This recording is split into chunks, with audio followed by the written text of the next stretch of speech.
that's definitely good. So for those who are actually paying attention to the stream and you just saw me show up for like a second, I guys, I haven't streamed since 2019. I'm essentially doing this from the ground up again, so I forgot.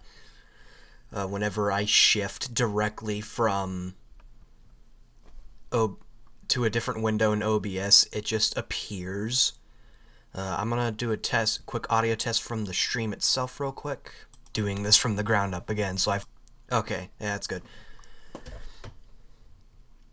Alright, I'm gonna undeafen on Discord, and before we begin the playthrough today, we do have a couple of announcements. So actually, I'm gonna re-deafen because I don't want anyone interrupting the announcements. Let's see here.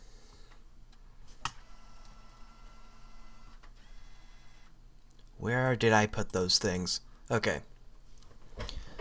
So we got 5 things to announce here. Some of it is self-promo. I will get that out of the way right now. So the other SpongeBob SquarePants movie mod that I've been working on, Movie Encore, right now that mod is done. Yeah, right now that mod is done. Me and a couple other modders are going to start playtesting the mod tomorrow. They will be playtesting it on Dolphin. I will be playtesting it on hardware, because unlike my last mod, I want to make absolutely sure that it will work on hardware without crashing.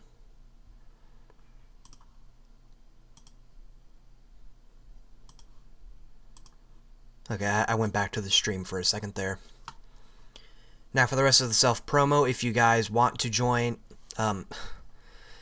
this is unscripted. If you guys want to, get some more updates about the channel, possibly before I announce them on YouTube, head on over to the Discord server. Everything I'm about to announce right now is, actually on the channel's page. Over in the Discord server, it's where I post updates for stuff first. It's also where I release some stuff. Which leads me to the next thing, the mashups. The mashups have a Google Drive that is public. It's been public for a while. And that, as of this week, is now linked on the main channel. You don't actually have to join the Discord server for that. And very recently, I posted a 5 mashup EP for Sonic Frontiers. I recommend you go check that out. And also on the channel's front page, we have an archive of old videos I've done in the past. I wouldn't recommend watching that. It's all very cringy. And now the big announcement. Tomorrow at 4 p.m. Central, the Heavy Iron modding server is having another challenge showcase stream, specifically of SpongeBob. I try to spread the word about these on the Discord server all the time, and this time I'm actually participating in one of them. Now, it's not me that's streaming it, it's a user by the name of Actual Chatterteeth. So if you're interested in this modding stuff, I highly recommend you go check that out on Twitch tomorrow. And that being said, let us begin. Oh, my webcam is frozen. Damn it. Why? Why is the webcam frozen?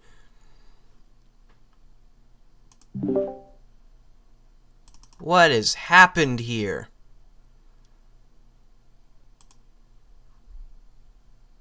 Oh, now it's gone.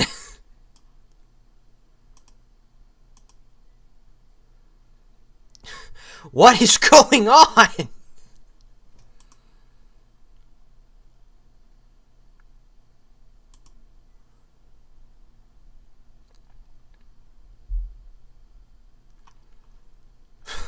What happened to the webcam?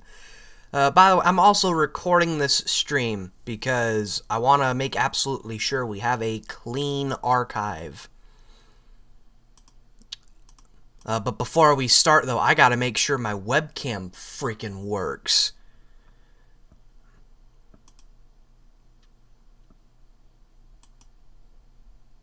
Oh, I clicked the wrong thing. Okay. It was set to, well, now I'm gone again. Okay, there we go. Okay, I think we're ready to go now.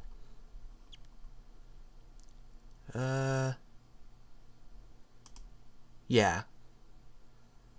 Yeah. I'm gonna check the stream audio one. Okay, I think we're ready to go now. Okay, perfect. So, I'm gonna be alone for probably a very decent portion of this stream. Probably maybe the first hour, I want to say. So, if you guys want to like send out any questions, I will be more than happy to answer them. But let's get one question out of the way. What the hell's this doing here? Well, I figured today's stream would be a... I just got a text from one of my commentators saying I broketed the stream. I figured they'd be joining in on the Discord, but as long as they're watching it, I think that's good enough. So yeah, what the hell is this doing here? So,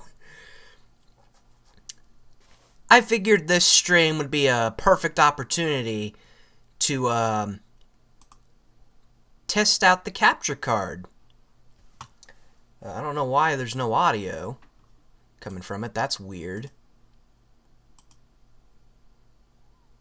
Oh! Hold on. I heard it for like a second.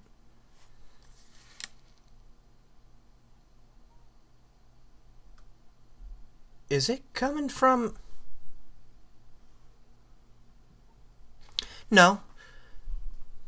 What is going on here? -20? What the hell?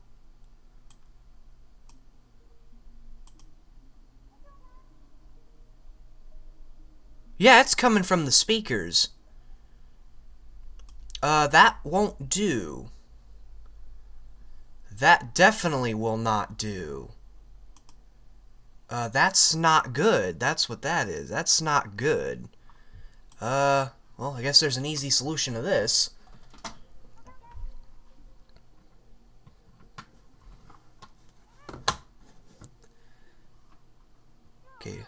Okay, yeah, that worked. So, now to finally answer what's going on with the Wii U screen here. If you couldn't tell by all this GameCube stuff, my Wii U is hacked. And one of the things we're going to be playing on it for this stream is Movie DX on real hardware. And the reason why we're doing it on real hardware as opposed to Dolphin is because I kind of just want to prove the mod works on real hardware. Because the last time I said a mod worked on real hardware was Winter Wonderland, and that definitely did not work on real hardware. Well, it did until the very end of the mod, where it full-on crashes on the final cutscene. Well, I can confirm Movie DX does work on hardware. I actually 100%ed it right after I did Winter Wonderland, and even way before I started working on it. We are not 100%ing Movie DX today. Hell no. I got shit to do. We are not doing that. I will show some of the extra stuff, though. And God, this is going to be very weird for me. Because I have to use the gamepad. Because the way I play the games, Nintendo, I don't actually use Nintendo. What I do is I inject them onto the system itself, like their virtual console titles. And that allows me to use it as... It allows me to use the gamepad as a controller. We're going to do another test audio thing real quick. Console titles. And that allows me to... Okay, god damn. 18 minutes into the stream and we're just now starting the game up. Like, I am great at this shit. Don't let anyone tell you otherwise. Ooh, yeah, let's change that real quick. I'm making the audio on that end peak. But now I gotta test this again to make sure it works.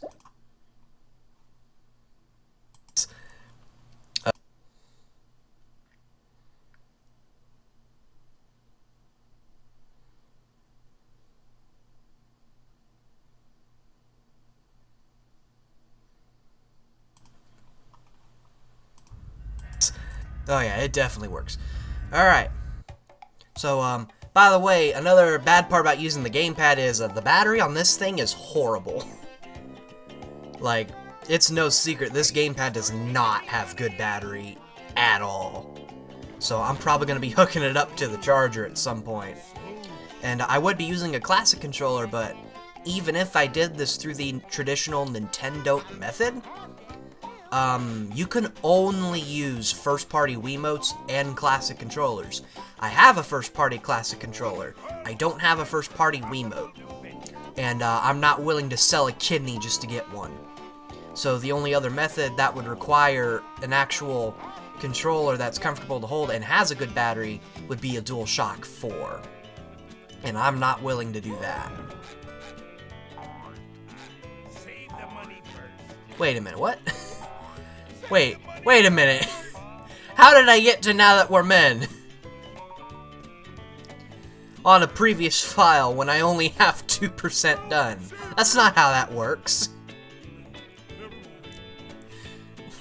What happened? Oh, well, that doesn't matter. We're starting a new game anyway. We'll just overwrite that. And if there is interest for the other movie game mod, I will do a playthrough of Encore only if there is interest. Welcome to our little tale of woe, triumph against impossible odds. So yeah, this is the big change for a lot of people that caught people's eyes. The cutscenes. They are no longer slideshows. They're instead a montage of movie footage with the original game narration over it. And good thing I'm recording this because this stream might get taken down. I'm not sure. It shouldn't, because another person who played DX got off scot-free on Twitch, which have way stricter copyright rules than YouTube. Talk to me, Krabs.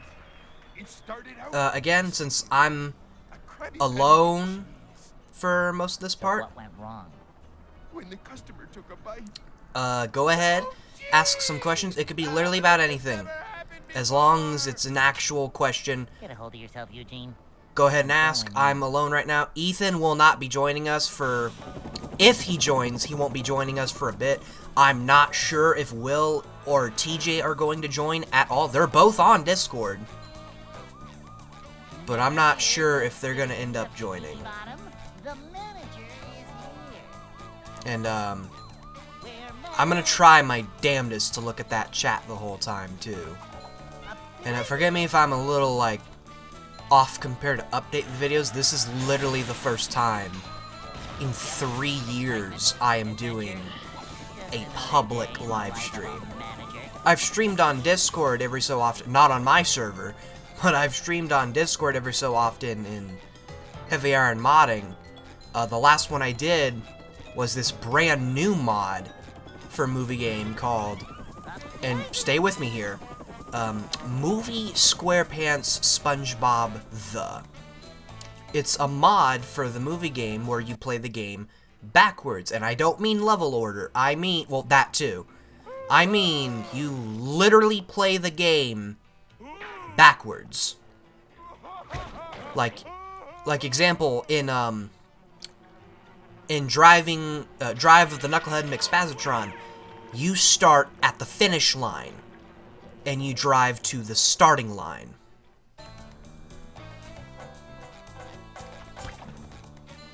And it's a great mod, by the way. Great mod. I'm actually gonna play that at some point. It won't be through a live stream. It'll be like a showcase video.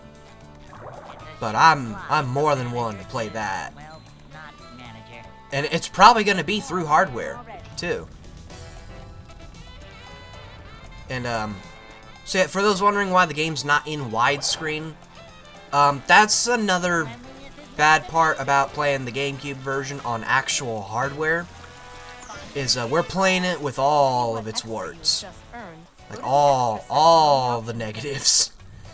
4:3, not full HD, like, it's, like, I set Nintendo to, that's another thing about the Virtual Console injection method, is it still uses Nintendo for the GameCube games. I set it to play at 720, but frankly, it don't look 720 to me. It still looks 480. But, Nintendo has widescreen settings. A widescreen hack and Wii U widescreen, which stretches the game out to be 16:9. The problem is, that doesn't really work for certain games. And I should have saved that for Cartwheel. So this was another change I didn't show off in any video, I think. For some reason, a lot of people don't know what the upgrades actually do, even though the game literally tells them what it does. I won't skip through any of those because I'm almost positive I haven't shown those in the progress logs. And as you have seen through the progress logs, though, you do start the game with Bash now. That was actually an idea from Double H to make the game just a tad closer to BFBB, because there you did start with Bash and you unlocked the other moves. While in Movie, you have to unlock Bash. Now, the reason why we didn't do that with Patrick and allow him to have his slam and throw would be because Patrick would be way more overpowered as a result, and I didn't want to do that. Double didn't even think of that. Because all he recommended was having the Bash pre-unlocked. Also, wow, I'm looking over at the dashboard right now, and I'm shocked that the stream connection is so well. It literally says excellent connection, which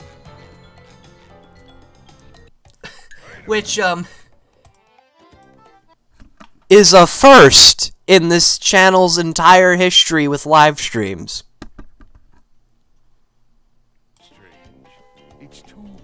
Okay, and hopefully this freaking webcam doesn't freeze again. That sucked. Everything about that was horrible. And like, there isn't even that much of a delay on stream. Like, everything's going pretty well so far, and I've probably just jinxed it for everybody.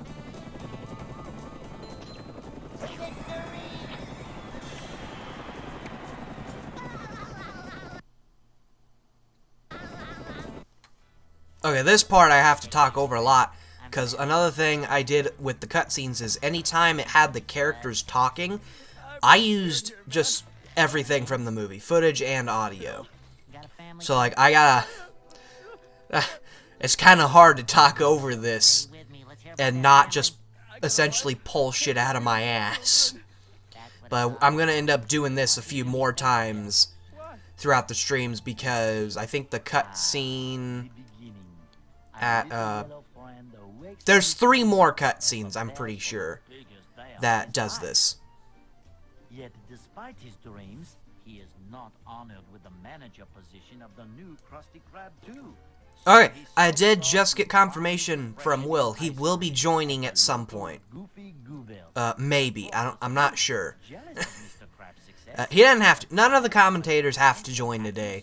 I'm more than willing to do this alone. It's just awkward when I am alone. Mr. Krabs for selling it to the far-off and dangerous land of Shell City. Because I usually don't have much to talk about. But yeah, as I was saying, the Nintendo thing with widescreen, some games do have, like, work with the widescreen hack. BFBB and Movie Game are exceptions to that. They need a custom widescreen patch, and for some reason, no one anywhere wants to send out that patch. So we're just playing it in good old 4x3. And another thing you'll notice later on is some levels will run at 30 FPS. That is not hardware limitations. For some reason, there are levels that just run at 30 FPS. Specifically, all of the driving levels. Bubble Blowing Baby Hunt, which is really weird. And Googly Eyes and Smelly Knickknacks. There is a code that activates 60 FPS in those levels, but I don't know how to get codes working on Nintendo. Well, that's not entirely true. I know the basics. Like, you gotta, like, convert them into Gecko codes and stuff, but I don't know how to do that either. But, apparently, even on an actual GameCube, that code works. Meaning, here, they're just 60 FPS, they're 30 FPS for no reason. Yeah, I learned a lot about this game when I was making DX. Like, example, that staircase of crates I broke earlier, they're just placed outside of the map for no reason whatsoever. Like, there's no reason for them to be that way, it just is.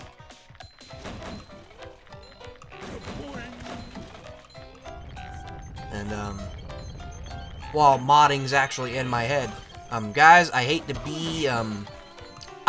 to discredit my work before it comes out, but, don't expect much from Encore. There was a lot of stuff towards the end of that mod I wanted to do, but couldn't because of limitations, lack of creativity, or the game just outright saying no. So, if anything, the mod's gonna start, hopefully, amazing. And it's gonna end with a... not a whimper, per se, but definitely not a bang. What's up, Patrick? You have got to try this new dot broom game. And, oh, I actually just realized I forgot to show something at the start of the stream. I'm not gonna show it now. I'm gonna wait till I go on break, like after I come back from break. The bosses in DX are nothing different from the original game. I think the only difference is health respawns, because for some reason in the original game they don't. And to me, that's not challenge. That is not challenge, in my opinion. That's artificial difficulty. What's my favorite unused content from movie game? That's a good question, because there's actually not a lot of it. And most of it that is unused can can actually be found in the game outside of the maps. But if I had to give an answer to that question, it would probably be actually what we're going through right now. And I will explain what I mean by that in a quick second. So, in the files, you can find traces of an unused Goofy Goober platforming level, simply referred to as GG01. Sunday Driving is referred to as GG02. And this platforming level was going to take place before Sunday Driving. What we think that platforming level turned into is this level. We think it turned into I'm Ready Depression because that level had 5 challenges. I'm Ready Depression has 5 challenges. And, the reason why I personally think this is, this level's just fucking weird. Like, this is supposed to be in the real world, and this is one of the most surreal rooms in the entire game. And at some point, Patrick goes, in this level specifically, he goes, "I'd like to wake up now." So, that's my personal theory on the level. Other than that, in terms of, like, actual unused stuff, probably just how the levels look. Or, like, the combat arenas being in the Frogfish, which, to be fair, isn't even unused. It was placeholder.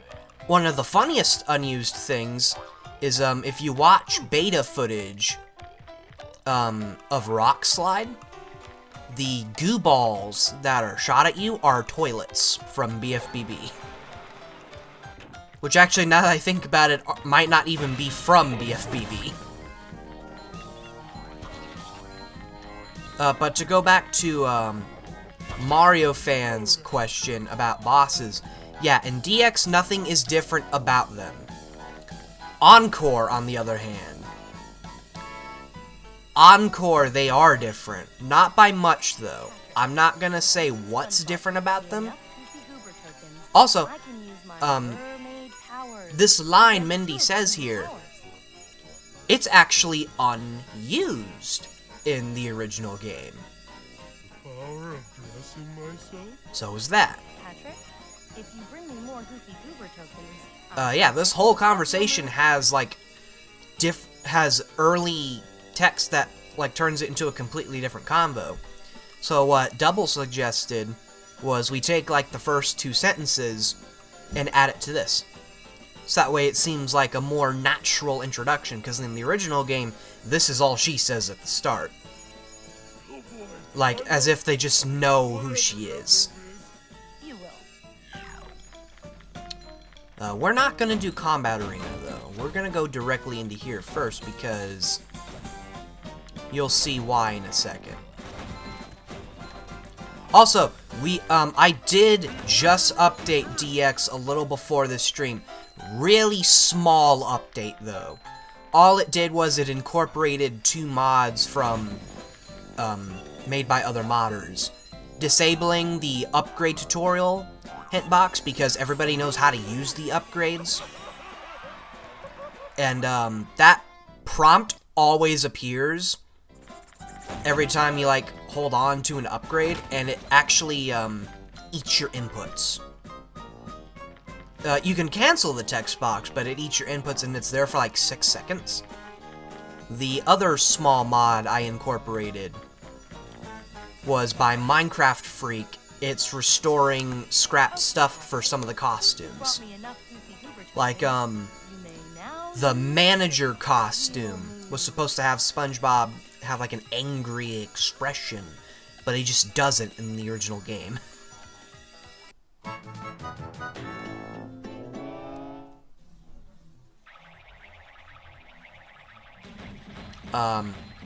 One thing I was gonna do, actually, was go back and work on these a little, but, and this is actually about to tie into Encore. If the creator of the tool is watching, I doubt it. The heavy iron... Oh yeah, this is another thing I added.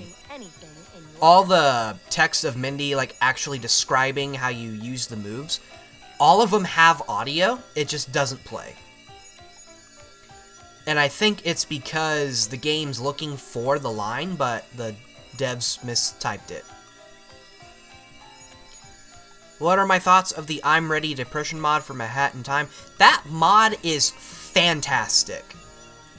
I loved every bit of that mod. I even loved the custom floating block challenge, which I actually was going to recreate for DX. And yes, Lucas, the Combat Arena is being played second because you play as Patrick in this take on it. Which is why I wanted the cartwheel. I'd also prefer an upgraded cartwheel, but I guess I have to work for that. Also, if you notice the fog cutting off, that has to do with this seaweed. I don't know why it does that. I think it does it in the original game too. It has to do with the transparency on certain objects, and as far as I'm aware, there is no way of fixing it. Other than, like, just deleting it. And I don't want to do that. Okay, come on, give me my points. Give me my dumbbells. I require upgrade. And I don't want to input the cheat code because I want to do it legit. I'm disappointed. Wave 2 has started, and I do not have enough for an upgrade.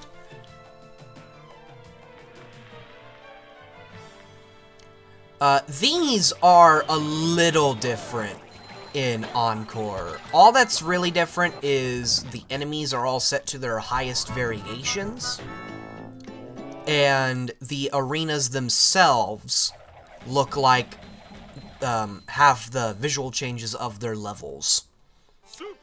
Except for Planktopolis combat.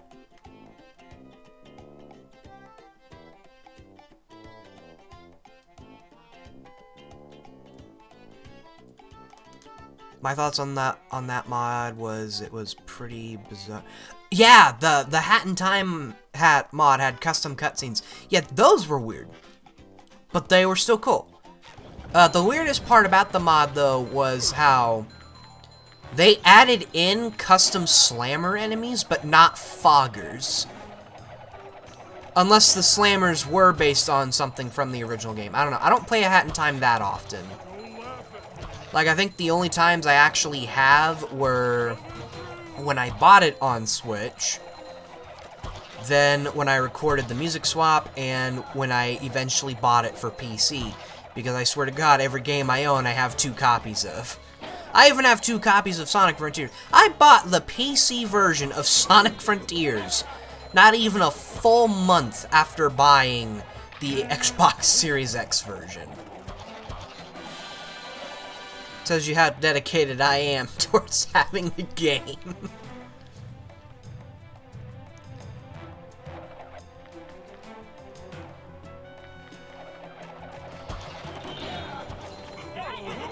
But, yeah. While Encore's in my head. Yeah, Planktopolis Combat Arena. And by that, I mean the one that's in... By that, I mean the one that's in Now That We're Men, not the Ultimate Combat Arena. It is different because... I did something to the enemies. Okay. The game, we're going to... I'm gonna be honest, guys. When it comes to 2023, in terms of music swaps, I don't really have a plan. I didn't have a plan for 2020 either. I had a list of games I wanted to do, and I think I still have a fair chunk of that list to do. But what we're starting 2023 off in terms of music swaps is Crash 4. We're not doing the original plan, where I did normal and inverted mode side by side, because that means I'm playing the game twice in a row. And yeah, that in the original music swap that I canceled, that shit got old fast. I just realized that was a pretty bad time for me to go into the upgrade menu. After Crash 4, I haven't really decided in terms of community music swap. It's either going to be SA2 or it's going to be Nicktoons Attack of the Toy Bots. I was going to do Globs of Doom, but I want to actually focus on the games that don't have no music footage when it comes to the community stuff, because it gives me an excuse to update that game's footage. Or give it footage in the first place. So, like, say, after we get all the games out of the way that don't have no music footage, we'll go back to, say, like, Sonic Forces or Sonic 4, purely for the purposes of updating that footage. But, then after that, Frontiers is going to get a music swap. It's definitely not going to be after the next community swap. I'm waiting till all the DLC comes out. Meaning, we may not even get it until, like, 2024. And, the reason why Merv actually appears in the third combat challenge is those combat challenges are designed to train you for future enemies. That's why, say... That's actually why the combat arena in Thug Tug is supposed to be a trench combat arena, and why the flingers there don't use their AI from the desert level.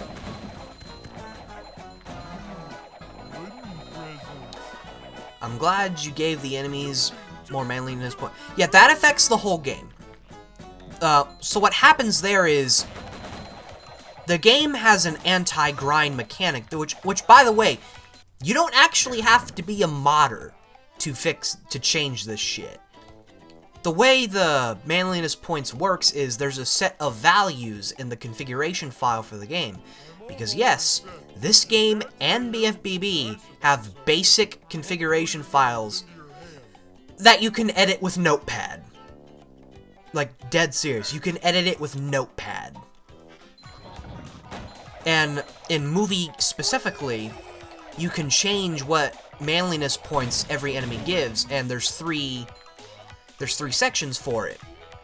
Before, normal, and after.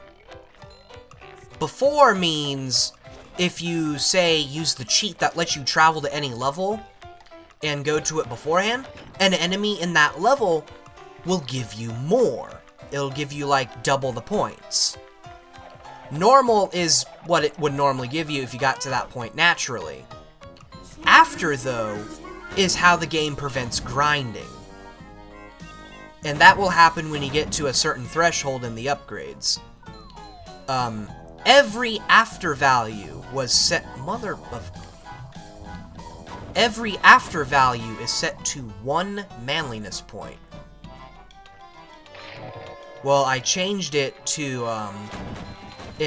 I changed them to just be the normal values. In Encore, though, the jellyfish do have their after values reset to 1, and when you get to the Ultimate Combat Arena challenge, you'll see why. Because I am just kind of gonna spoil it. I wanted Ultimate Combat Arena to be a much grander thing. I wanted it to actually be the final wave from every combat challenge in the normal game. But the game said no. Yeah, the game said no. And I did not want to incorporate the actual mod called Ultimate Combat Arena, which, by the way, is also a great mod. Go check it out.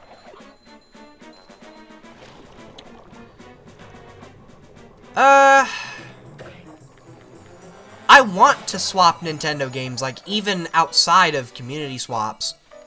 But the reason why I don't is simply because you can't. Not even because of copyright. I don't care about copyright. It's the music I care a little. But, like, even then, like, I'll use Nintendo music. It's shit, like, made by actual bands that I'm worried about. The reason why I just simply can't do Nintendo games is because most of them don't have an audio slider. I got Mario 64 to be made because there is a Game Shark code that turns off the music. And, I am planning on going back to Mario 64, because I think the mod, Mario 64 Plus, which, by the way, is, in my opinion, as of right now, the best way to play Mario 64 outside of DS. I think DS is the best official way to play it, but Plus is the best not official way to play it. I think it has audio settings.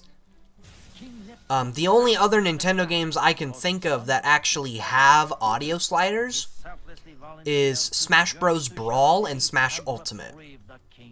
And I'm just saying it right now, you're not getting the World of Light music swap. I tried to play World of Light, and I either got bored or I got my ass handed to me on a silver platter. A Subspace Emissary music swap, now that's possible. And it is in my list of future contenders for swaps.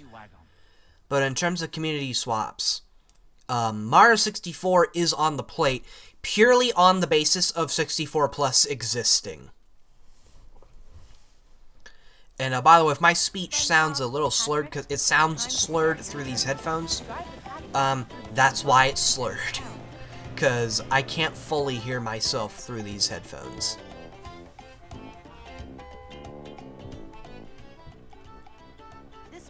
Also, this is nice. My first live stream in 3 years, and there's actual interaction from the chat.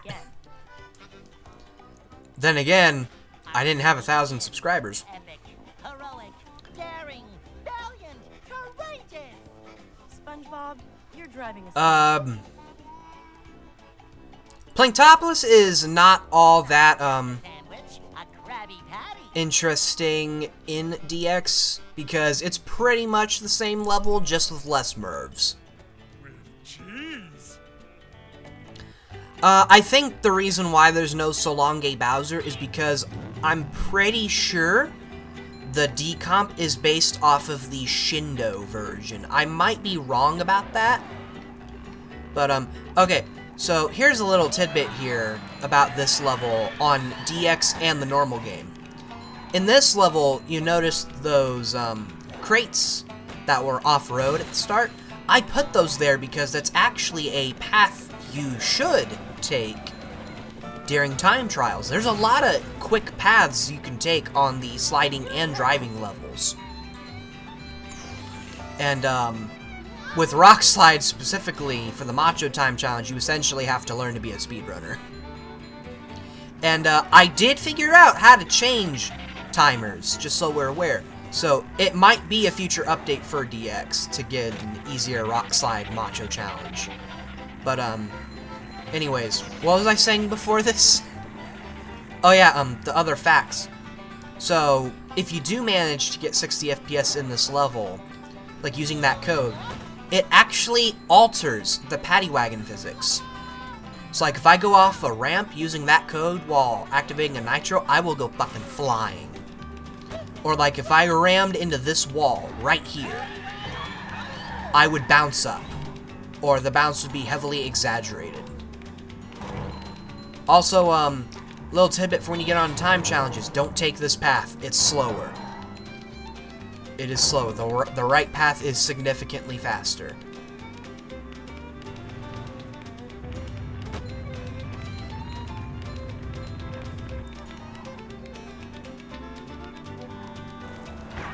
You can turn on the backwards long jump in 64+. It's one of the options.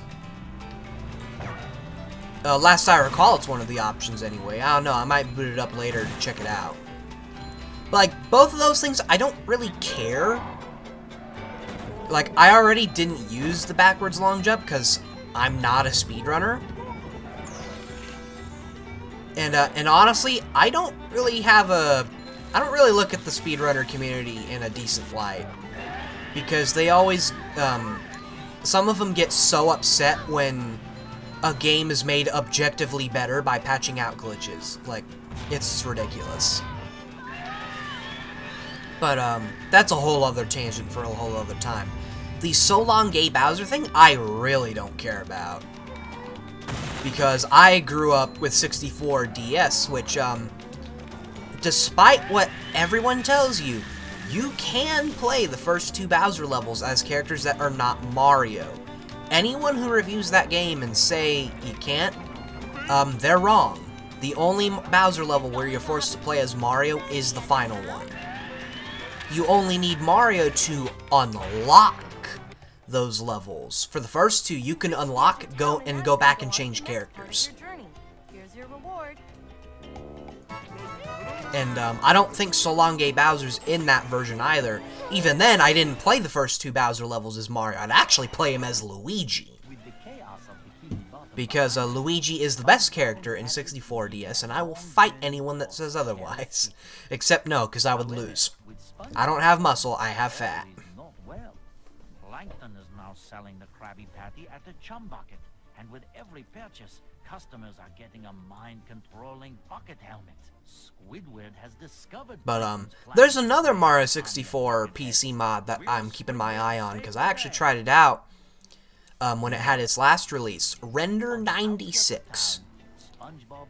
I don't care what anyone says, that game looks amazing, and people really do not understand what the point of that mod is supposed to be. Everyone thinks it's supposed to be like 64 with higher quality stuff. No, that's not what the point is. The point of that mod is, it's in the name. It's supposed to look like the renders during the game's promo phases.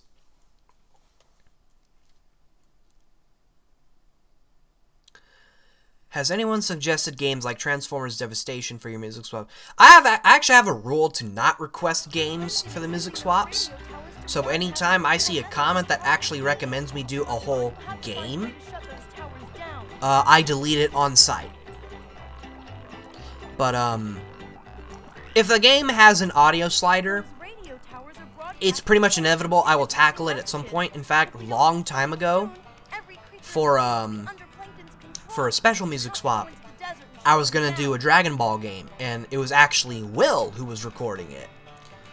Well, yeah, it was Will that was playing it and recording it. So, for like Transformers Devastation, Transformers is more on his alley. So, No, I think I that's guess the I desert pressed next to A this one. twice. Oops. Well, in that case, I'll have those Yeah, boxes Transformers down is in more the on his alley, so if he's played that game, or he's willing to try it out, I might consider it. Or who knows, I might try it out myself. My taste has been growing ever so slightly. But yeah, check out Render 96. They're updating it as I speak. It's going slow though. So like about only half the game is done, and the last build they have is very old. It is a very old build. But like I would recommend trying it out now. They have Wario and Luigi as playable characters, but they don't play anything like DS. Luigi's close. Wario is a completely custom character. Like, from what they described, it was like a 3D version of Wario Land Wario. It's like he has the dash and everything.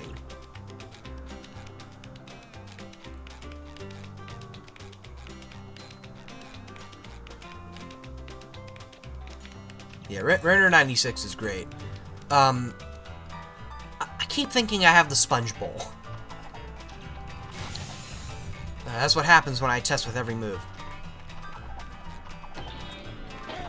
Oh shit, Will says he's already beat it. So yeah, I guess if we ever do end up playing the game for the channel, it's gonna be he that records it. Because he even has the copy. So, cause like he even has a copy of the game.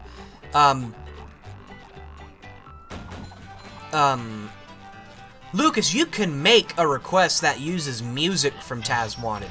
I don't care if the music's from a game I haven't played. I will use any music as long as it's not copyrighted. And I'll be the judge on whether or not it's copyrighted, because the way I phrase it's a little weird. Because technically speaking, all video game music is copyrighted. But mainly copyrighted music in my eyes is like stuff from bands, like... But like even that gets a little hard to say because Crush 40 is a band, and I use music from them. But what I mean by that is stuff like if someone recommended I use Broken Boulevard of Dreams by Green Day for a music swap, I would say no, because that's copyrighted music.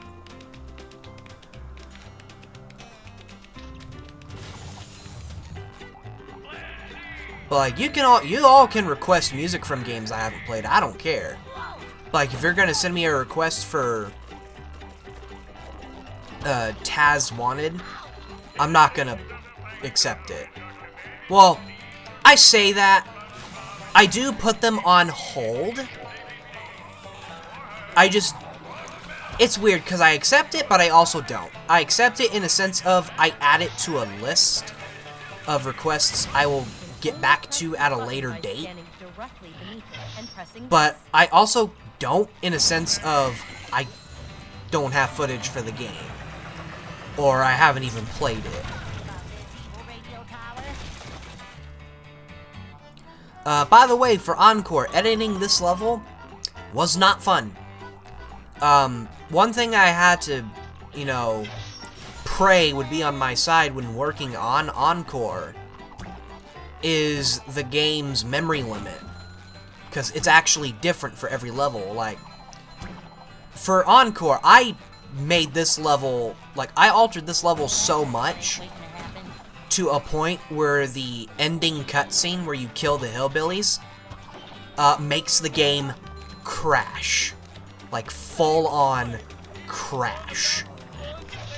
So, in Encore, that cutscene is just not there anymore, because everything I did would result in that cutscene crashing. Okay, so, let's see, I think after I beat the SpongeBob challenge, I will take a very quick break. A very, very short break. Like, probably a couple minutes, because,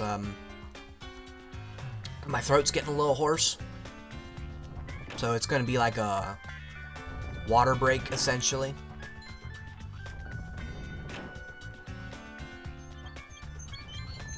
And I don't have a break time screen, by the way.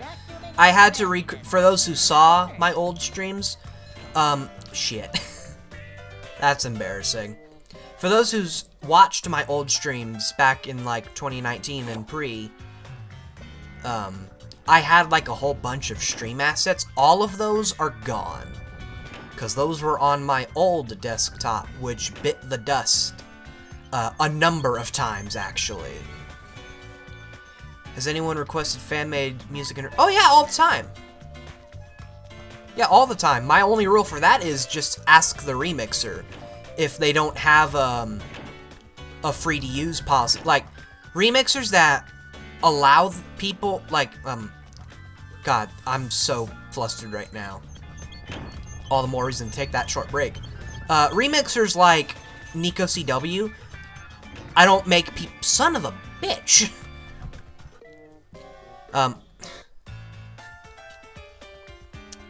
People who, request Nico CW, I don't make the mask because all of Nico CW's stuff is free to use. Turret 3471, I used to make people ask all the time, but a man who shall not be mentioned by name, who used to... Hold on, that didn't sound right.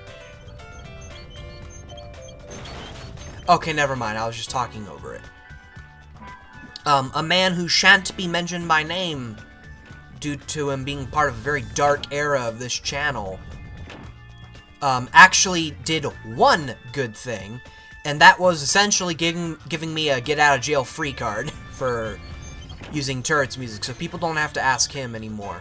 But, like, any remixer who does not say right out of the gate they can use their stuff without asking, as long as they credit, I make the mask. So, like, if someone requests John Davis music, I will make the mask them, if they can use it. What was my favorite level to edit in this mod and Encore? So, okay, so I'll actually answer that question before I go on break. That's a good question, actually. For this game, for this mod, it was... It might have been playing topless, actually. Because, I had fun picking, like, what enemies go where. And, Trench Part 2, working on the textures for that. For Encore, it was... I didn't like making it, but I liked how it turned out. The SpongeBob mod, challenges, because, I don't want to spoil it, but let's just say, let's just say there's no SpongeBob anymore. But there also is. The levels are there, but you'll see what I mean when the mod comes out. Which, by the way, we are aiming for next week. And, so as I was saying earlier, before I go on break, I don't have my assets anymore. They're all gone, meaning I don't have... Okay, yeah, my mic's still on. I don't have a break time screen anymore. I didn't think about making it, like, I completely forgot to make one. So, I will be right back really shortly. At most, it's going to be 5 minutes. It shouldn't be 5 minutes, though. It should be, like, just a couple. And, when I come back... And, by the way, this is going to be completely cut out. On the archive, because I'm uploading that split up into parts. This will be completely cut out. But, I do have something I'm going to show that I actually forgot to show at the start of the stream. So that being said, let me find the folder that actually has that real quick. Let's see. Okay, I will be right back. I'm gonna go get something to drink because my throat is getting pretty dry.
Alright, I have returned. So let me explain real quick what this thing I did not show at the start of the stream is. So, Winter Wonderland has a trailer. Movie DX was going to, but I didn't make it in time. Well, actually, it's not so much I didn't make it in time. No, actually, yeah, that's exactly what it is. I didn't make it in time. But I ended up wanting to make it anyway, and I just decided not to upload it because I thought it was too late. I had already released the mod. And this was going to get included in Encore. What I wanted to do for Encore in terms of, like, the FMV stuff, I'll answer questions after I get done talking about this. I wanted to include trailers for other mods and the scrapped DX trailer, but the tool we have for creating BIC files, which is what the video files in Heavy Iron games are, is not working for me for some reason. Whenever I put a custom FMV into the game, it crashes. And by the way, using the tool we made, it's not supposed to do that. And it's not even so much it crashes, the FMV just does not play, and if you keep trying to play it, it will crash. So what you're about to see is that scrap trailer. It is edited because the original trailer actually uses copyrighted music. And it also had to be edited down to fit this, the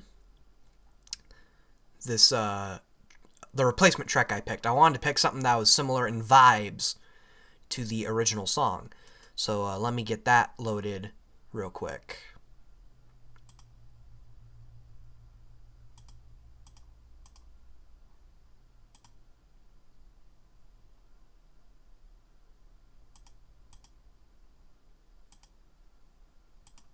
That's odd. Whoa! Okay, there we go. Alright, where is that video file? Okay, I'm gonna mute myself before we play this.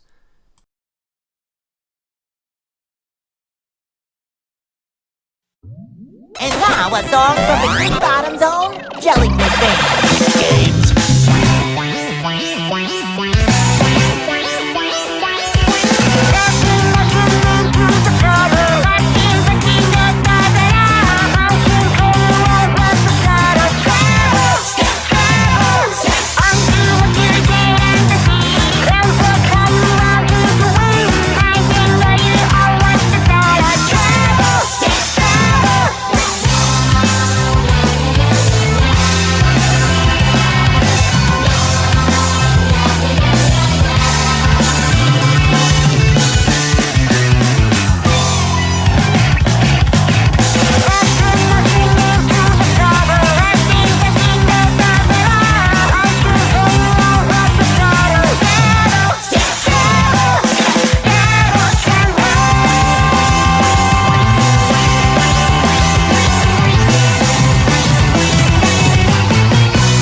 So the version that would have been included in Encore would have been the one that used the copyrighted music.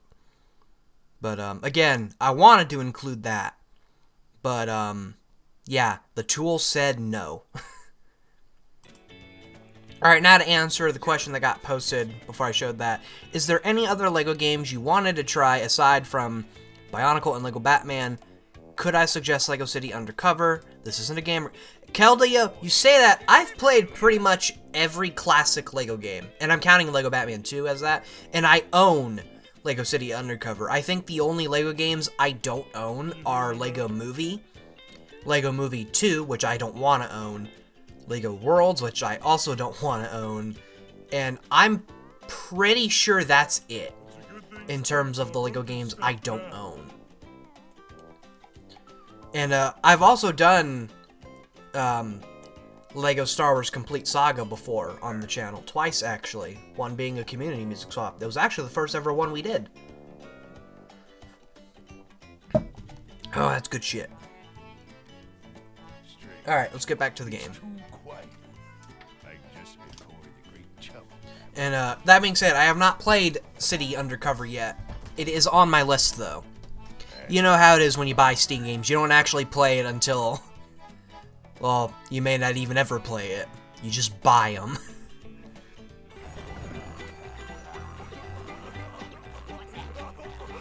God, I keep forgetting I'm on the gamepad, and I keep forgetting I don't have the damn sponge bowl.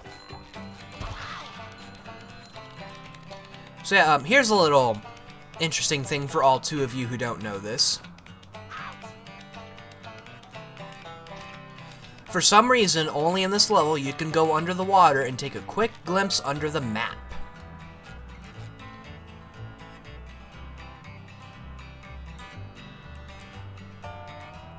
And don't worry, if you fall down there, that's not something I added for DX.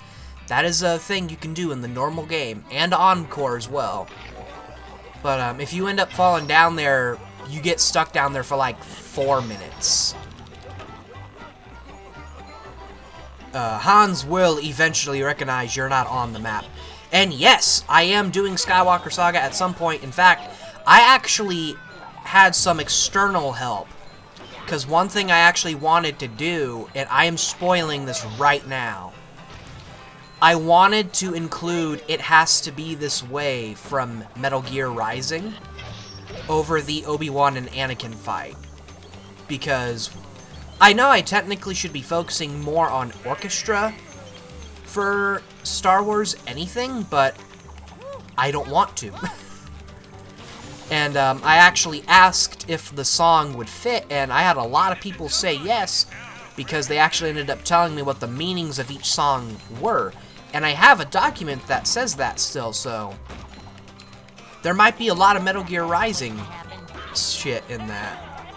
And what the goal is for Skywalker Saga, since you know, a good chunk of it is essentially stuff we've already done, is it's gonna be a hybrid between the original old music swap, choices from the old community music swap, and entirely new choices. And mainly in the sequel trilogy stuff. But yeah, that's the plan for Skywalker Saga. No clue when I'm gonna do it. In fact, that might be the next normal music swap we do after Crash 4. But I am very much looking forward to playing that, because I actually beat it near the end of last year, and man, what a game. That might, and I'm being dead serious when I say this, that might be my favorite LEGO Star Wars game, period. I don't care if that's a hot take of any kind. That is my favorite LEGO Star Wars game, period. Is it better than Complete Saga? Not by a long shot. I think Complete Saga is objectively better.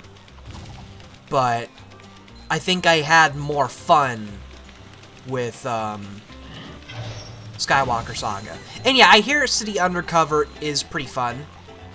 And I also love the fact it's not based off of a IP LEGO doesn't own. I love the fact it's an original IP they had.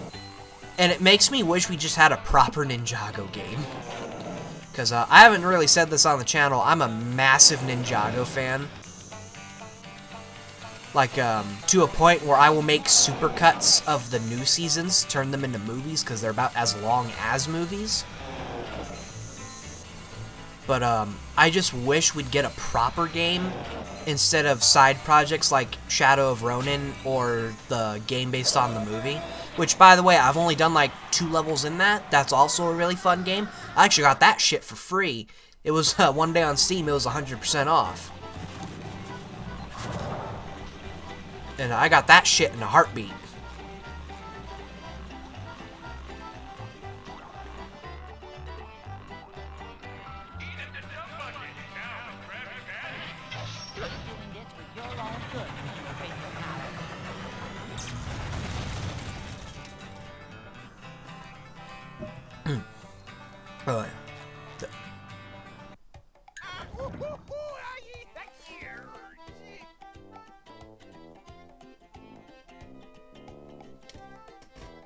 That was weird.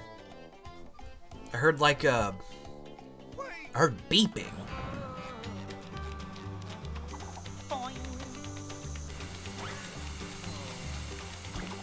Nothing like a little man type stuff. But another thing I want to say about the stream out of the way, what I'm doing with the stream is we're not, just as a reminder, we're not 100%ing it, but I am going to showcase some stuff, and we are playing up until Neptune. And yeah, Crash 4, the music swap was originally canceled simply because I was running out of time for doing it. Like, I got stuck recording the swamp level for like literally about a month. It was either because I was sucking ass at it, or time was just not on my side. Like, by the time I eventually canceled it, I think it was already like November or December. I ended up scrapping it for Encore mode from Sonic Mania and whatever we ended that year off with. Ah!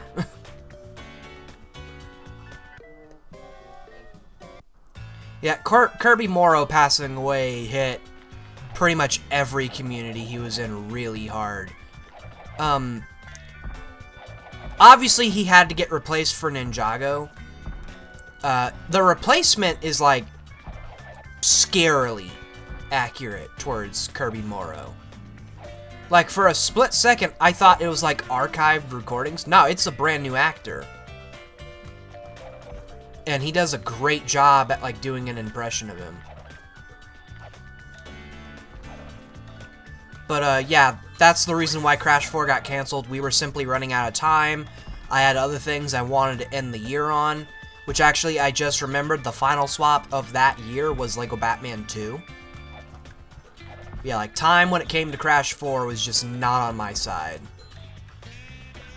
Which is why it's going to be the first music swap of this year, and I did this completely wrong. Good God. Okay.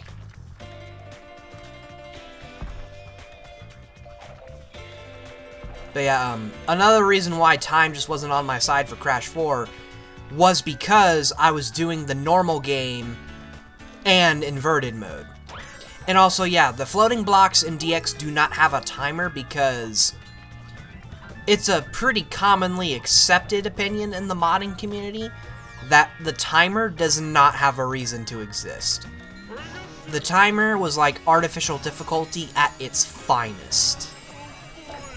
Because the floating block challenges themselves are not hard. I never thought they have been. Shell City Dead Ahead's block challenge is a little challenging, but like not by much. In Encore, though, you're gonna hate me. Because I didn't delete the timer for Encore. And, again, I'm trying not to say anything about Encore, so that way I don't spoil too much about the mod, because I did say when I revealed that, oh yeah, that's right, there's a damage simp there. And yeah, I'm not doing this normally. At this point, I always do it with SpongeBob. Because it's completely possible to do it with SpongeBob. And it saves a little time. Not much, but it saves a little time. But, anyways, I'm trying not to say a lot about Encore because I want people to actually play the mod first. And the same reason there hasn't been like any how am I not getting hit by any of these? It's the same reason why I haven't done progress logs for Encore. The more and more I revealed for Winter Wonderland, the less and less interest the mod had. Yet I say that, and that mod is doing way better than DX is. Like, Winter Wonderland has a fuckload of attention. And I honestly am kind of upset about that, because Winter Wonderland, all it is, when you boil it down, is a texture mod, basically. with a new soundtrack, yet that got way more attention than DX, and I am a little salty about that. But in the modding community, interest on the mod waned because people realized I wasn't lying when I said it wasn't going to be a major mod. It was mainly going to be just a mod I made for fun that changed visuals and very little about the gameplay. And it's actually the reason why certain things are harder, like why the bosses are harder.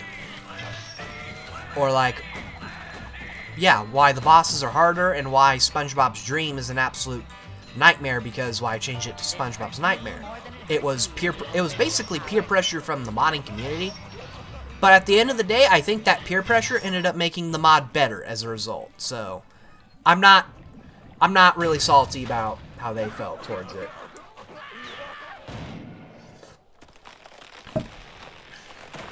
That's a great question, Keldeo.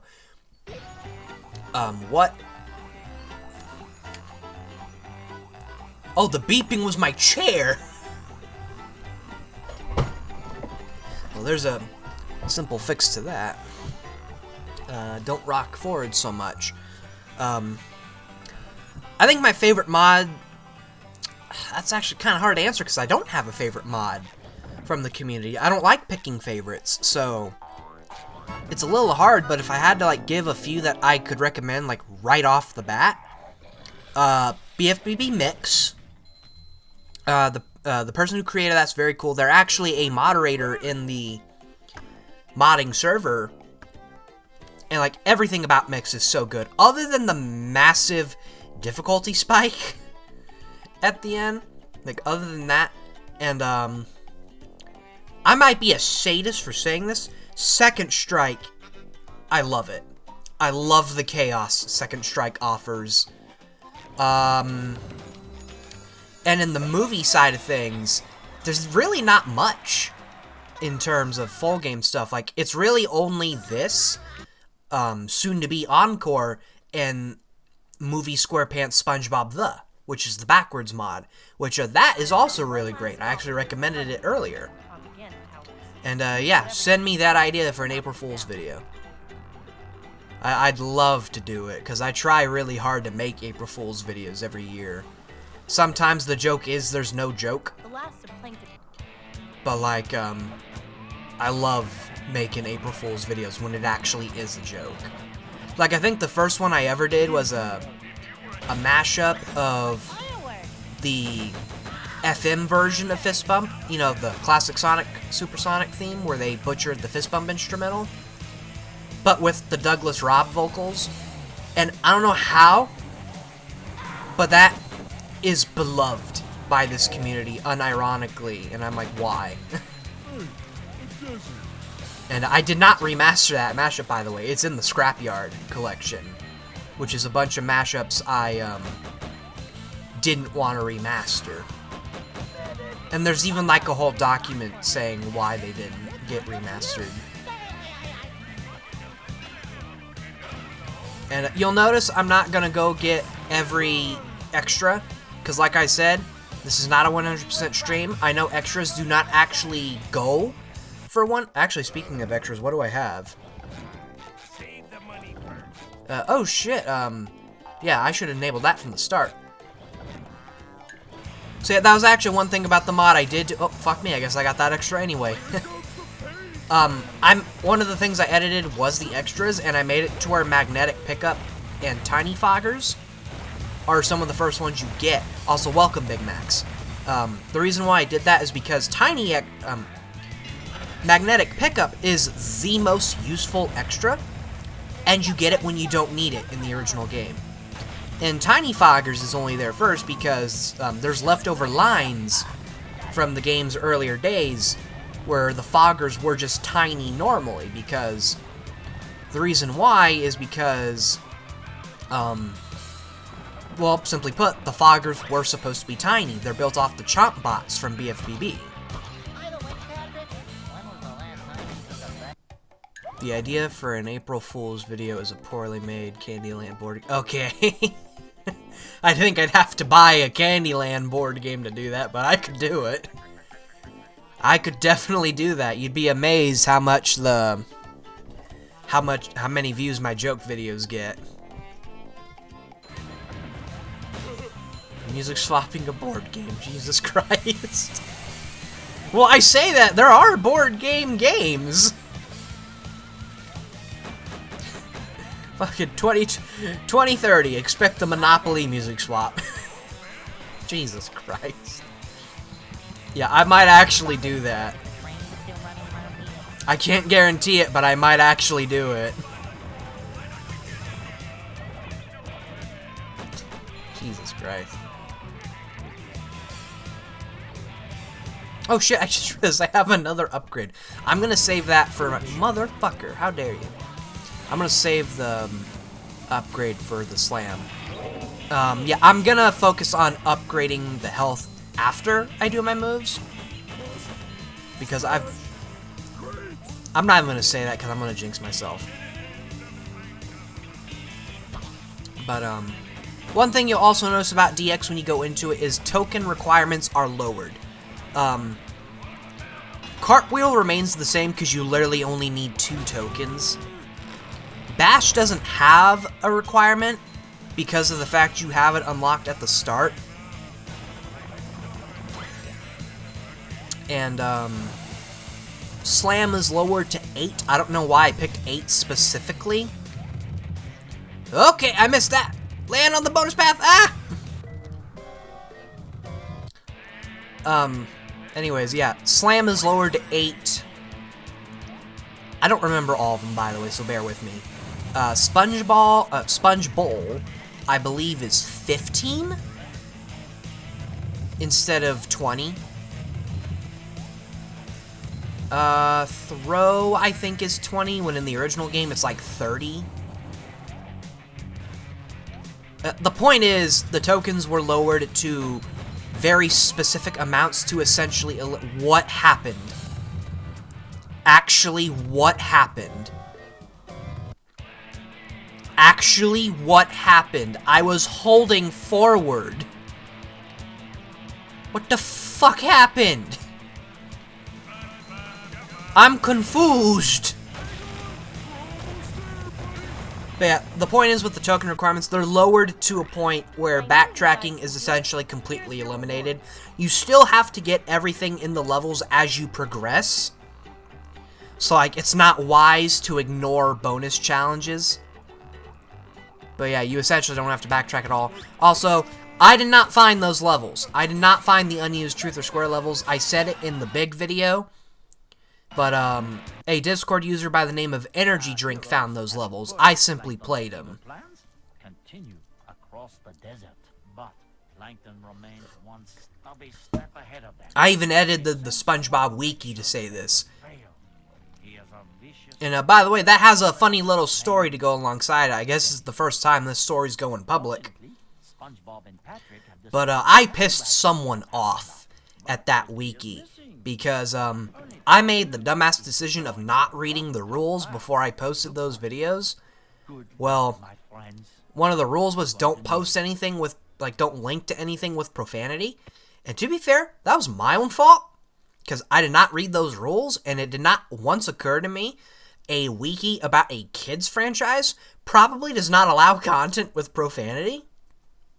You have to get the key to the But wagon back. what made me mad about the whole situation was the fact that when a well-known editor of that wiki came to those videos, one, they did not tell me they came from the wiki, and two, they took away the links and made it seem like it was personal. A new ability. Like, they were such dicks about it on the wiki.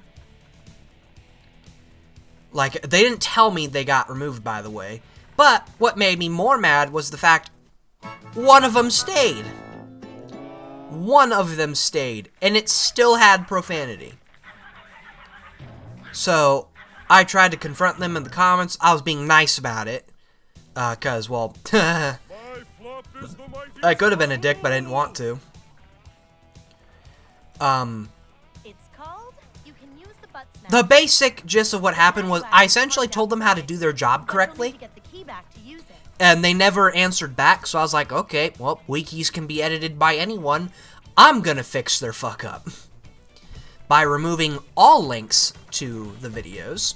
Because, hey, if you're gonna remove links because it has profanity, remove all of them. You know, just saying, you should probably remove all of them instead of keeping one. And I also gave more detailed information. I did offer to share screenshots about the levels because I told them that there were screenshots of the levels in case they didn't want, in case like they still wanted proof of the videos. Because in order to like reference something about it, you still have to link to the source. And again, they never came back to me, so I didn't, since they wanted to be a dick about the whole situation and not, you know, try to work with me, they don't get the screenshots. They just get my word. Essentially, essentially on the wiki right now, the source for the levels being found at all is a trust me bro. Because that guy wanted to be a dick. And I'm not going to say the name of the guy because I know every time someone says don't, you know, go harass the dude, the fans of the person that say that completely ignore that person's advice and then proceed to harass them. And I'm not saying anyone in my subscriber base would do that, but there's always that one fan. There's always that one that unintentionally starts a war. And I don't want to piss off a whole wiki. I'm fine with pissing off the one guy. I don't want to piss off the whole wiki.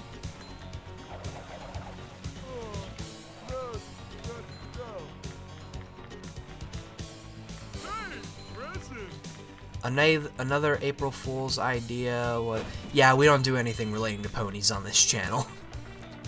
I'm saying that right now. I know I don't care what's played on this channel. I draw the line at MLP. I draw the line there. I'm not a fan of that franchise at fucking all. And I know the second I do that, I'm gonna get people assuming I'm a brony. Because that happened with another YouTuber I watch. Very often, actually.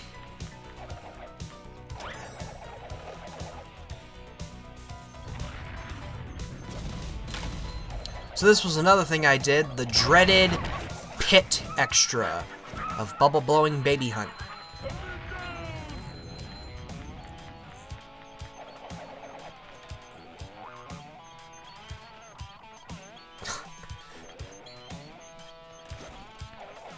Oh shit!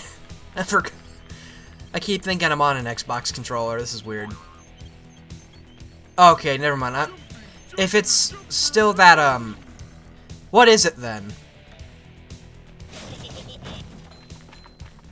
I mean, I might still end up not doing it, but at the same time, you are saying it's for the April Fool's idea, so I might, as long as it's not MLP.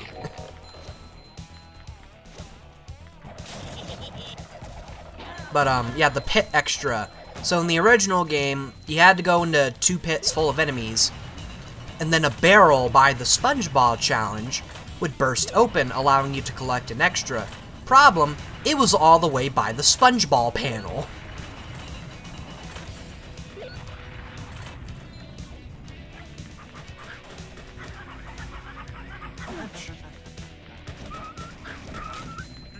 And when you died or went to another challenge, it would disappear. You'd have to go back to the pits again. Well, I made it to where the extra spawns in the second pit. And, yeah, Planktopoulos Spinner only gets used once in the entire game, and there's another enemy that's exactly like that. There are 3 versions of the turret enemy. A version that debuts here in this level, a version in Now That We're Men, and a version in Planktopoulos.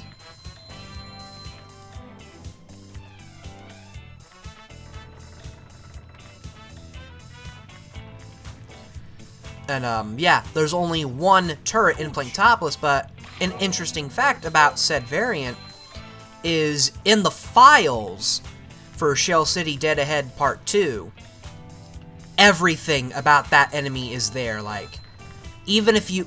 It's like the way you add enemies that aren't in a level is you have to, like, import everything about them.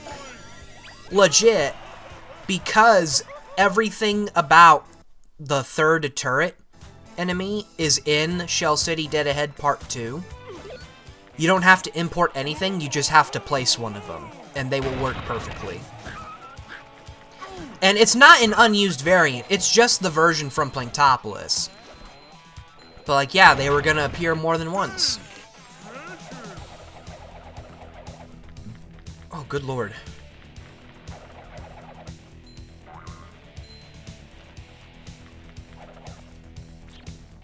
No, I don't have a fear of My Little Pony. I have a fear of the My Little Pony fan base. Like, I don't look at the show as if it's like a sin.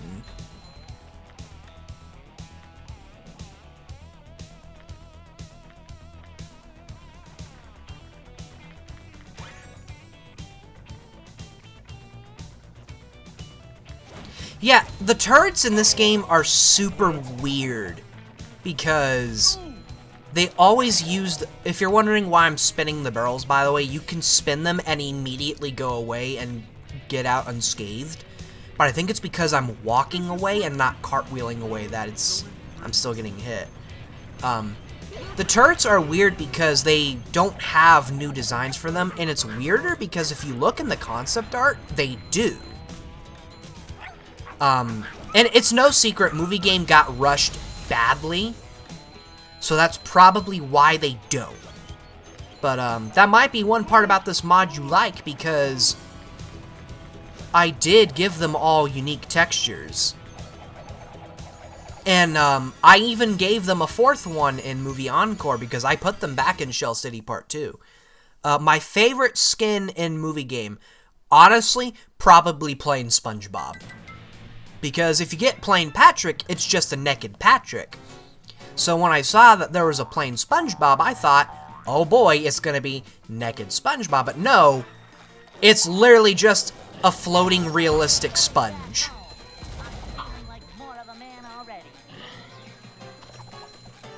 So like, yeah, that is probably my favorite skin in the whole game. And also, a fun fact about Encore, I also wanted to change it. Now would probably be a good time to upgrade health.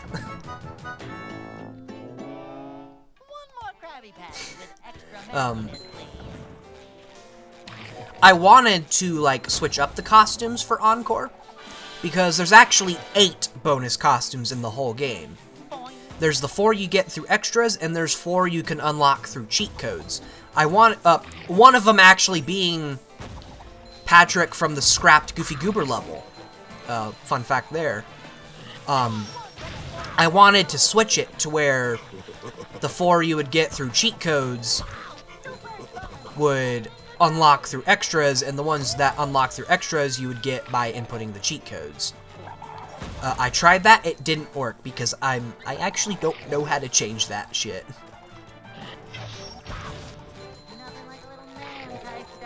Yeah, I don't know how to do that stuff, so that just ended up not happening. And I also wanted to do some custom costumes because, yet again, when looking through the files, there is proof of a scrapped Shell City Dead Ahead costume. We don't know how it would have looked, but if you look in the files for the caveman characters, all of the animations that have them, like, smelling themselves are labeled after Shell City Dead Ahead. Meaning those were intended to play there. And again, we don't know what the skin would have looked like. It could have just easily been like Thug Tug, where it just was the normal model but with different animations. Because yeah, again, another fun fact, the way the characters look in Thug Tug, like with this animation here, those are separate costumes. Like, those are entirely separate costumes. even though it's literally just the normal model with different animations.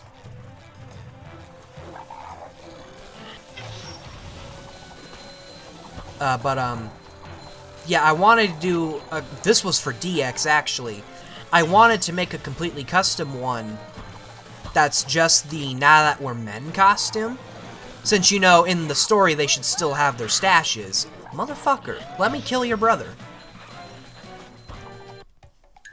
Who's gonna take that out of context? But, maybe the costumes will look post-apocalyptic. Maybe, because there is textures for SpongeBob of him, like, being grimy and stuff. But those are used in the game. They're used in the 100% cutscene. And Double H a long time ago actually made a costume that did this. It was just the caveman costume, though. Like, it was just the caveman costume with the normal SpongeBob model, using the texture of, like, his griminess from that cutscene. But it worked. Like, it worked very well. And I was gonna do that for Movie DX. Have it just be the Now That We're Men costume, but with the caveman animations. But, I also wanted it to be, like, a completely separate thing. And I couldn't do that. What are my favorite costumes for the enemies? I don't know. I like all of them. I like all of them.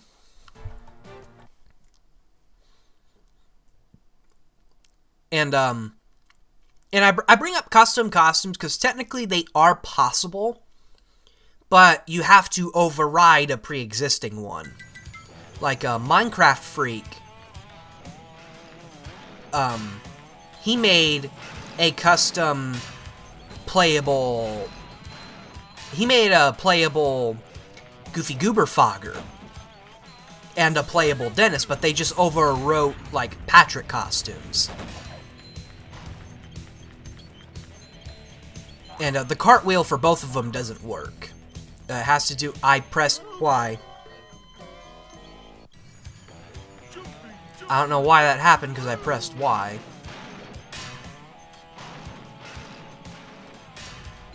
Anyways. And, like, even custom costumes for enemies is possible, but those require a significant amount of work, because it's either a basic texture change, like I do for the Planktopolis Flingers and Planktopolis Slammers, or they require, like, changing the model entire. God damn! I cannot talk while I play games. I can't.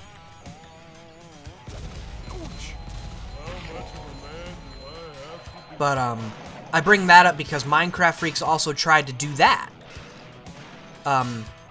There's, like, videos on...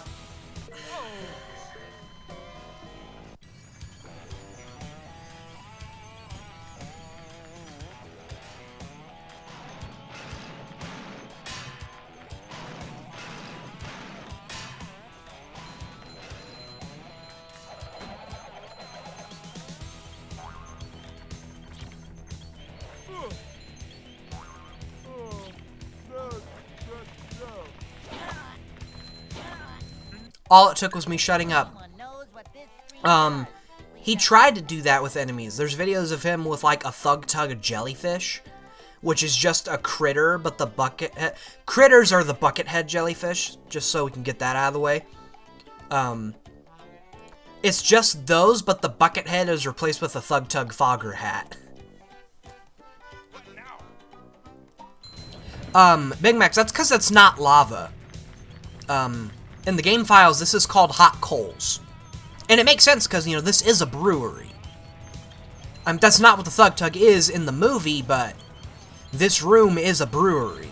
So yeah, that's not lava, that's hot coals. I don't want that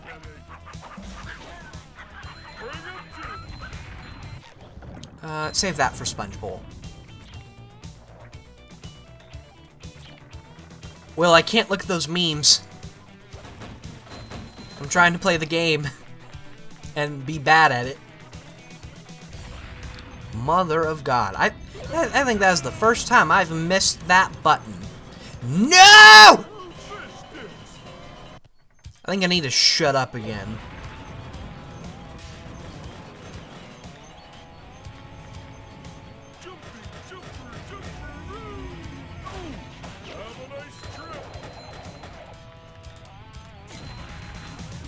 He hit me. He didn't get the merciful death. Anyways. He did some other, like, player custom skins. By the way, Minecraft Freak has not released any of this. He has a very bad habit of not releasing his mods.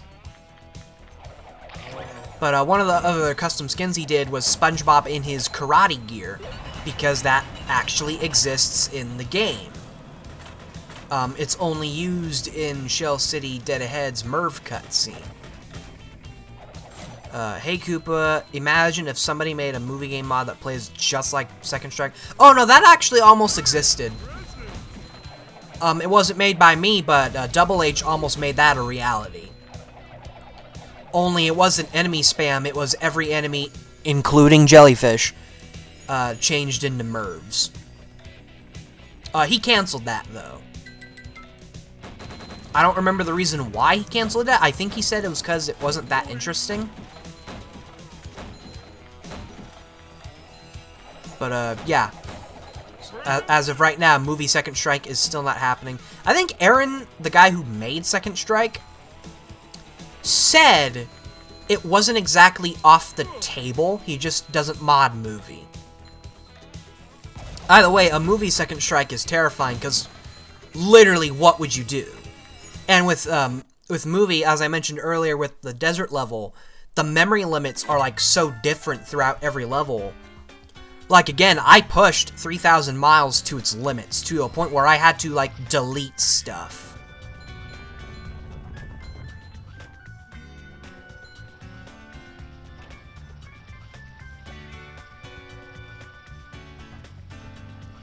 The boat, the actual Thug Tug's in, the boat's, a tugboat. That's why it's called the Thug Tug.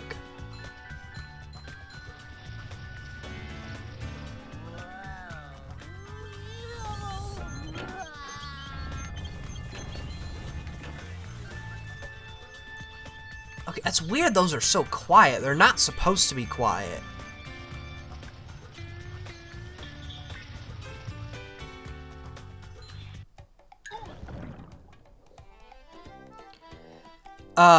Polk, we actually talked about this earlier, and this is only a theory.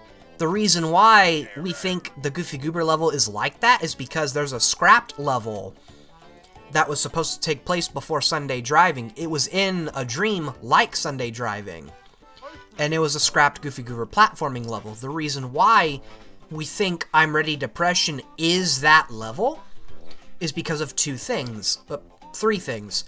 One, it has 5 challenges. So did the scrap level.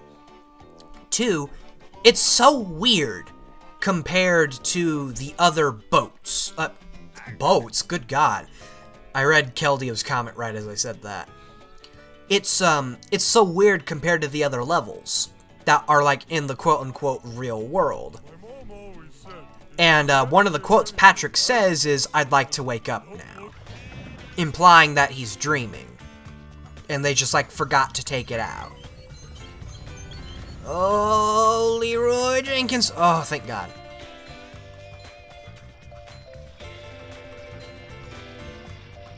Oh, I didn't know some tugboats ran on coal.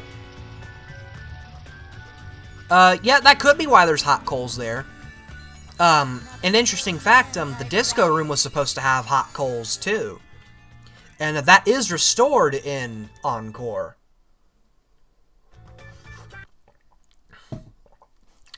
And I think the reason why it's not there is because the damage object in the disco level, the one that appears after the after the goo vanishes, it's invisible. So I think what I ended up doing was just deleting the goo altogether and turning the invisible object into the hot coals. Oh, I didn't get hit that time. I'm getting better. I say that as I almost get directly hit by an enemy. Oh boy, another Krabby Patty. Holy crap! Wait, what happened? I thought I just got another upgrade point. What happened? What was it reminding me I had an unspent one?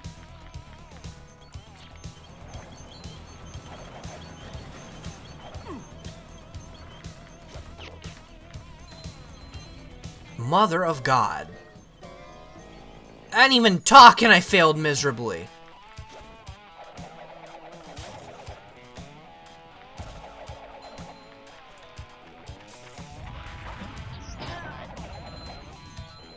Oh, by the way, at some point, even though I did say earlier this is not a 100% run, I will be going back to some levels to show off some of the stuff DX does. Specifically for the ring challenges. I didn't do shit to the time trials. It was the ring challenges that got changed, and even then, mainly for the sliding levels.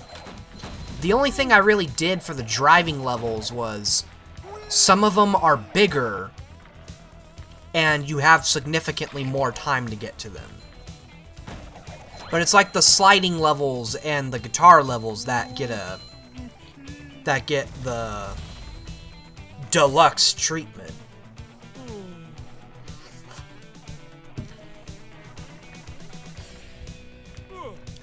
No. The platforming level was going to take place before Sunday driving. We know that.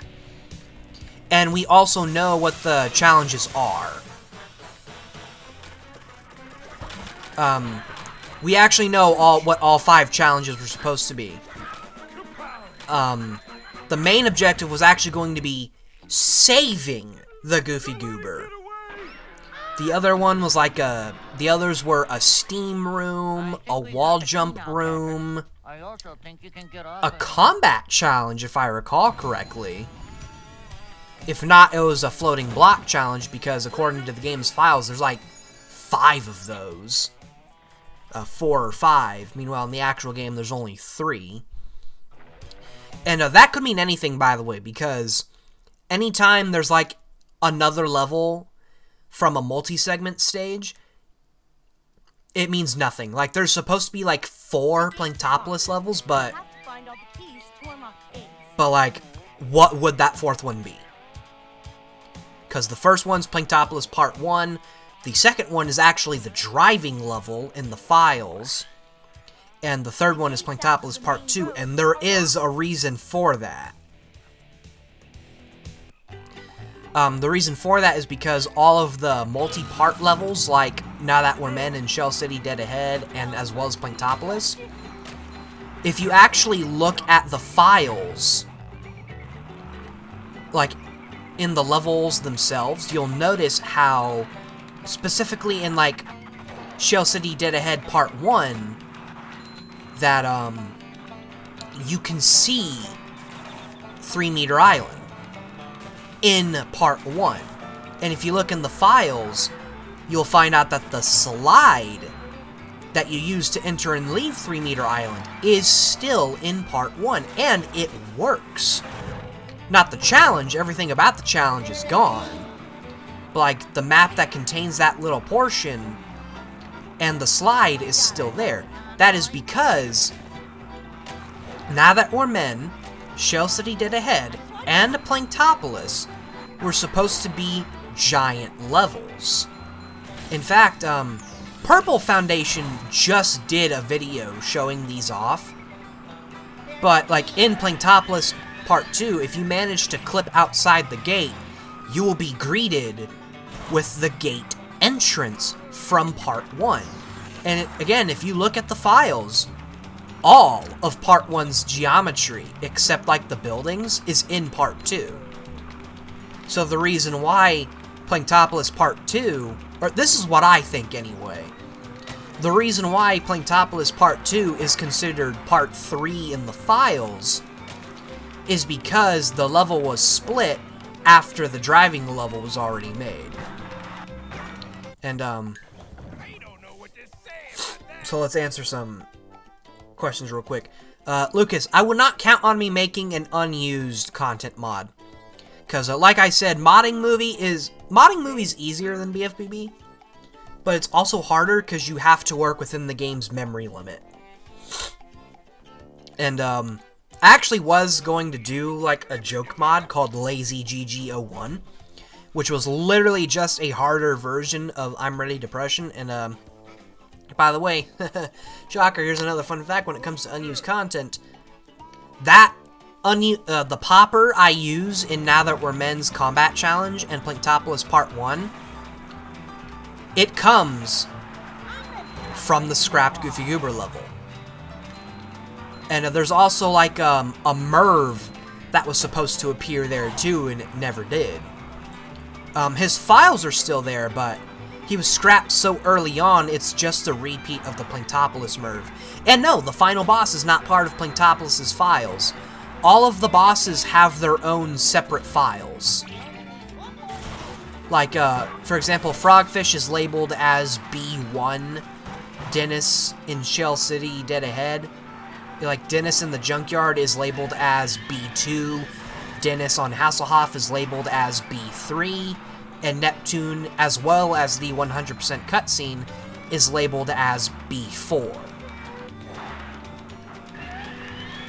Going back to the tugboat subject, there were a couple of coal-burning tugs that existed a long time ago, till around 1930-ish.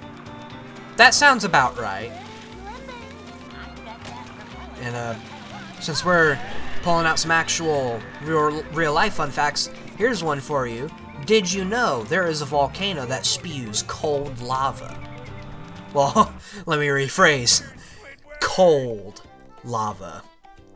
It's not cold by any fucking means necessary, but it's like the coldest lava on Earth. It's like only 900 degrees when lava's normally like in the mid-thousands. And it's also black, because it's made from stuff like sulfur and stuff. It's a real volcano, too. I don't remember the name. I think it's somewhere in South Africa. It's interesting. It's definitely worth a Google. I actually gave that fun fact in a Some Call Me Johnny stream, and he got caught. Apparently, it was so interesting, because I gave it after saying a joke. He was so interested in it, he actually stopped what he was doing and read the fun fact, and that is a badge of honor right there. And Big Max, yes, I have heard of the show called Bluey. It's very wholesome. I like it. I'll be right back. I don't watch it on my own. I watch it like when my nieces watch it, but it's very wholesome, very feel-good. Alright, time for the frogfish.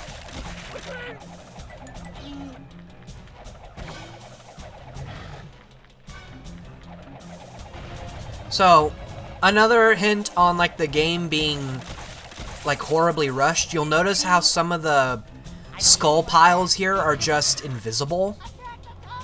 Here's why that is. You can actually see this in the, in Planktopolis' level file. Those are supposed to, I don't know about that pile there, but, like, that pile there, it's supposed to be a baked-in shadow. And in the level editor, those are represented by random transparent patches. Like, transparent as in you can actually see them through the level. Like, you can see through the level, when in the normal game, those are just shadows. I clicked the wrong button. I really hate playing this with the gamepad. Well, I don't. But, like, I also just finished testing Encore with an Xbox controller, so...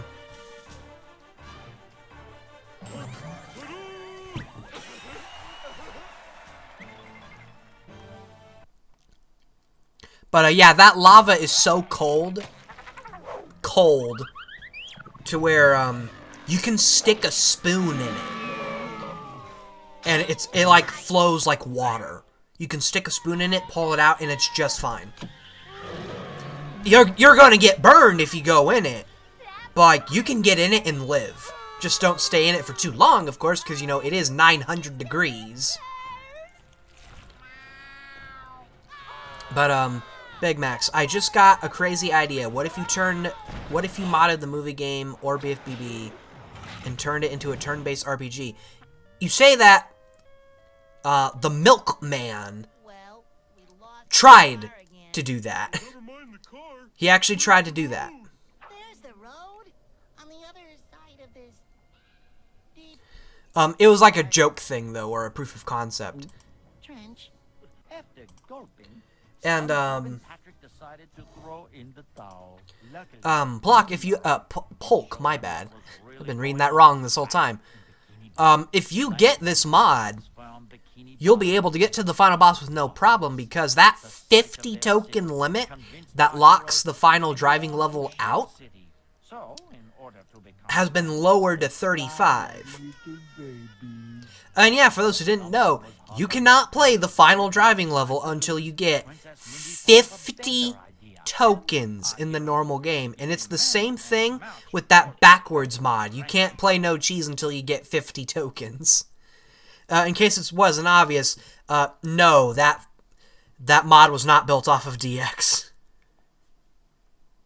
To get to Shell City, you're going to need to cross the bottom of the trench. You can get to the bottom using this slide.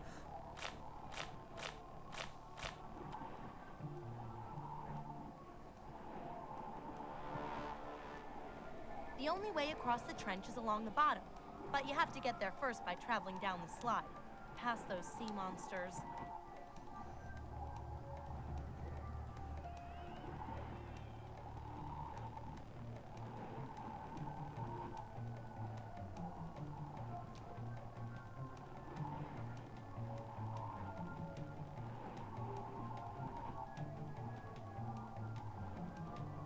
Hold on, I'm answering something on my end.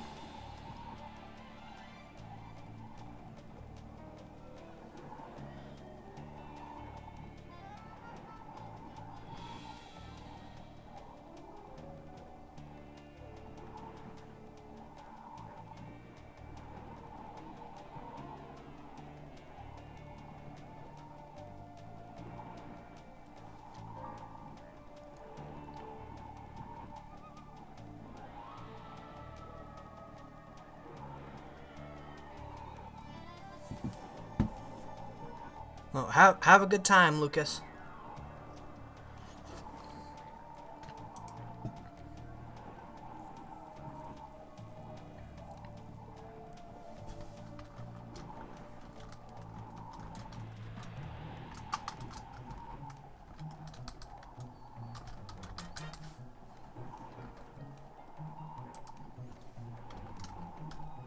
I've just received information that Ethan will be joining us in about 40 minutes.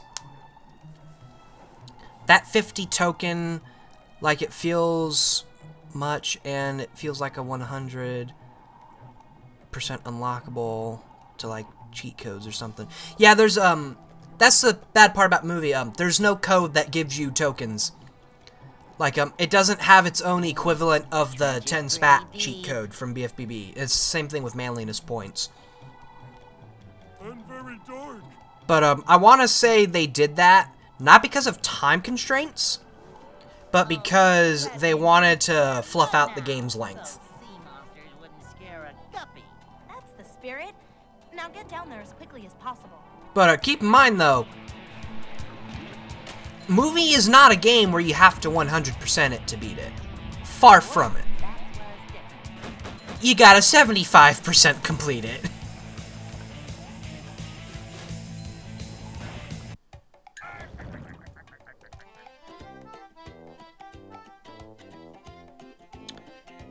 Yes, the Hasselhoff is back in this mod. So, I mentioned earlier what I did with the cutscenes was... oh yeah, speedrun shred I added just for this mod. In the original game, that is a Hans trigger. that trigger is still there, but I shortened it to allow you to just get that shortcut without doing the damage boost. And I will be coming back to Rock Slide, actually, because this is probably where I'm going to show the stuff like ring challenges and how to actually beat the Macho Time challenge. Oh, and Will's going to be joining us probably about the time Ethan joins. But yeah, the cutscenes I did for this mod, and this carries over to Encore, because Encore is being built off of DX. The cutscenes are still... Originally, they just were clips from movie. Like, edited around to make, like, restructured to fit the game story. But that resulted in cutscenes being, like, 5 minutes long.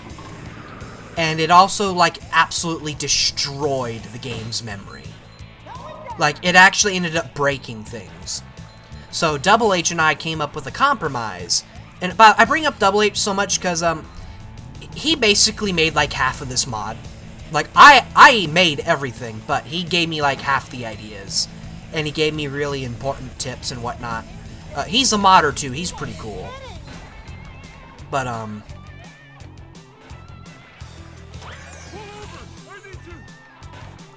hold on, I gotta read it real quick. Keldia, I'm going to go soon, so hopefully I'll be back before the stream ends, even if I miss it. I'm glad to share my questions and share my ideas for the April. Oh yeah, no problem. Oh shit, I didn't realize I had 1 health left. Ah!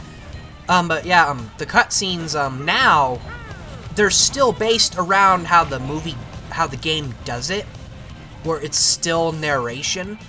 But I put movie footage over it, so it's more like a montage rather than a slideshow. And any point that has the characters actually talk... Oh no, I did that wrong. Any point that has the characters actually talk, I just use audio from the movie. And the last cutscene is actually just straight up the ending of the movie. Because for most of that cutscene, the characters talk, and it was also my excuse of incorporating Ocean Man into the game, because music modding for this game, although it is possible, it's not worth it.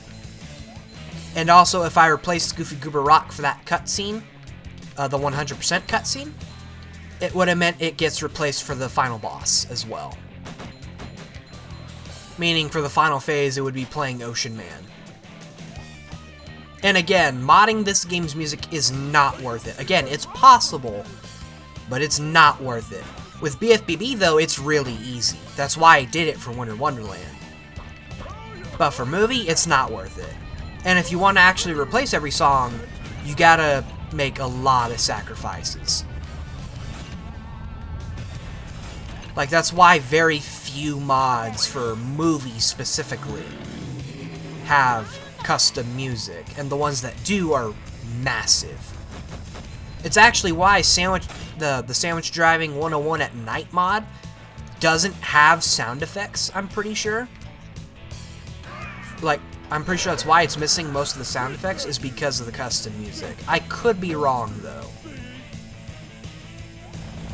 For that mod specifically, but I know if you change the music at all, it like, fucks the game over massively.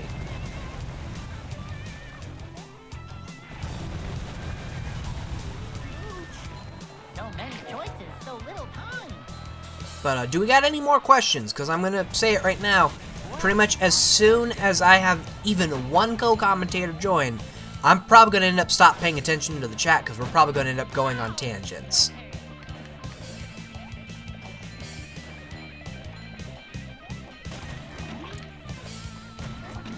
Yeah, I suppose it would be. Why did I do that? It would be kind of funny, because it would completely break the mood of the final boss, but I don't like doing that. And plus, Ocean Man is still in the game. It's in the final cutscene, like the final FMV. So, another thing I did with the FMVs, actually, I've said this a couple times, you'll see it whenever I upgrade a move, is I actually show what the upgrade does, instead of relying on the game player to actually read the screen, because I know a lot of people don't. And I do the same thing with basic moves, too.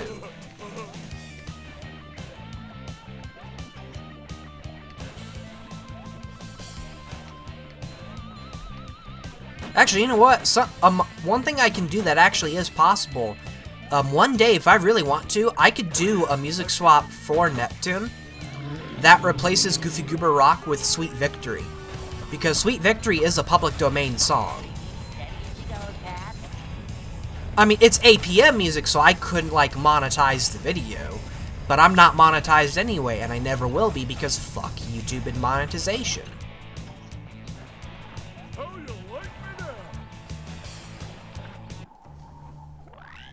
Holy cow! You actually did it?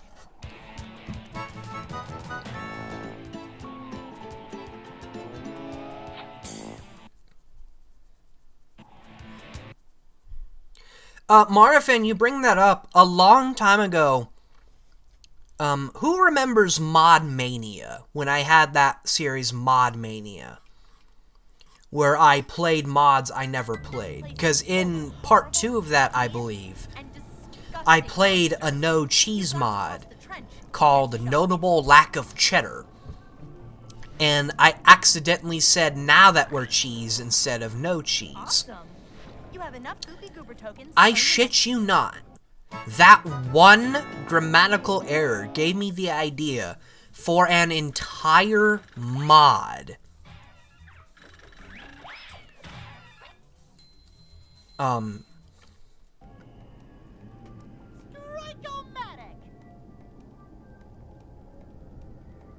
Yeah, Sweet Victory's public domain. I'm assuming that's what you mean, Polk. Anyways. But yeah, that one grammatical error gave me an entire mod idea. Where all the levels in movie would look like different levels. Like here, since I said now that we're cheese instead of no cheese, it would have looked, now that we're men, would have looked like no cheese. And like the enemies would be from like Thug Tug because, well, no cheese doesn't have enemies.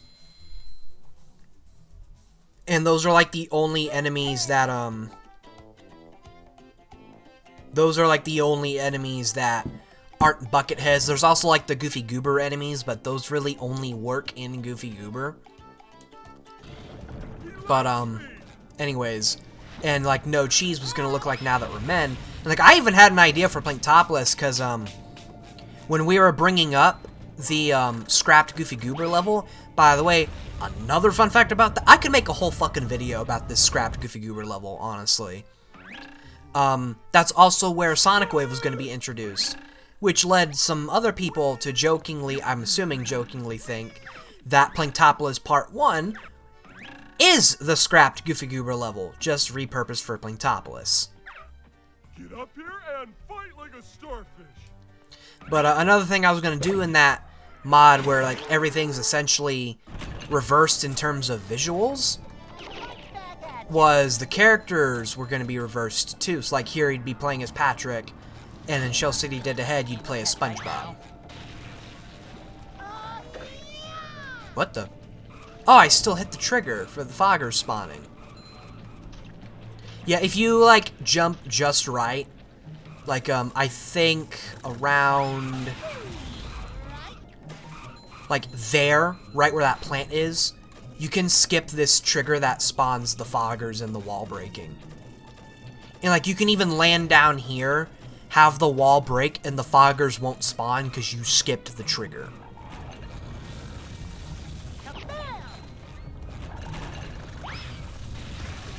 Oh shit!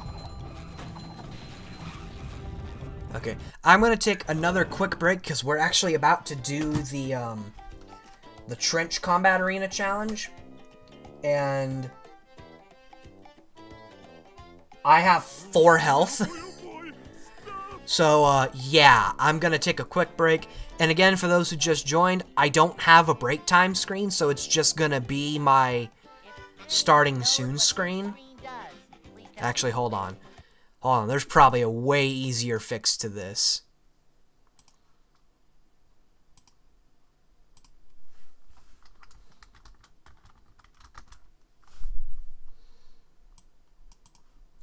There we go.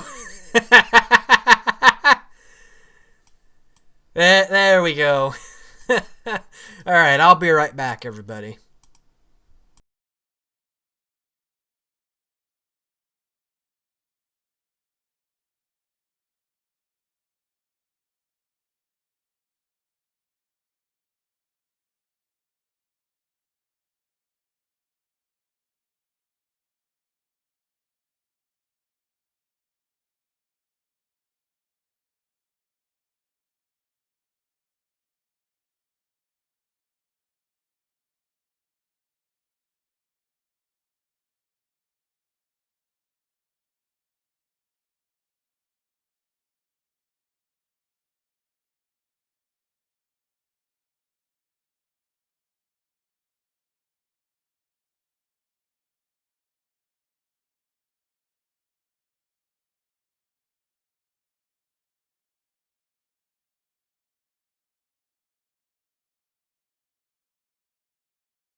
Okay, I'm back. Also, damn, damn, Polk, your first video was the Truth or Square final boss with Sunset Heights? Holy crap. Damn, you've been here for a long time. Well, regardless, I appreciate it. Okay, let's get rid of that, because I'll make an actual breakthrough. I'll probably make, like, the rest of my assets over the weekend, because I actually am having fun doing this by myself. I'm having way more fun than I thought I was going to. Because, you know, I don't like doing streams by myself, but I guess it helps that I have a more active community now. I mean, yeah, like, there's still only, like, 6 people watching. But I have such an active community now as opposed to back then. Okay, I can't check what the battery life is on the controller because if I actually click the home menu button, I'm gonna get warped out of it. Oh, now I have 4 viewers. Cool. Because I'll get, like, warped out of the game, so before we tackle the 3rd combat challenge, I am actually going to go back and show some of the stuff. Let's see here.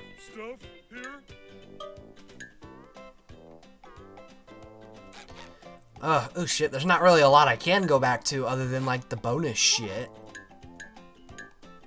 Well, actually, I suppose I could do the rock slide stuff right now.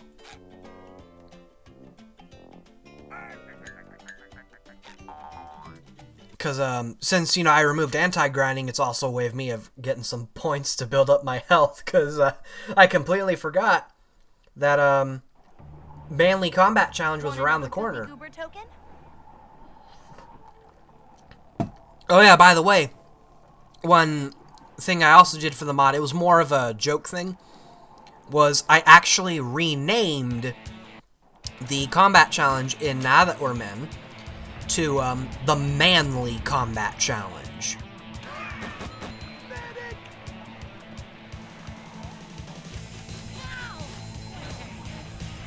But like, yeah, now I'm gonna show off, not in this challenge specifically, but when we get to the Macho Time challenge, I'm gonna show some skips that I learned, ironically, by watching someone else play Movie DX.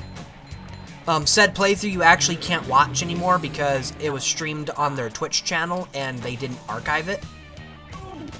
They did archive the Winter Wonderland video though, but that's unlisted. Purely by, I actually asked them to archive it because I wasn't able to watch the stream. But like, if you guys want to see footage of that backwards mod before I get to it, the person I'm talking about, Tetrax Z, they did a live stream about the backwards mod. There were a couple moments though that made me go like, what are you doing? Like, they didn't know you could deflect the knives from Dennis 2. And the mod gives you the deflective projectile out of the blue. Imagine modding a cutscene where SpongeBob posts a nuclear launch codes on screen to cut the chumba. Hey, if someone animates that, I could put that in either this or BFBB, but I need to get the video tool working. Because I said earlier when I was showing that trailer, which I think you actually missed, Big Max. Oh, for those who are in my Discord server, I'll post the actual version of that trailer after the stream. But, our video tool actually doesn't work at the moment. Not on my end, anyway. And for all I know, it could be because I have Windows 11. That could be the exact reason I have Windows 11. Also, pet peeve of mine. Whenever I see people who don't play movie game often, they take that long path on the time challenges, and it kills me a little. And they do the same shit in Sunday Driving, where they take all of the side paths, like the water slide and the path that opens from hitting the railroad targets. And in the normal time challenge, you can get away with that. But in the Macho, you can't. And on both, you don't have to take either. But like, for right now, since the Macho Time since the normal time challenge in Rock Slide is so forgiving, we're just gonna do a somewhat normal route. It's when we get to Macho that I'm gonna show off the speedrun strats that I learned.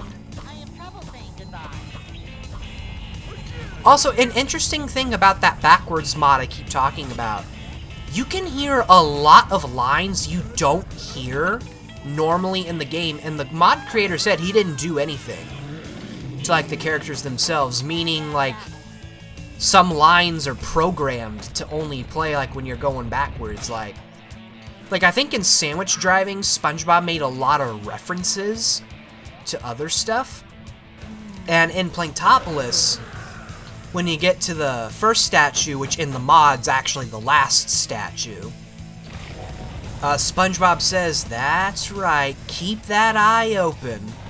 And when you hit it, he says bullseye, and he doesn't do that in the normal game.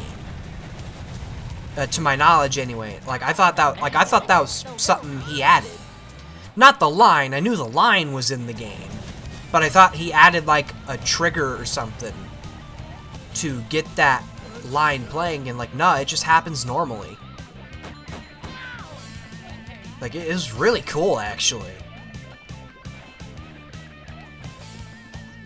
A community repaint of the movie game? I think it actually already exists. I'm probably wrong about that. I mean, who knows? I might do it. It's definitely not going to the modding wiki. Definitely not going to the modding wiki. They allow joke mods, but they have a pretty low tolerance for it. And I say modding wiki, I should be saying modding server. Also, tip for the time challenges, taking this path is quicker. Not by much, it's only quicker by like a second, but it's quicker.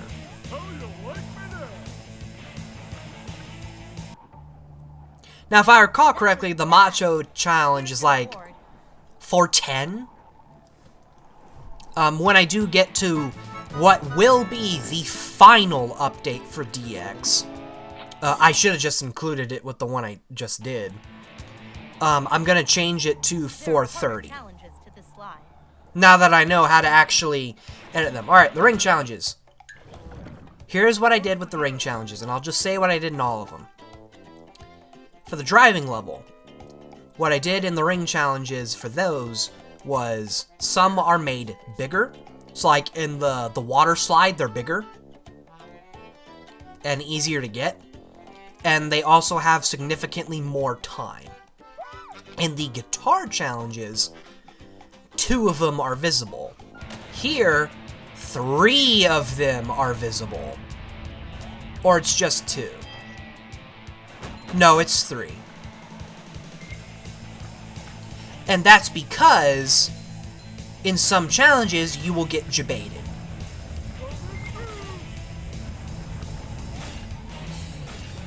Windows 11 sucks, and it's inconsistent too. You can play some RPG Maker 2003 fan games, but not all of them.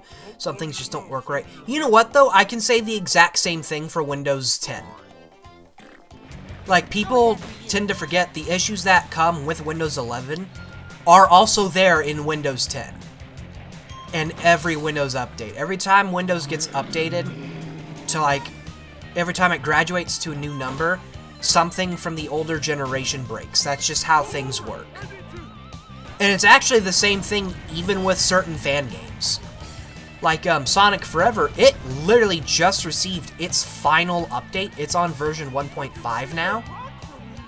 And to my knowledge, it's the final one, because they said when they get to that, they were going to finally start working on updates for Sonic 2 Absolute. Every time Sonic Forever, and this is the same for Sonic 2 Absolute, every time they get updated, it breaks all of the mods. Literally all of them. You have to update them because the reason why it gets broken is because each update brings script changes. But in terms of like programs I use, everything works fine on my end.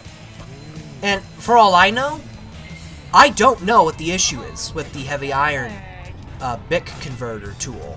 It could be Windows 11. I'm not going to know until I try again on my laptop, because my laptop still has Windows 10.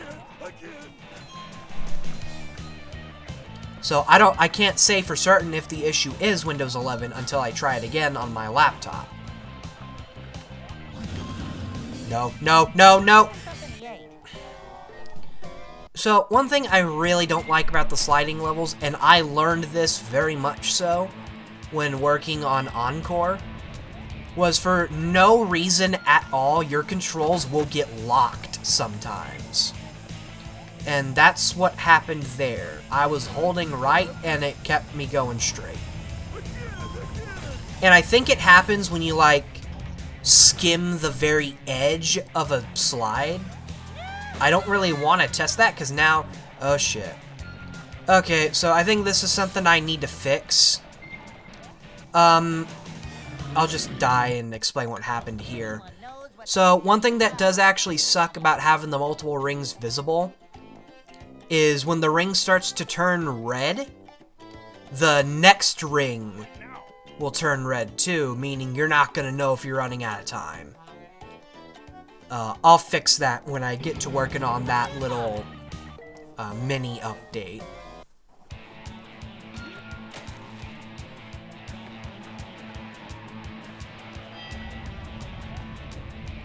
But I think the reason why it turned... It shouldn't have turned red to begin with, because the timing I did for the slot for the ring challenges make it to where you can get to all of them before turning red, but it might have been because I wasn't holding forward.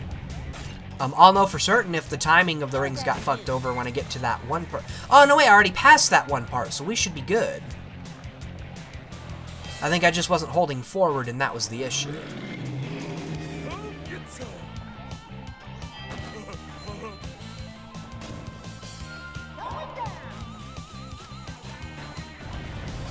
Oh, shit, I just realized I have an upgrade point. I am one having fun.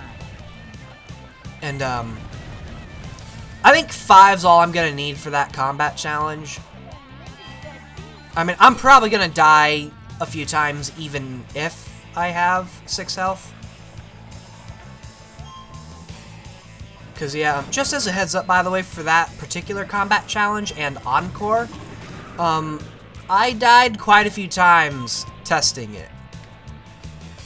So, yeah, that tells you... And, like, originally, that challenge was going to be no different from the original game. Since, you know, the goal with the enemies in that one mod is, the enemies were just going to be set to their hardest variations, and in that combat challenge, they're already at their hardest variations. So what I did there was, I did other things. It's still built off of DX's version, but, I did more. And, hey Koopa, maybe one day we'll have slammers and flingers in Planktop. We do! That's part of DX's enemy changes with Planktopolis. Replacing some of the Mervs. Some of them in Part 1 are replaced with Flingers, and... the 3 that just ambush you in the final part, they're gone. They're just deleted. Instead, the last Merv in the final Planktopolis room is replaced with 2 Slammers.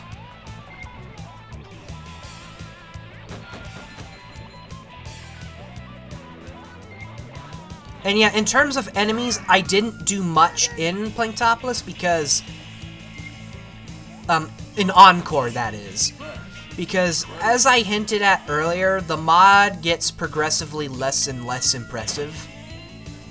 Because with Movie, it's very hard to get creative in terms of what you can change. So eventually, it kind of just boiled down... Like, we went from No Cheese, which had a lot of adjustments made, and I'm Ready Depression, which had a lot of adjustments made. And it quickly, like, just slowly boils down to some things move faster and the enemies are harder. And by the time you get to Planktopolis, it's literally just the enemies are harder and there's more than one turret. But, I'm gonna say right now, the side challenges, like the combat arenas, SpongeBob, and floating blocks, will make up for that. Again, not really gonna say what those do. Well, I've pretty much already said what the combat challenges do, it's just the enemies harder. But for SpongeBob and floating block, I want to keep that a secret until the mod comes out. And even then, I'm not going to reveal much. Like, even the trailer for Encore, it's not going to reveal much.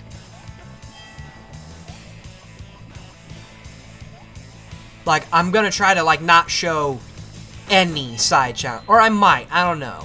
It would give it people incentive to play it.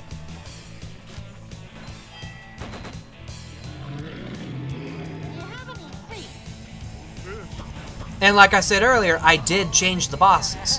I did. Just not in the way you'd think. And also, I will spoil this, because I actually did in the reveal video, I changed the ring challenges a little for that mod. Let's just say in about half of the levels, muscle memory is going to be your worst enemy. Here's your reward. You've earned it. Because it was for me, and I made the damn mod. Alright. It's time for some sick speedrun strats. I've got challenges.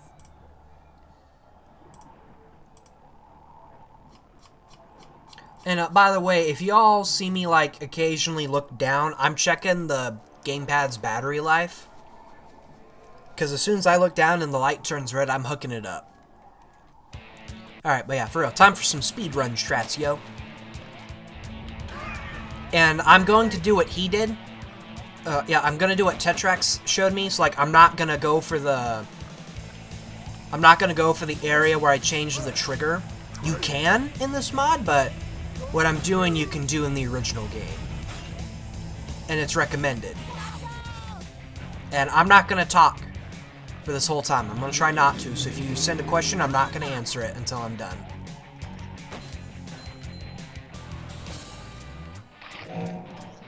Dark. Red.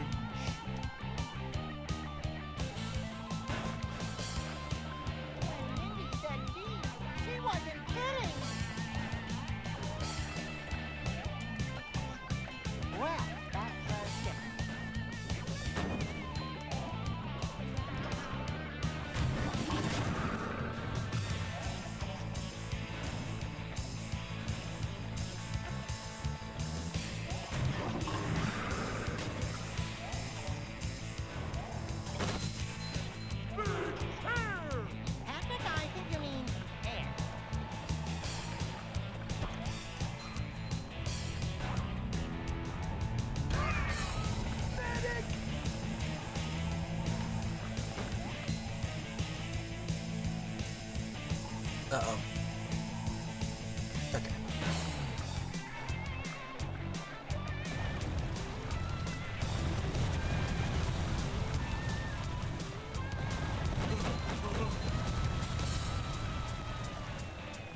Going down.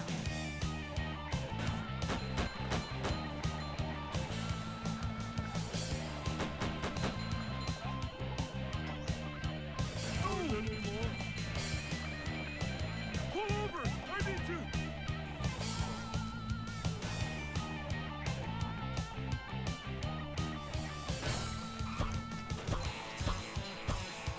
Sayonara.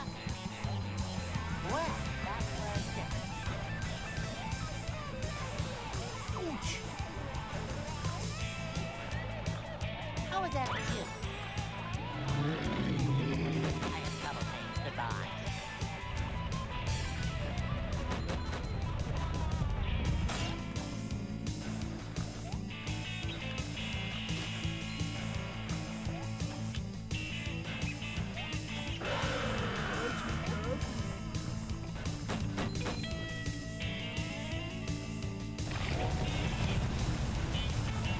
Okay, so what I'm about to do is either gonna make or completely break this run.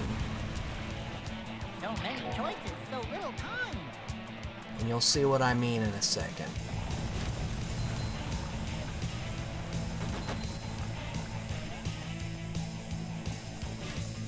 That wasn't it. This is it. I can see my rock from here! Oh, I broke it! Because the control's locked. Ah! Okay, hopefully I can try again. No, I got sent way too far back. I got sent way too far back. So, what the goal is there is, like, near a flower, you can jump off and just go to the bottom, because Hans won't pick you up. So many choices. But like I just said, I got just fucked over massively there, because my control's locked for no reason. Yeah, I'm not gonna make it. Okay, well... Well, I don't need to finish it. I don't need to go back and backtrack. So, let me see if I can do another challenge while I'm waiting for co-commentators. I don't think I can. Well, I can, but it's gonna be in other levels. Yeah, I'm just gonna go on. Might try that again later.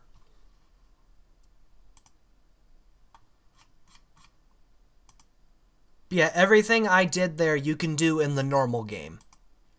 That's not something that's exclusive to DX. That shit you can do normally.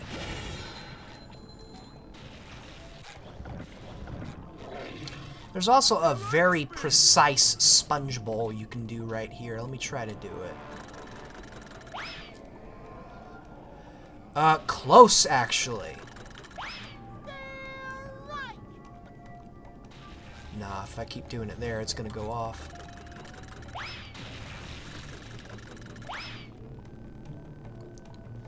Damn it!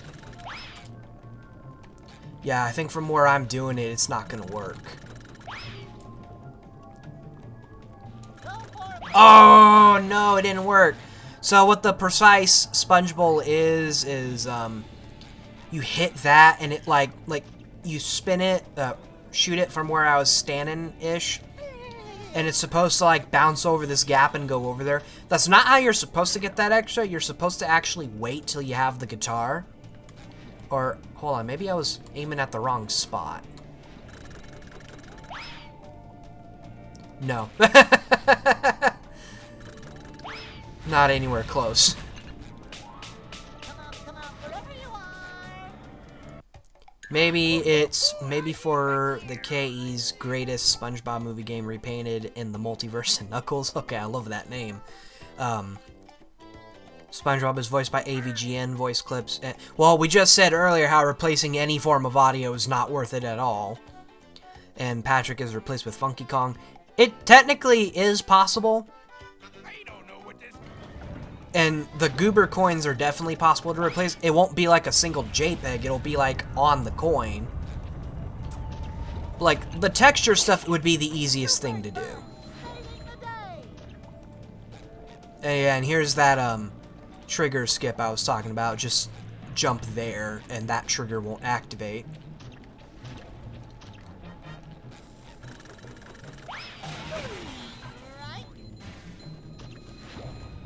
Okay, I was kind of hoping I could enter here with 6 health points, but from simply just playing Rock Slide, that wasn't going to happen. Holy shit. I didn't know it could be taken out with one shot with the bowl. Ugh.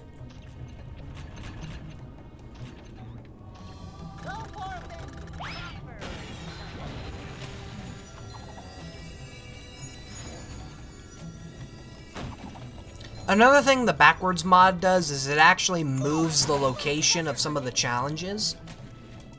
So for this particular combat challenge, it's actually placed here where I'm standing, and the extra is down below where it originally was. And actually, I kind of like that better, because I've always thought this was such a weird spot for a combat challenge. Alright, here we go.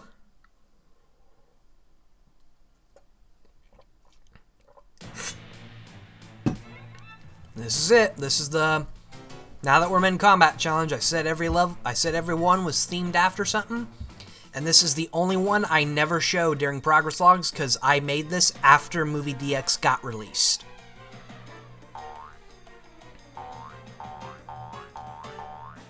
Alright, here we go. Not off to a good start. Not off to a good start. Let me be.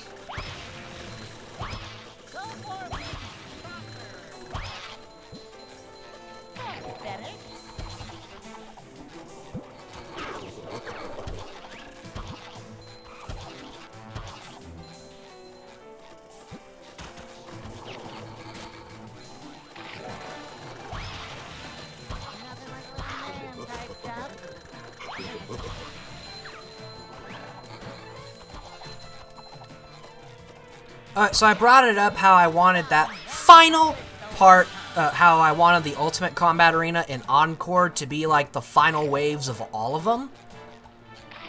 It wasn't just that. I wanted it to also visually look like all of them were colliding.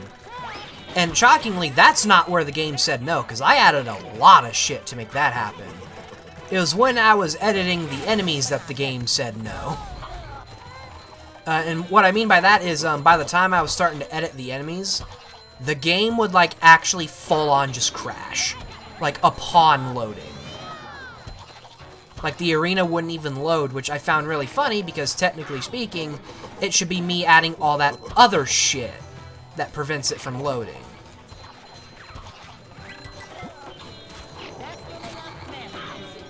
Oh! Hell yeah! Also, random fun fact I learned, apparently, the GameCube version of Movie is the only version that lets you skip FMVs. I did not know that.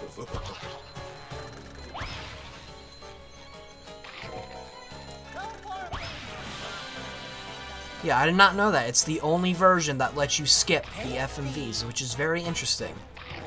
Alright, final wave time, here we go. Bring me the Merv.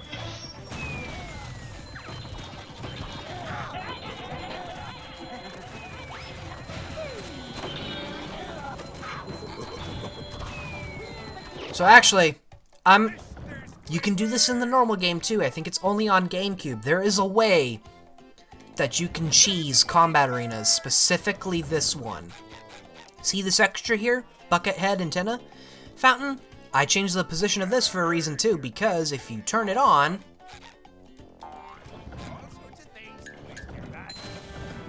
the fogger attacks will no longer work. And that's because, well, it'll work sometimes. But like when there's a bunch of them on screen, the fogger attack will not work because, actually when there's just a bunch of enemies on screen in general, the attack won't work because the bucket head fountain is overloading the game with particles. And the Fogger's breath attack is particles. And when there's too many on screen, it causes certain effects to not work. Like the Fogger's attacks, the trails when a popper shoots, or even the Merv's little missile trail. I should have done that at the start of the challenge, honestly.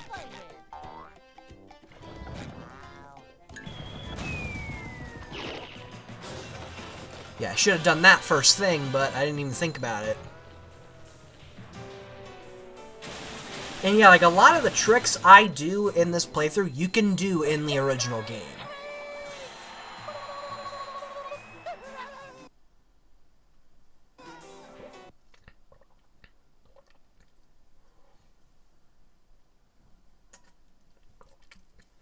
Damn, the stream connection has been excellent this whole time. That's really weird. I feel like I shouldn't even be recording. Like, I feel like I'm actually wasting space by recording, because the stream connection's legit been great this whole time. Meanwhile, back in the old days, it'd be like in the red zone for half the time.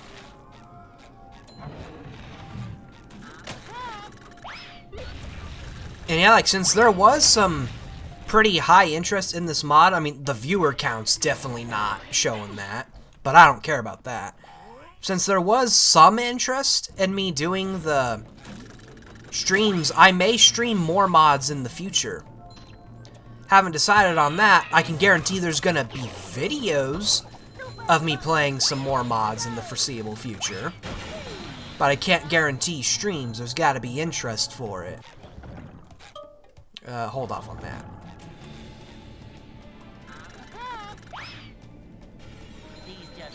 And I even learned a trick literally before I was recording this. I learned it. Okay, so actually a little interesting bit of trivia there. If you look at this level's files, you'll find out those crates that are under the balloon crates are actually supposed to be on the balloon crates. But they clip in the crates, meaning they're considered to not be on top of them. That's why they're on the ground. Might do that in the final DX update, which again, it's gonna be a small update. Like, I'm not even gonna make an announcement for when it comes out, just pay attention for when it does. It may be today, honestly. Because there's legit just that little I want to do in the final update. But in terms of mods like made by me, like that aren't DX, Winter Wonderland did just get a patch that actually allows it to be played on hardware and on Dolphin without crashes.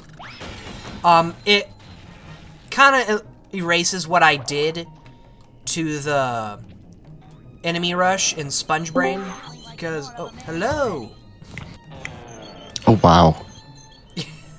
Your microphone on Discord is set to something. Oh, hold on, let me check. If anyone knows what this screen does, please tell me. Let's see here, voice and video. It's set to 100%, that's what. Good God. It's just like it's way lower quality than the stream that's on the microphone that's on stream. Oh, wait a minute. No. I know what it is. I know exactly what it is. It's probably set to my webcam's microphone. Probably. How about now? Oh, that's much better. Yeah, that's why it was set to my webcam's mic. That's what Femora has it set to by default, too. I tried to record that announcement video and I sounded like I was in a subway. I was like, what the fuck?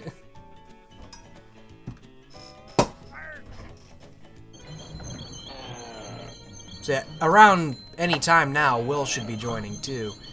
Yeah. God damn it. It feels so weird doing this after all these years. Fucking 3 years in between streams. Good God. Polk, VCs don't really happen often on the servers. Whenever a VC happens, it's when I'm hosting a watch party. Yeah, usually. But we don't, we aren't against people hosting their own. No one's done it yet, though. And I was going to tomorrow because it got announced not even 2 hours before I started this stream that the next Heavy Iron Showcase stream is tomorrow at 4. I'm not gonna be home tomorrow. I mean, I'll still be able to watch it, but I'm definitely not gonna host a watch party. Yeah. But I got higher priority watching it because I actually participated in this one. Took 4 challenges, but I got my shit in there, damn it.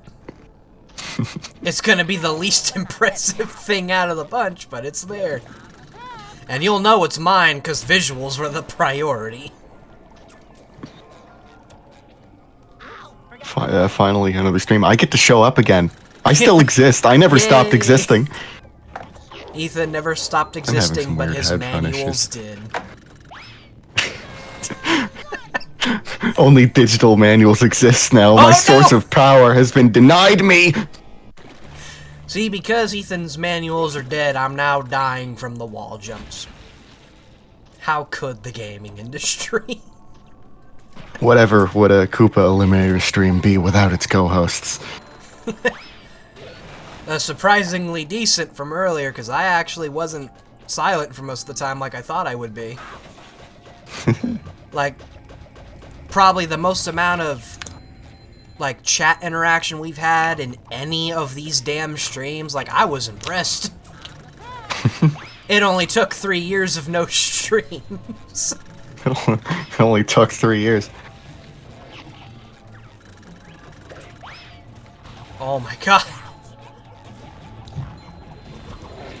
Another spoiler about Encore. This section will not be fun. And I know it won't because I didn't have fun playing it. And actually, I haven't for touched the movie game in a while. if I do end up playing this live, I might make Will play it. Because he's already barely played movie, so to force him to play a hard mode mod live, that would definitely be an experience. Murder. Big Max is like, Ethan, need them manuals. I'm actually like running out of shelf space. I need to. Oh no. I need to buy more. I need to buy shelves too, because I'm running out of space for my Blu-rays. And DVDs. I already ran out of space for my tapes. They have to be put under my TV. I've been trying to slow down on that in order to recover on my savings, but a little bit ago I spent several paychecks on considerably too much game-wise. Yeah, that sounds about right. Especially to me. Like, fucking... We have this thing at my college for those with financial aid called, well, it's not called anything. You just get, like, you get, like, whatever's left of your grant, and it can range from, like, 600 to 2,000. Yeah. I had a big one time, and I wasted it on gaming stuff and Lego. I had, like, $100 by the time I was done. So, oops. Well, I was already like behind on my savings. I've been trying to save for a vacation, and then I looked on Steam and I saw that the Steam Deck was there's no longer a waiting list for it. So I looked at it and thought, yes, this is the time that I should be spending like $800. I still don't have a deck. I don't want to get one because I'm never gonna use it. I found myself using it a lot because it's just a form factor I enjoy more. I mean, like, that would probably get me using it. And I have heard through, like, the modding server that getting Dolphin to work is as easy as pie. Because Dolphin really already is. has a Linux build. I don't really like Linux at all, excuse me there. I don't really like Linux, but as far as using Linux goes, this is the least painful it's ever been. And, like, it's really the other stuff I'm worried about. Like, I'm not gonna get XMU running. Fuck that. I did try XMU. It was a little bit of a pain. It didn't run the best either, but it did run. Yeah, like, and Played some Jet Set Radio Future. Speaking of that, I found out that, actually before that, let me answer a question in the comments. Yes, I have heard about Around the Clock. I actually used some of its music in, I think, the last Music Swap request. I don't intend on playing it because horror games are not really my shtick. So anyways, I'm a fan of Five Nights at Freddy's. But, well, I don't know, I think at this point calling it horror's debatable. But, there's a custom build of XMU designed specifically for BFBB. Like, specifically designed for it. And it's pretty good. Like, there's no glitches in the shadows. Everything runs perfectly, but there's two downsides. One, all the cutscenes have their audio desynced because XMU's animations are slower. And you cannot play the game in HD. If you do, the shadows will glitch, and the same thing applies to movie. Although for movie, it's a little worse because the FMVs just don't play at all. At least on movie, there's like a reason to, because the GameCube version sucks so much. But for BFBB, just like Dolphin is fine. Yeah, and actually, I ended up figuring out how to fix most of the issues on movie Dolphin. You have to go into the properties and turn on speed up disk rate transfer. With upscale, with upresing the game, there used to be some issues with some squares and some shadow issues. But I was reading not a bug report, a progress report on the Dolphin blog a little bit ago, and they found fixes for those. Yeah, and most of those apparently were made by the Heavy Iron modding community. Which I did not know until I joined it. I was like, oh shit, this is where they come from. It makes sense. Even the widescreen code that's on there was made in our community. I was like, wow. If you're playing the game on PCSX2, both BFBB and Movie Game achievements. God, I've seen Movie on that emulator. Good God, the bloom. Like, people give BFBB on Xbox shit. Nah, son. You ain't seen bad bloom until you've played a Movie Game on PCSX2. That's bad bloom. Generally, PCSX2 has made like great strides. That new interface has just like caused so much innovation in that scene that just was not there before. Oh yeah, and actually through that emulator, after I had to like get the settings correct and everything, I finally experienced Toybots on the PS2. I cannot believe what's about to leave my mouth, but I prefer the motion controls. Really? I don't even recall there being motion controls in Toybots Wii. It was just aiming with the mechs. Okay. Like, that was yeah, it. I never got that far. I never thought the day would come where I say, I prefer that. One of my pickups recently was actually Toybots on Wii, I think. Oh, I still have it up here. I don't actually put it in my Wii U anymore because I swear the disc reader in this thing's going out. Yeah. I got just like a whole ton of, because I went out, like I was like, I can drive and get home in a reasonable time, up to 2 hours away from home. So I drove out up to 2 hours away to every game store, not stop, every general game store I could find within a 2-hour driving radius, and I spent like half my savings. Oh my god. I remember the guy was like, "You want to hear your total?" Yeah, that'd be about me if I ever go on a movie spree. I'll get someone asking, do you really want to know your total? Do you really? Fucking hell, one time I spent like $200 at a thrift store. Just with a whole movie set, like them pictures I post in the server of me going on movie hauls, those aren't jokes.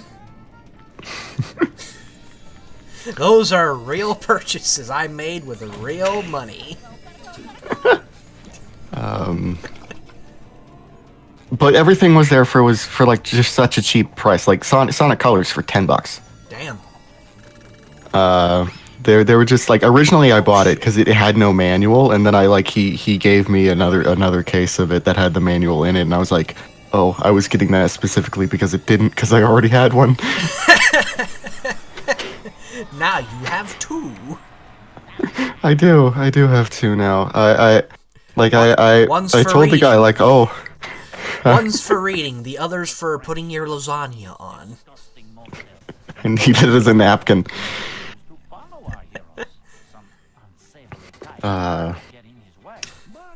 There was Hero Pants for 3DS for really cheap.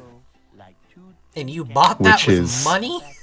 It was, I don't know, it feels like a bit of a miracle port.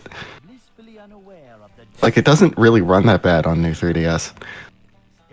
Oh, it's almost like it wasn't designed to be a console game. I've seen that shit on a... Still, I'm that amazed. shit on console. It looks like a Vita game. It is on Vita. I know, that's the worst part. My first time playing it was on Vita. It's considerably better on 3DS as a not to say it's better on 3DS. I mean, it is less shitty on 3DS.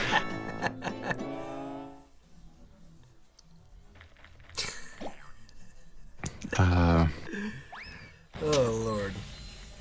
I found Majora's Mask on 3DS real cheap. Isn't there a DS version of Hero Pants too, or am I thinking of No, Robotic Revenge? Robotic Revenge has one, but it is a different game. It is the only port of that game to be a different game. Yeah, so I remember that because Ant Dude did like a video on every SpongeBob game ever made. I played it and I was genuinely so An object, stand next to it, and press confused. this. Plankton's using those TVs. It's so zoomed in, I don't know what's happening. These guns suck. So this was another thing I learned from when Tetrax played the game. I had no idea that this was supposed to be a puzzle to get a big combo. I bought like a stupidly large amount of Disney Pixar Cars, the video game. God. Like, I already had it on GameCube, PS2, and Xbox 360, so I'm like, why don't I just complete this out by getting it on Wii, PC, on Steam as well. I got it physically and on Steam. As well as I think the Xbox version of the game. Yeah, that's all I was missing. So for those who are hearing the modding talk earlier, I mentioned how every level has a different memory limit, how depending on the level you can only add so much. I added jack shit to Shell City Dead Ahead. Like, I added like one enemy type, and this cutscene crashes the game. Ouch. Yeah. Movie game is very temperamental.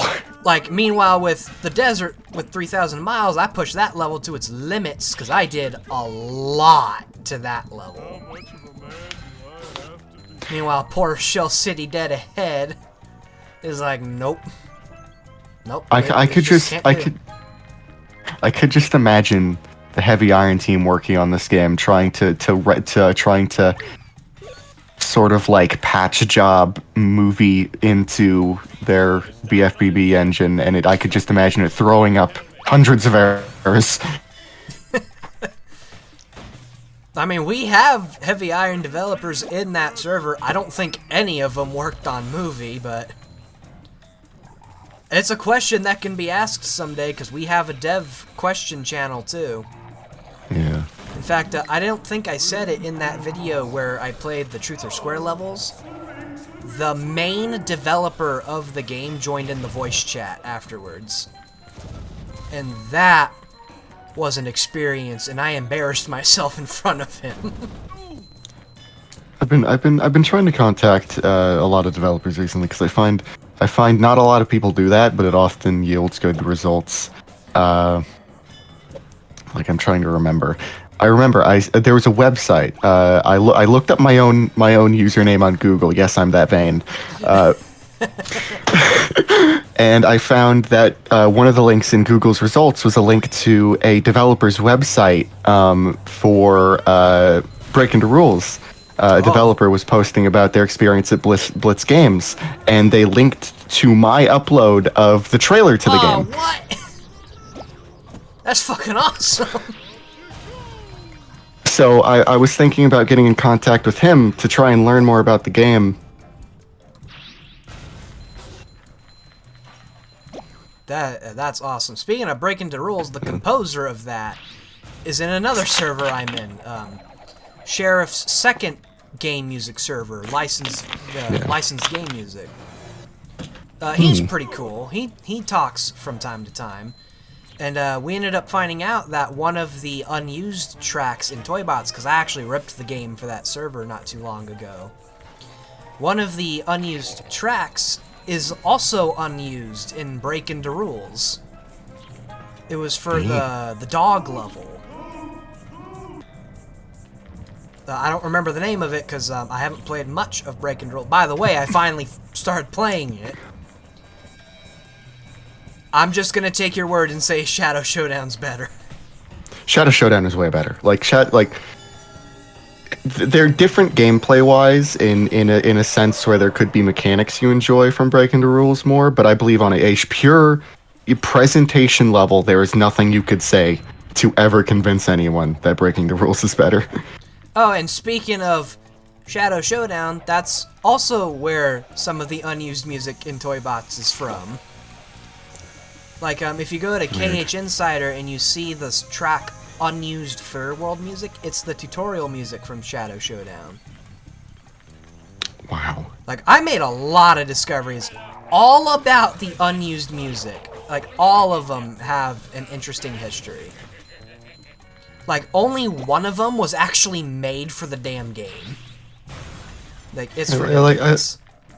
I like seeing licensed games get all this attention because I believe they have all the potential to be just as revered as any other video game from their time.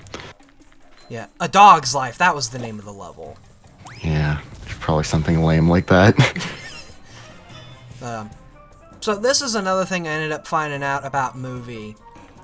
When I was working on DX, if you kill this one Merv, this cutscene plays.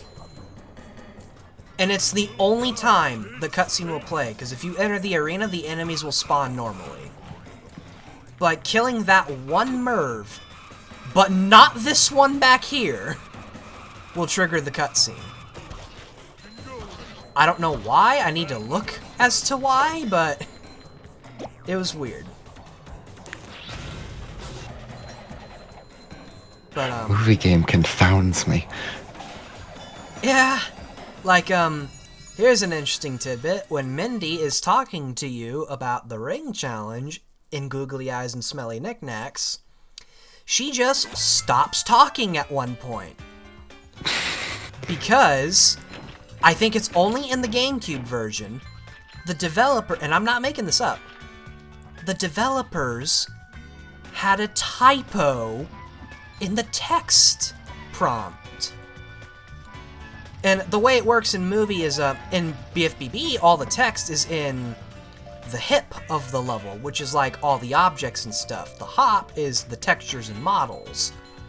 Well, for Movie, they have a separate file entirely for the text. And in the prompt of Mindy talking about the rings themselves and how they work, they freaking mistyped the voice line. So it doesn't play as a result. And I was like, you gotta be kidding me, really? A professional team made such Wild. a grave error. I expect it. At some point, it's gonna happen. I'm gonna write like a hit piece on Creature from the Krusty Krab GameCube.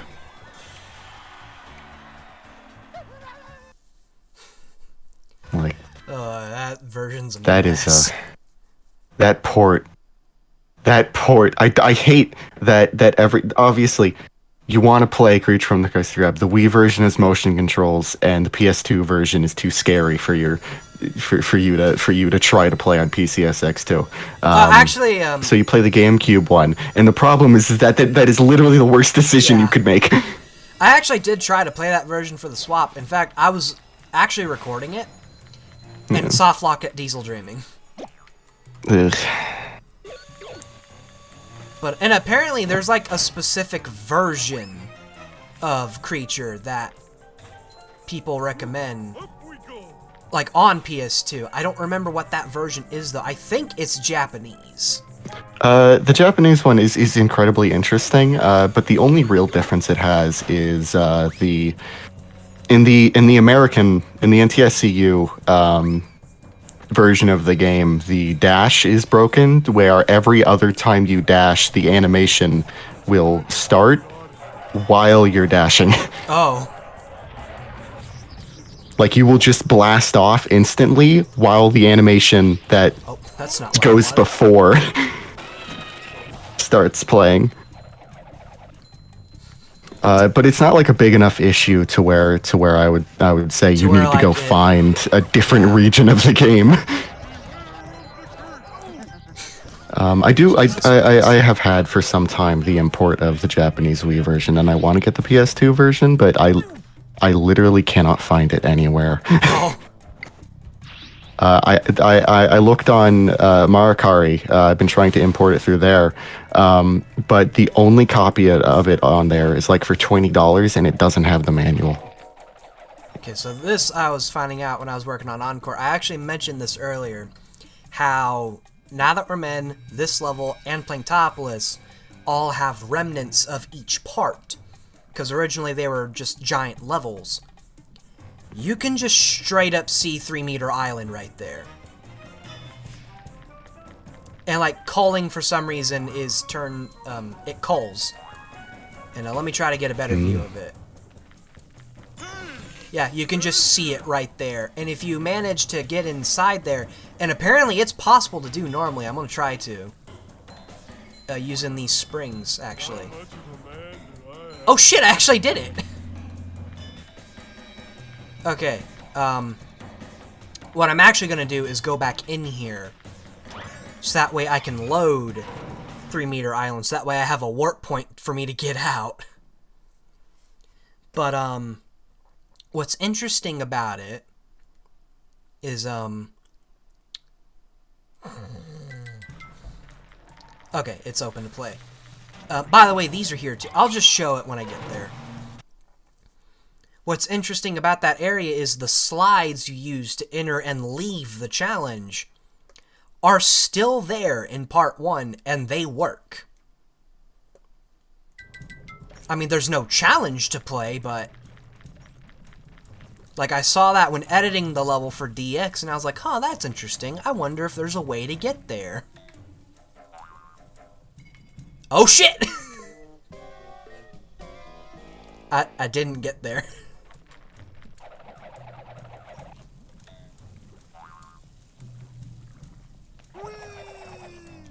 Let's try that again.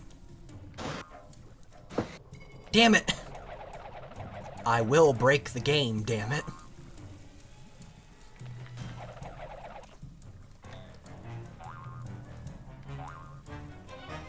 No! Movie game in 4x3 is throwing me off because I never played in 4x3 anymore.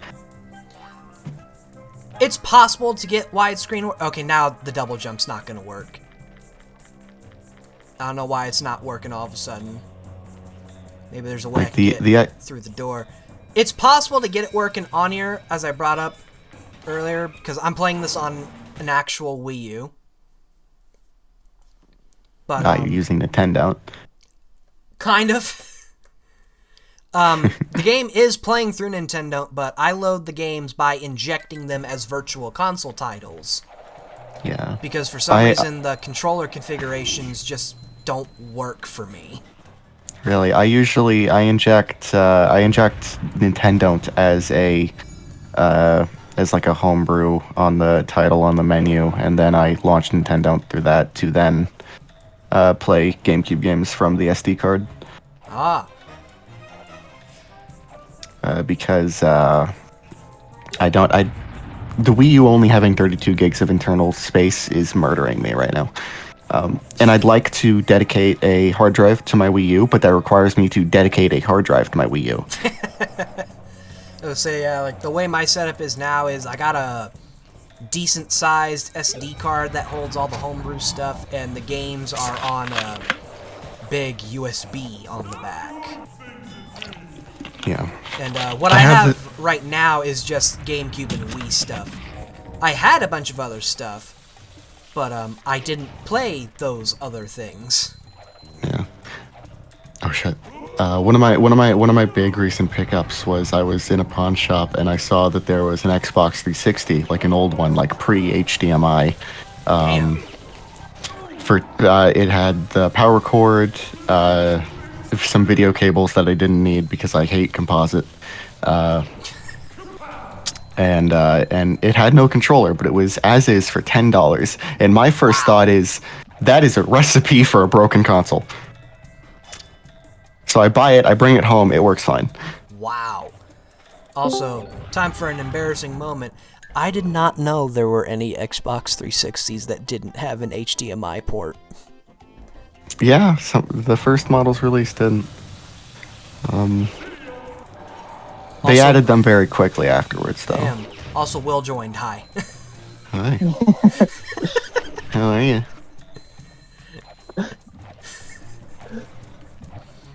Hi, how are you? Inside was some Need for Speed game, and then I went to a different shop and I picked up for like $40. I picked up an Xbox HD DVD drive. Why? I don't know. What's actually interesting about it is that there's storage inside of it. The HD DVD drive doubles as a 256 megabyte memory card. God damn, that's a big memory card. Physically. Otherwise, I don't own any HD DVDs, so the only thing it can do is play regular DVDs. I was gonna say, if you manage to get your hands on an HD DVD, it's not gonna play because all of them at this point are rotten. You're right. Like, even sealed ones just rot. Was HD, like, oh my, were they just built that badly? Yeah, I think they were just burned that badly. It's ridiculous. Also, I found a video of me going through, Wait, what? What's happening here? Well, apparently the entire SpongeBob movie is on Twitter for free. Oh, neat. I was like, oh, that's interesting. Before I continue with the game, though, I actually found a video of me going to part 1. Of me in part 1 going to 3 Meter Island, so let me whip that up real quick. Actually, I'm thinking. What are the chances? What are the chances that the cinematics in this game that have been changed to real movie clips are gonna get a strike? Ow! That video's loud. Holy shit! And I'm actually not worried about copyright strikes because Tetrax streamed the game on Twitch with the movie clips, and their copyright rules are way more strict than YouTube. He did talk over the final one though, because the final one has Ocean Man.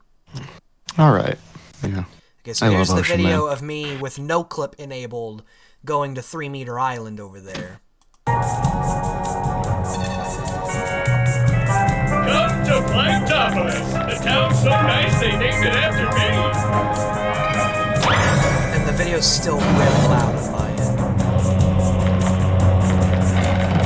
Give it up, Patrick. You and that fuck will never get Neptune's crown back.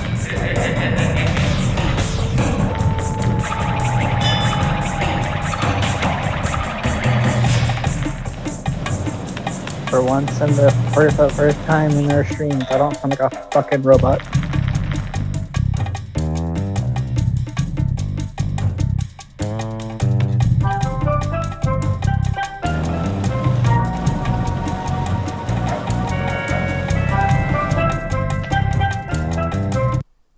have it. That's one of the only remnants of the game's multi-part levels being giant levels.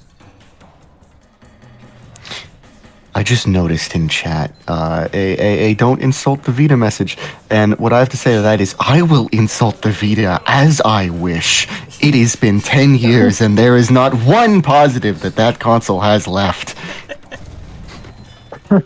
It's like, I'll insult it till I die, and even then, I will insult it in death. And you can't stop me. Oh shit!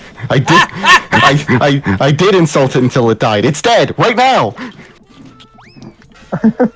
So, I forgot there's a mini Murph there. And I just ran right into him.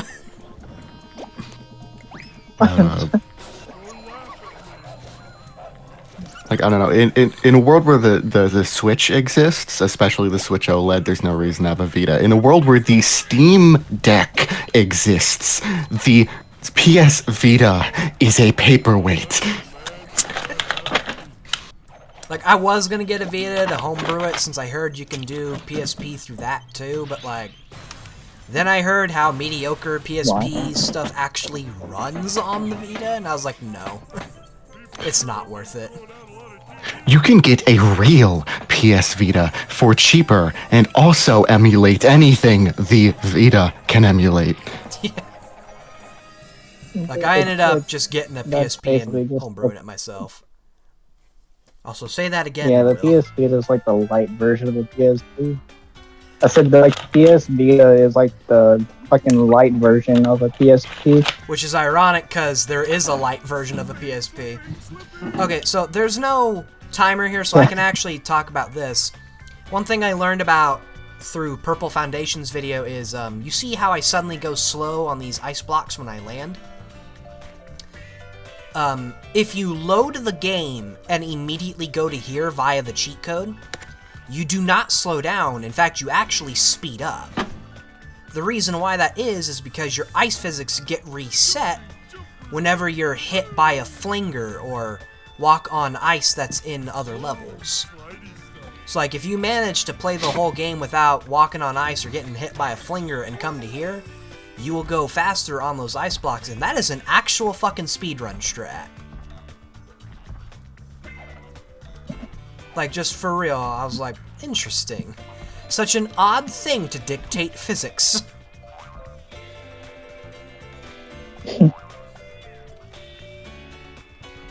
Block's like, someone in heaven, so what are your last thoughts on before you died? And then they replied with, this guy? Oh, it was the PS Vita's garbage. Tell me I'm wrong. Give me one reason. The Koopa Eliminator Civil Wars begin. I've come back to Koopa Eliminator Central packing.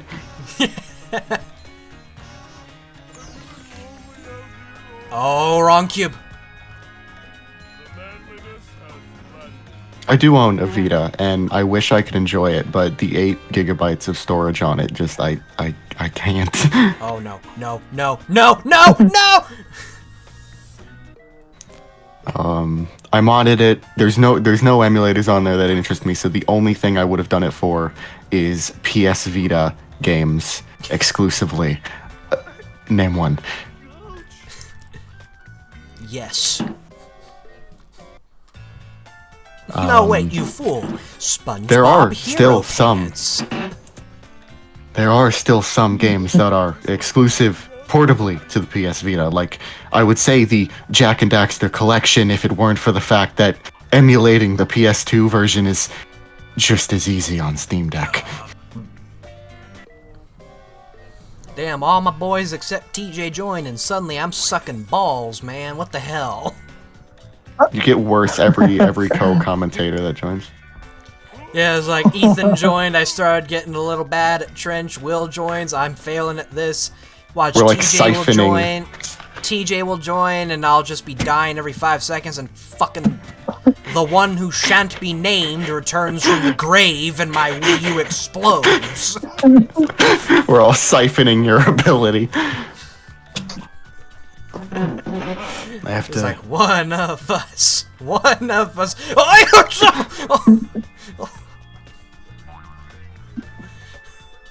Let me grab a game case real fast then. Oh no!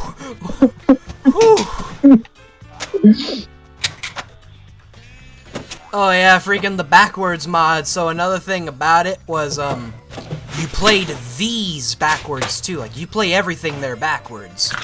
Including like this and SpongeBob. Every time I'd enter this, I'd just fall down. I wouldn't even get to the first block, I would just fall.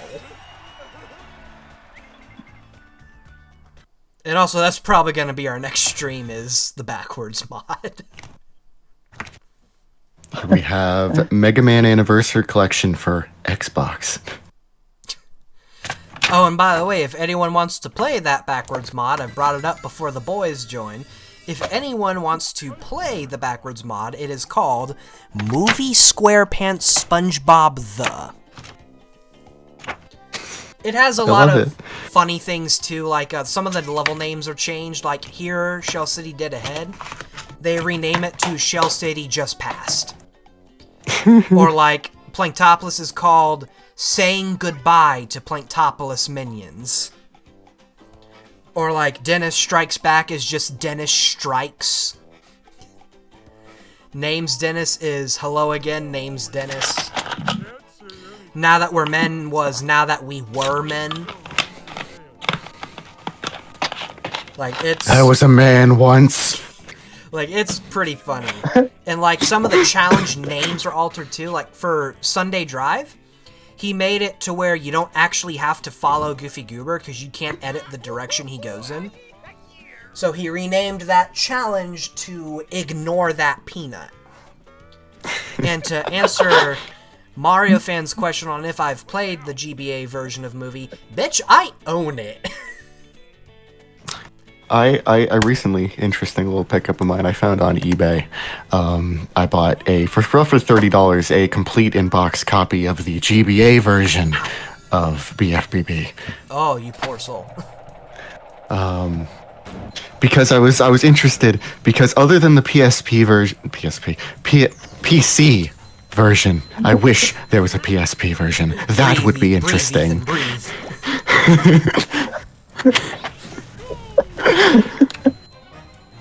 Oh fuck, there's a Merv right there, I forgot. It was, other than the PC version, the only thing keeping me. Merv!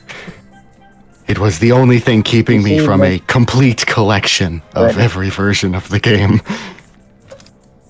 Okay, I gotta do a really precise Like, you jump see, because I now that missed they don't the add- Merv. Now they don't add pamphlets and games anymore. He's having to go buy old ones. I do. I always have. This is nothing new.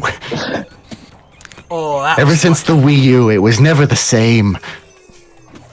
freaking Ethan now has 2 copies of the Sonic Colors manual.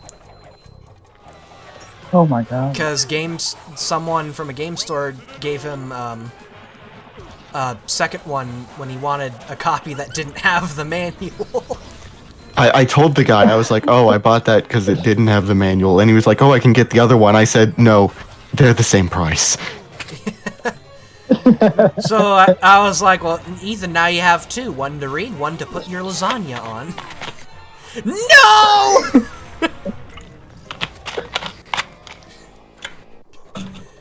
By the way, one of the things DX adds, that watermelon that's in the center of this ambush thing, not here at all, meaning if you're doing that upgrade list in the original game, you have to jump around the Mervs. Oh, fuck you. All the enemies just ganged up on me when I was trying to kill the Merv. As they do. Oh, well, that was one better. I hit the button.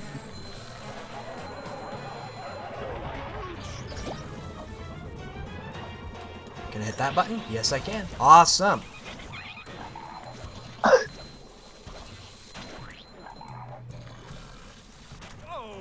Oh no. Am I gonna die from the flinger? I think I'm gonna die from the flinger. Another interesting pickup of mine is Scooby-Doo Night of 100 Frights for the Xbox, which is mysteriously worse than the PS2 version. Oh. Wait, this And was by worse, I mean the frame rate is cut in half. So this was another thing I learned Oh my God. from Purple Foundation's video. If you position yourself just right... Oh, never mind. Apparently I'm a liar. Hold on. Heard it here, folks. I He's a saw liar. him do He's been this. lying to you all this time. He isn't real. I am, though. Okay, how the hell did he... Oh, he was doing it on Xbox. So if you're playing the Xbox version and you stand at the start of the trampoline path, you can actually just macho throw the watermelon all the way to the TV. I don't know why it's on the Xbox version only, because I know for a fact he did that, and I just tried to do it.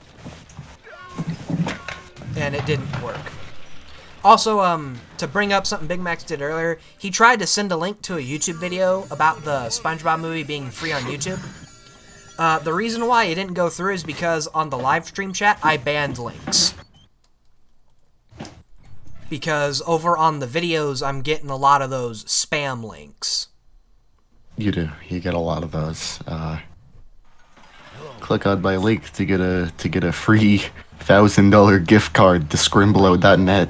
Like the video will be a freaking SpongeBob video with the other Nicktoons, and I'll get a comment saying click here for hot chicks. Look, buddy. And I'm like, yeah, because that's what people watching SpongeBob videos do. Want to look at I really hot chicks. wanted those hot chicks. It's like, damn you, Koopa. How could you do this to us? You monster! By the way, I've been tricked again. another spoiler for Encore. You guys are gonna hate this boss. That's all I'm gonna say, is you're gonna hate this fight. I remember when this mod first released, it was a very different beast at that time. Yeah. I remember trying to figure out why the hell the videos would crash. Cause they were 5 minutes. Actually, no, it was the real reason's cause the tool. I didn't have the tool at the time, and I said earlier, I tried to do that for Encore. Cause I was gonna replace some of the FMVs with trailers for other mods, and the tool just does not work anymore on my end, and I think it's because I'm on Windows 11. Also, welcome to the chat, Osh T Killer. I'm still So far, on the Windows 10. only person who's played Winter Wonderland in its entirety. Oh, well, now you're gonna have some contention.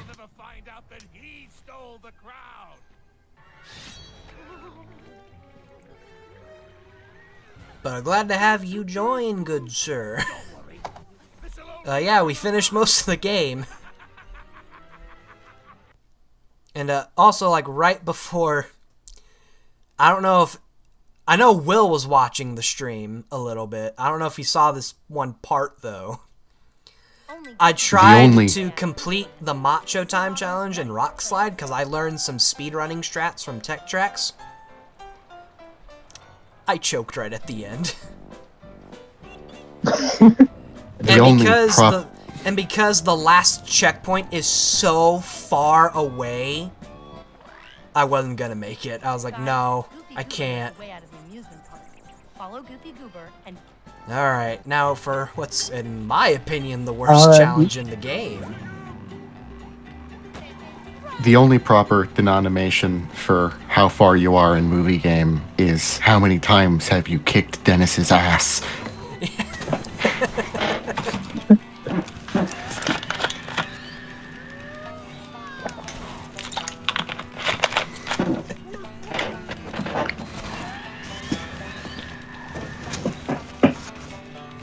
Whoa!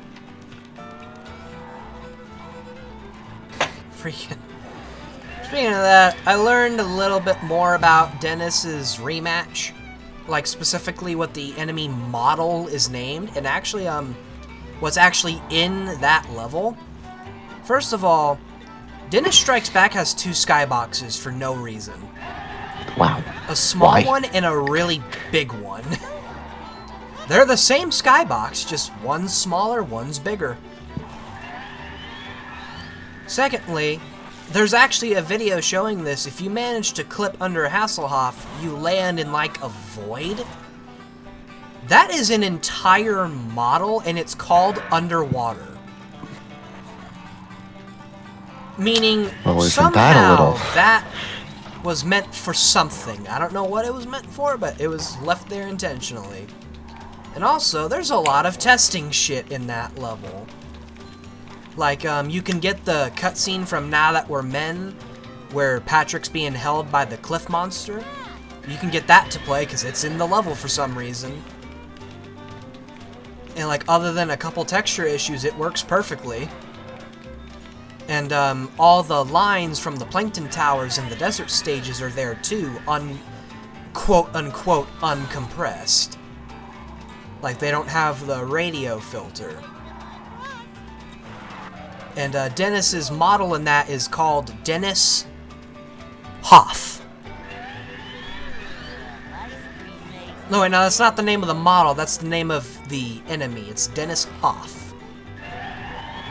Nice to know they're related. There's David Hasselhoff and there's Dennis Hasselhoff. We don't talk about Dennis very much. Killed by his own father. But like, I was streaming the backwards mod like the day after it came. Well, technically it came out the same day because it got released at like midnight on January 2nd. We all came to a realization. Fuck you! I'm trying to talk here. We all came to like a realization that both Dennis fights end with cutscenes that show Dennis dying a second time. Oh, you're right. Like, just... It's like someone on the crew really hated Dennis. The Hasselhoff no one talks about.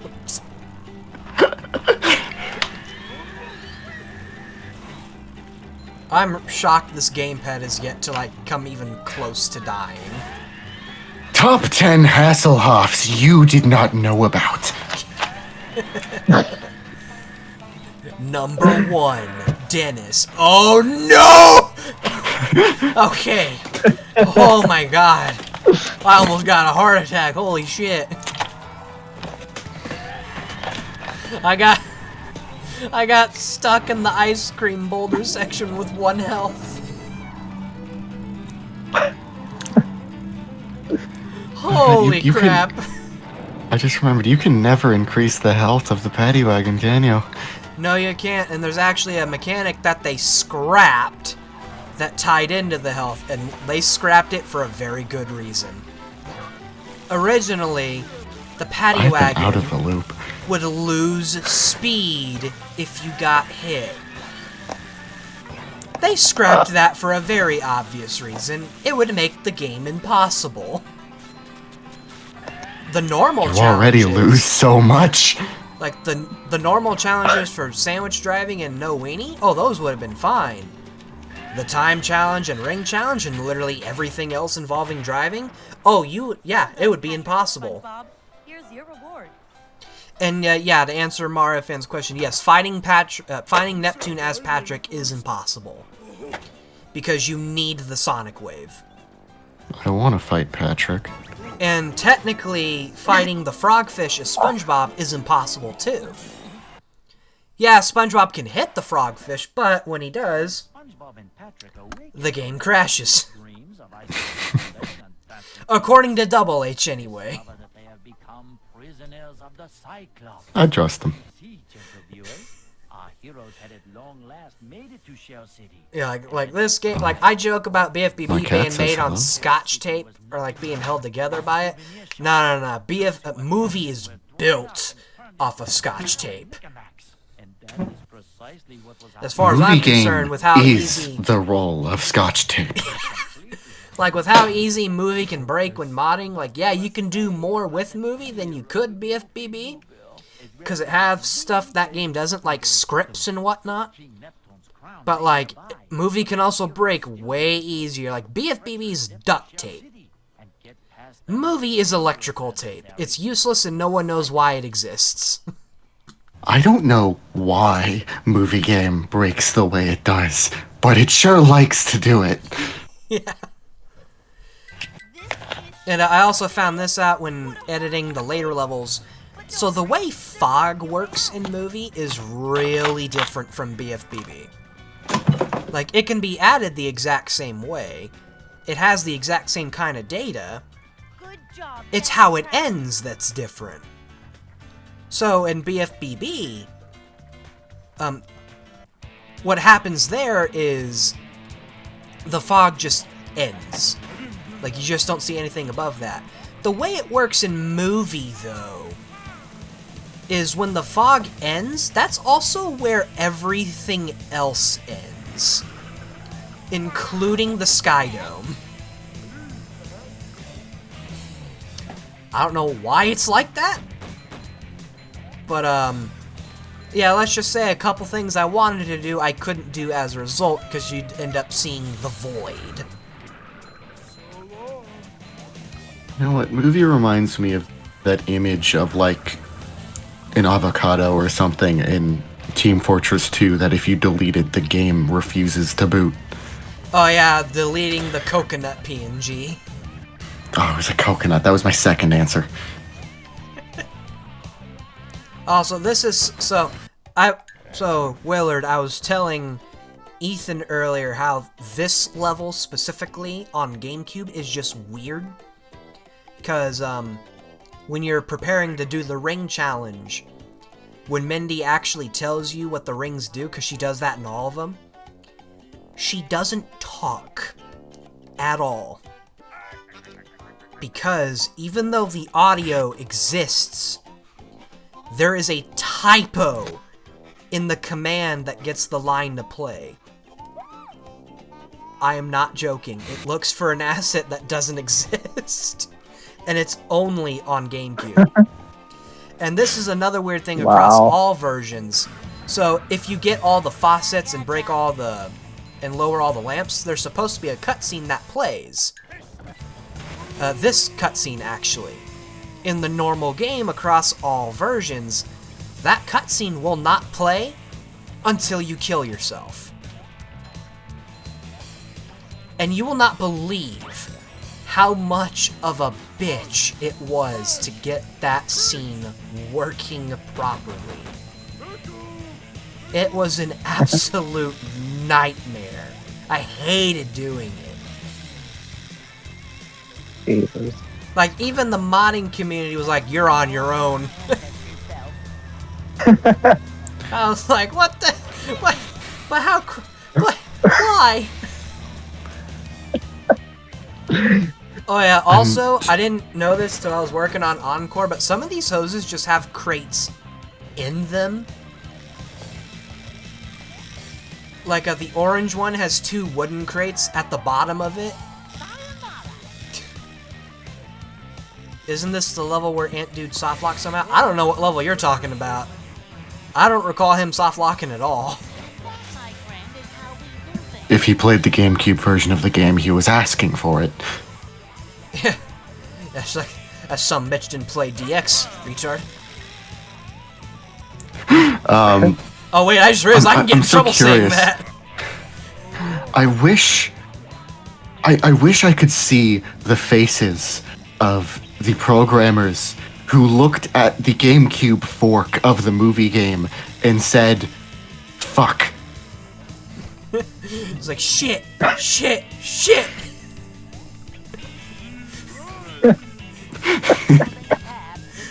What did we do? It's like they're looking at the they're looking at the dude porting. He's like, what'd you do? And he's like, I went for the head.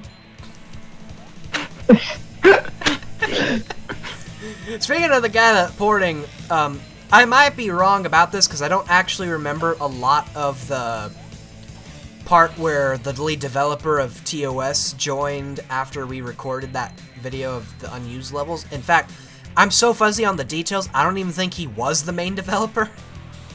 I just know he was in a pretty high position.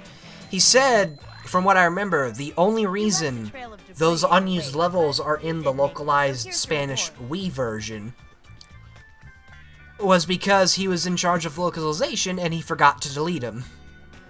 In fact, literally the first thing he said, and I remember this clearly, the first thing he said once he started talking, which was after I stopped recording, was he said, "So yeah, it might be my fault these are here." I remember you told me that. Polk, yeah, somehow he got stuck in his jump anim. Oh, I do remember that.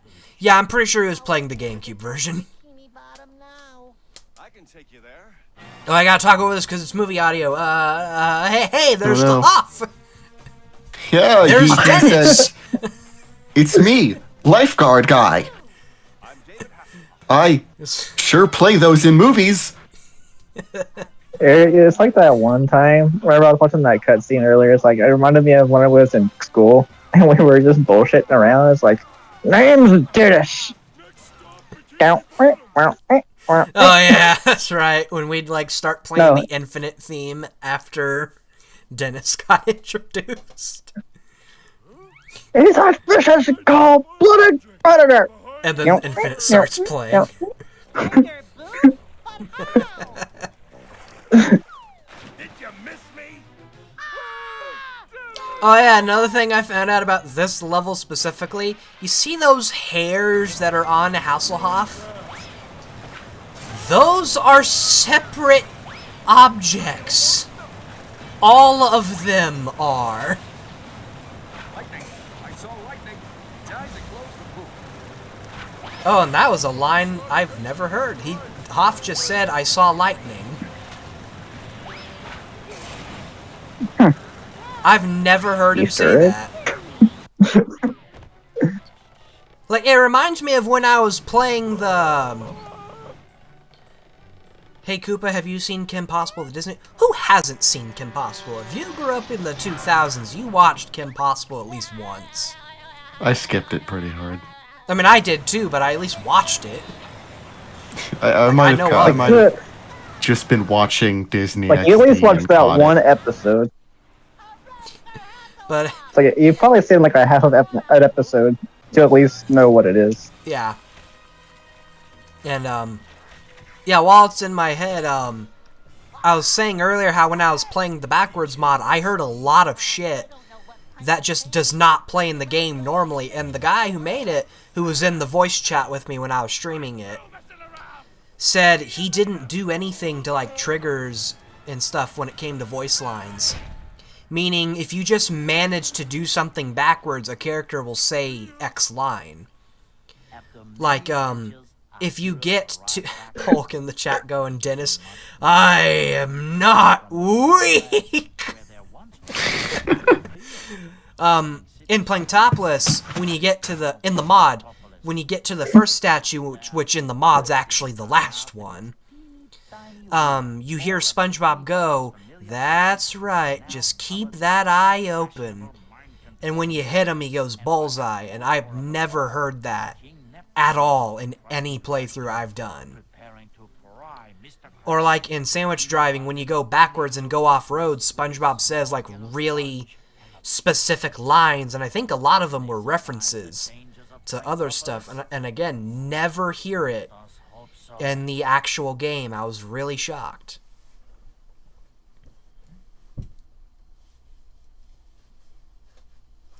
Oh, that was a very quick cut to Hasselhoff just shotgunning them with his abs. Yeah, this was like the worst cutscene to make. Because, like, even the original mod that I made people get before I, you know, technically finished DX, did not do that cutscene very well. And, like, the only reason I ended up adding the shit you had to get from other mods was purely because that one mod would just not let me download it. And that made me think, well, shit, if I can't download it, everyone else probably can't.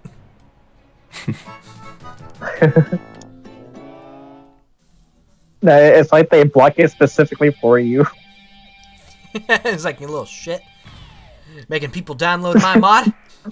You can't sit with us. They grant you the rank of master, but do not grant you the do not let you sit the council. What? This is unfair. I just realized I did not upgrade any of Patrick's health after the first time, and now there's no point in me doing so. Way to be useless, Patrick. Well, at least the upgrades don't count towards percentage, even though I said I wasn't gonna 100% this. Ah, yes, here we go. The bullshit extra. So yeah, you see these 3 steam vents here? Just ignore the first one. Like, just ignore the first 2 completely, and you will get the extra first try. And I only learned that when playing the backwards mod.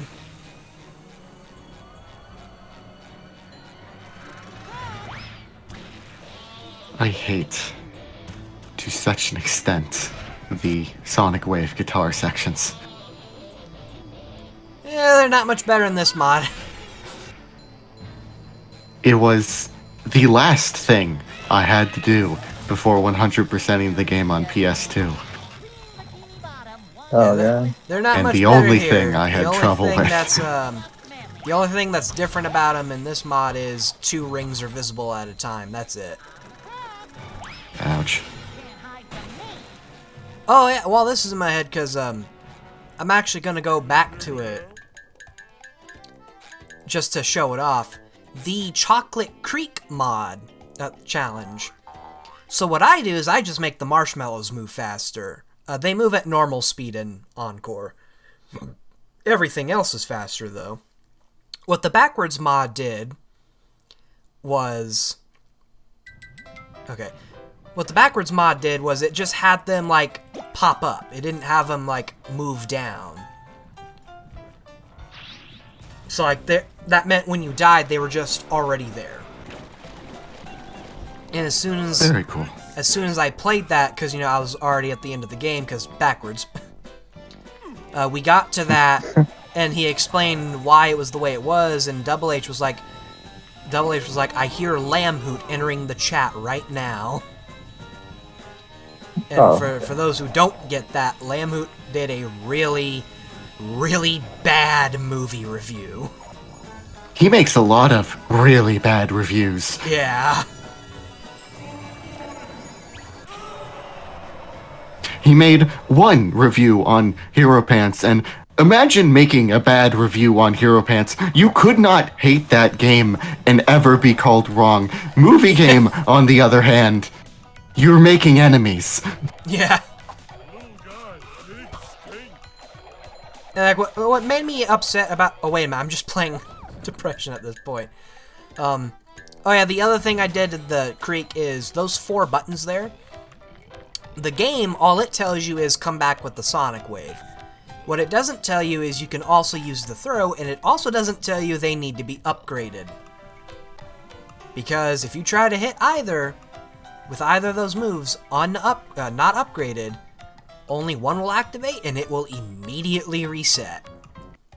Because you have to activate all 4 at once. Here, though, not only do I just outright say in the text, you can come back with the normal version, I also don't have the damn things reset. Because why would they do that?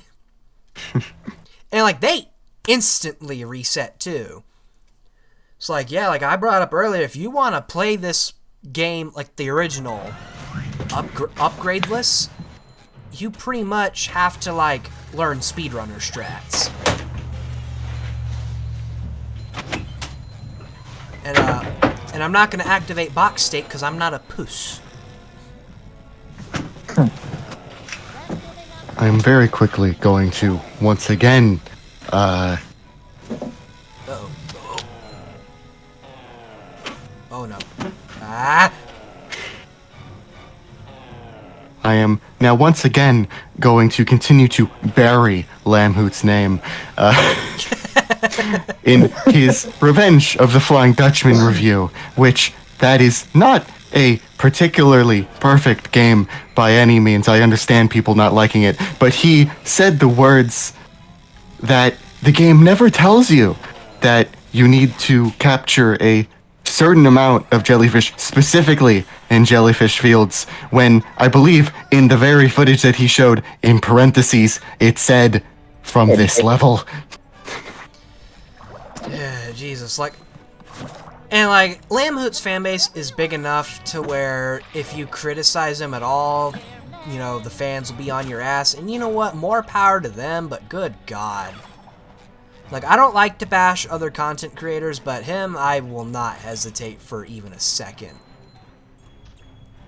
Because, like, the movie review specifically pissed me off, and I had people in that comment section going like, "Aw, he's offending your favorite childhood game." I'm like, no, motherfucker. The review in general is just bad. Because a lot of his complaints, he praised BFBB for. And that, like, downright offended me. And I was like, really? And it takes a lot for me to get offended.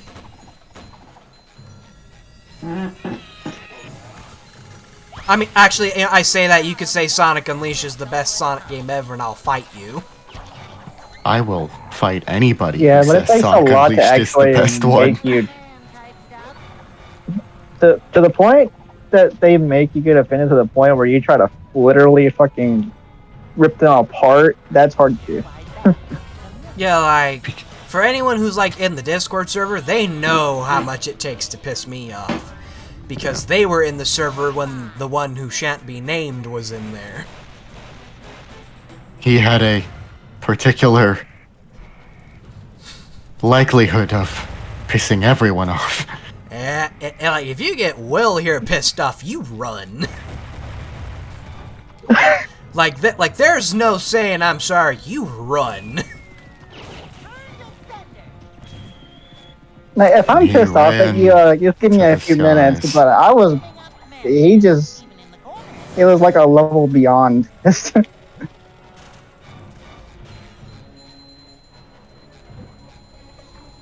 And, like, for those who have no idea who we're talking about, if you join our Discord server, it should direct you immediately to the rules.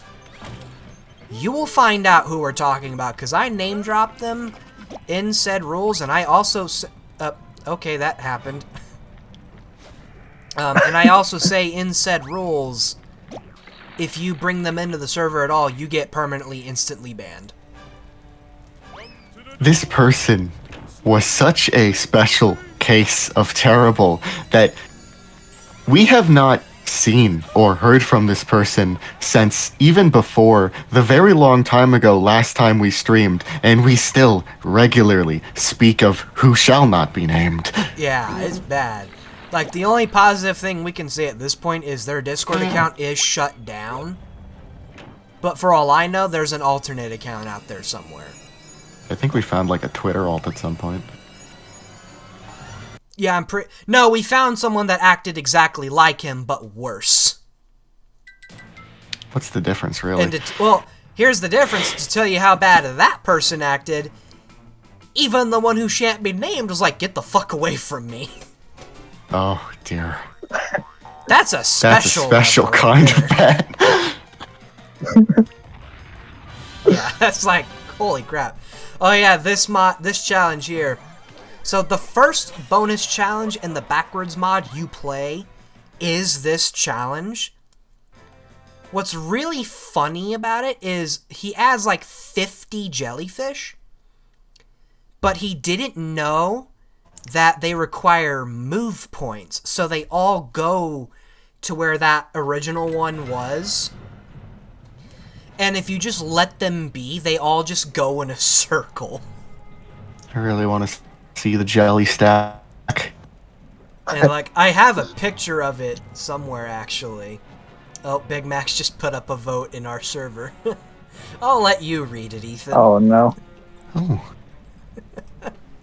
Me to make a 10-hour-long ASMR video where I list out and read every manual in my collection in excruciating detail. And I have to ask, I am very worried that at least 2 of you have said yes. Well, one of those might also be him, so the option can be right. up. Well, we both know he would say yes. And the worst part is there's people that would watch that.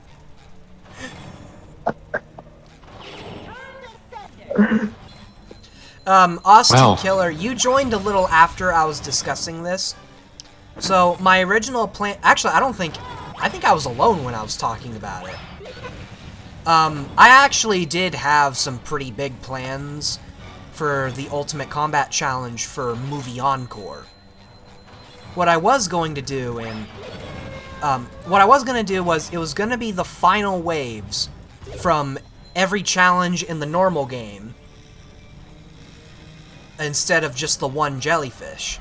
And the arena itself was going to be basically just all of the ones from DX combined together. Now, since I brought up how Movie is with its level memory limits, that sounds like it would be impossible purely for the visuals alone. Believe it or not, the visuals were actually the first thing I did because those were going to be the easiest things to do, and it actually loaded perfectly fine. A miracle. It was when I started editing the enemies that suddenly the level would no longer even boot. Because the level would crash instantly. Like, it wouldn't even get past the loading screen.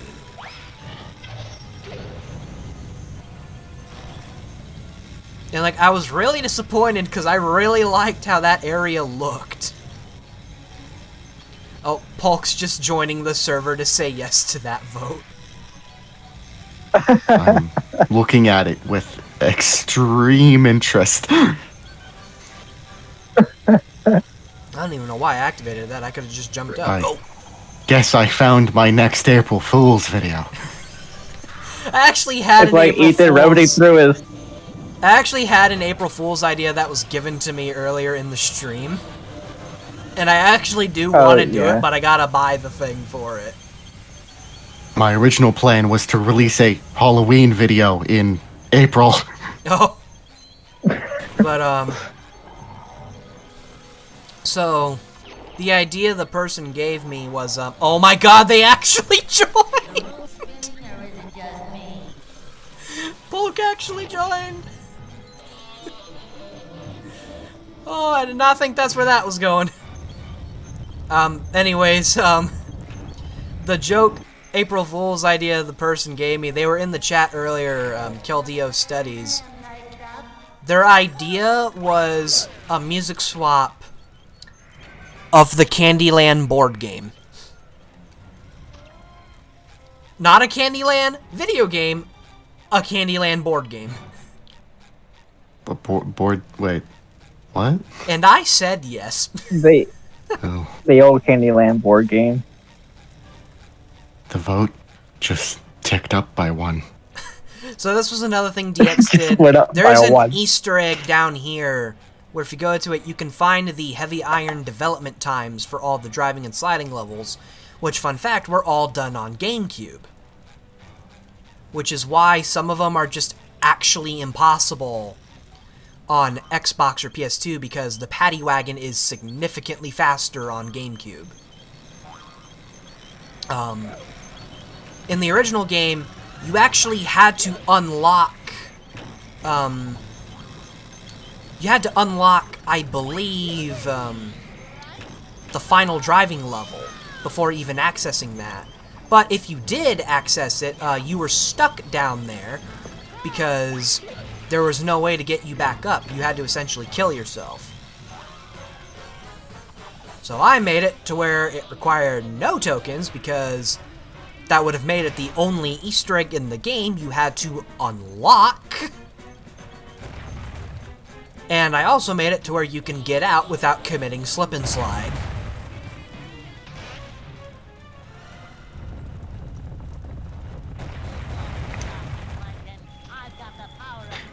Oh, I God. find this era of multi-platform games to be very interesting because in theory all of them should be the same, yet you find these minuscule differences that are so baffling.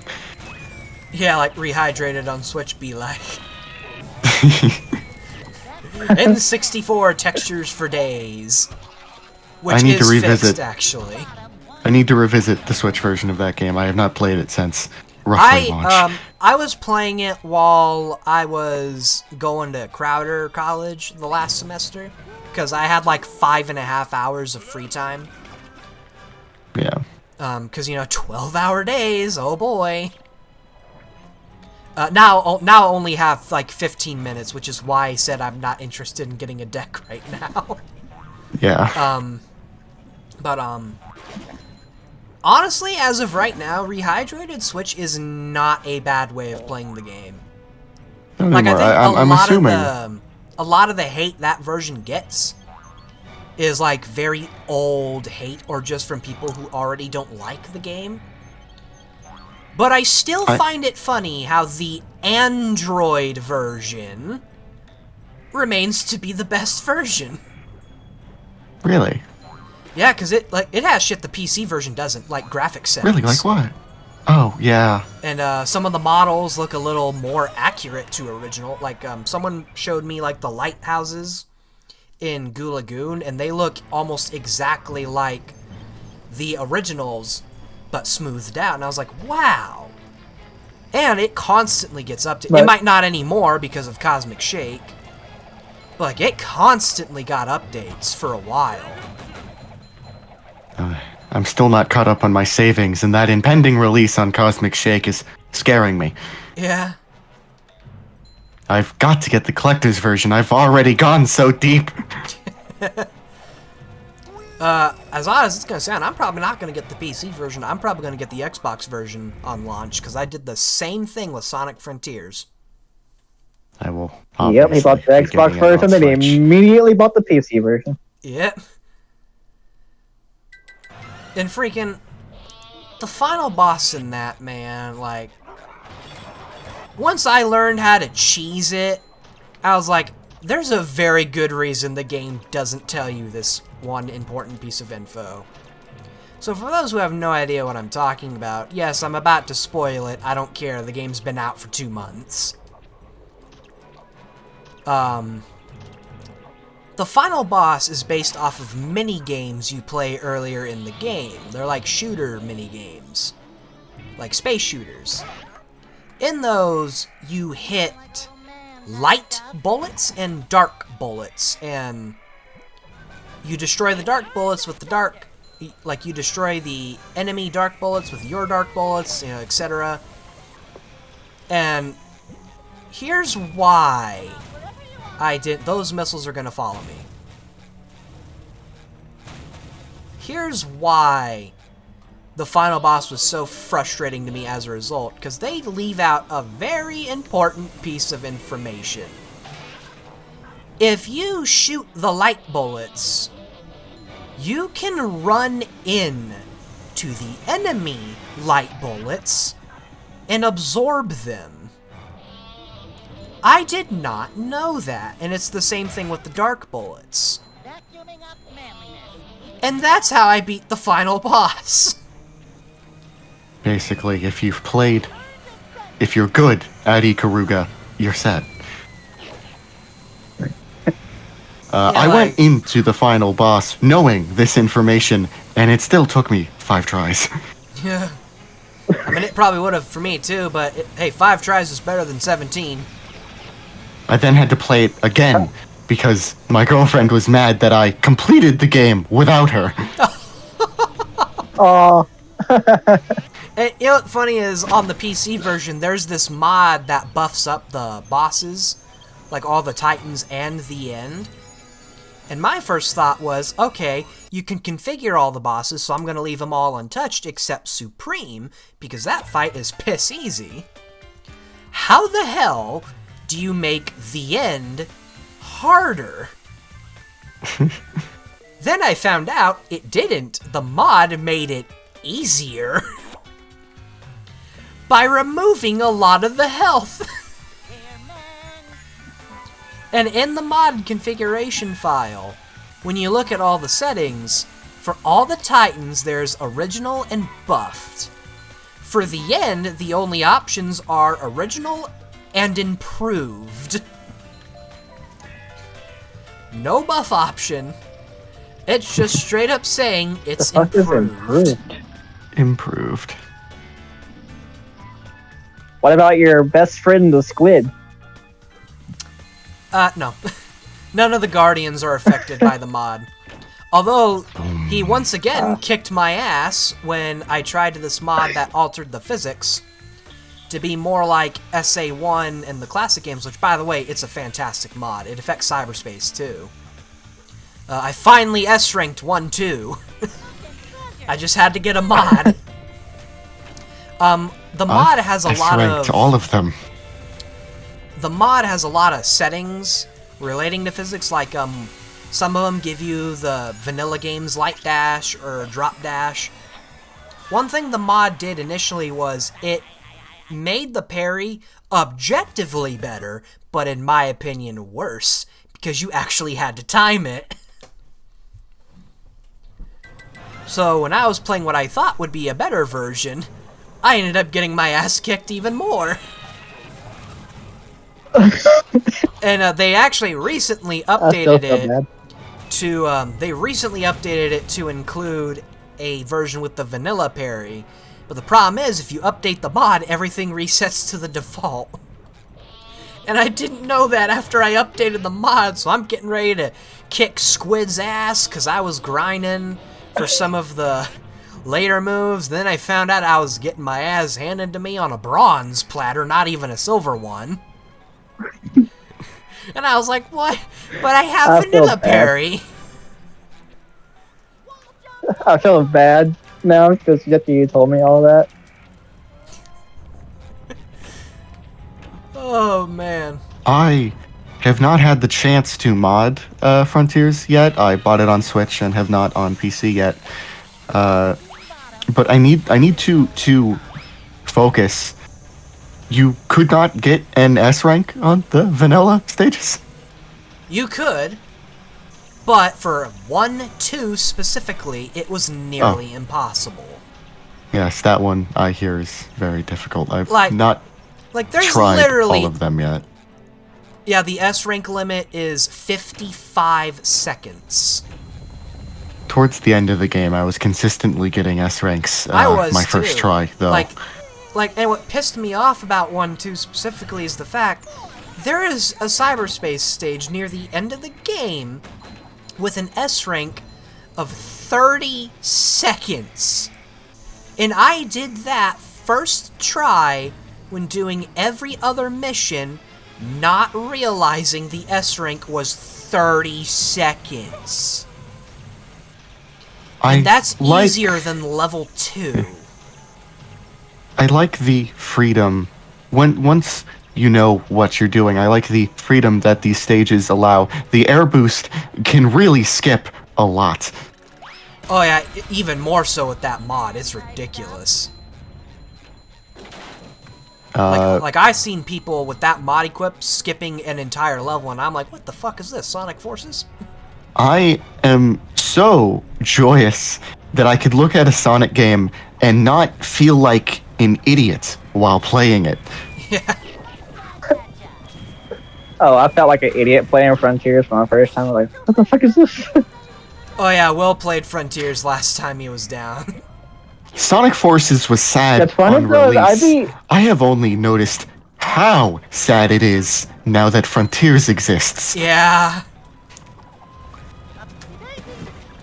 I had a harder time doing those stages than I did fighting a Guardian. Oh, what the I loved fighting happened? Guardians until they started repeating a bit.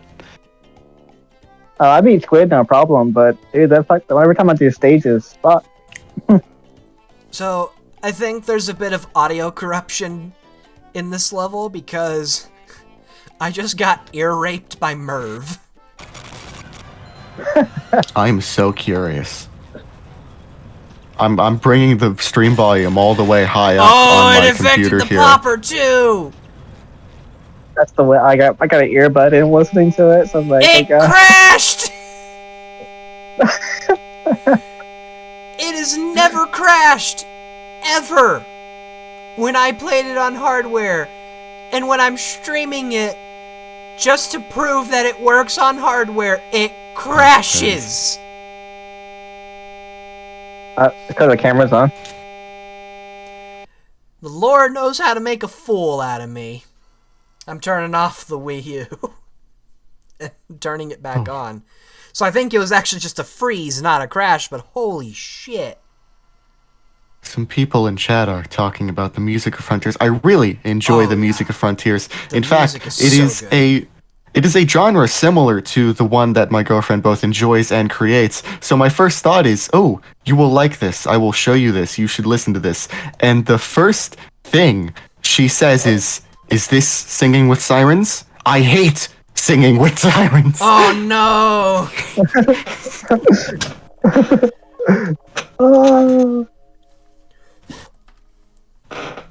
I've never heard someone be wrong like that. Because undefeatable is my shit. I cannot tell her she is wrong, however, for a multitude of reasons. Mostly because I definitely trust her opinion.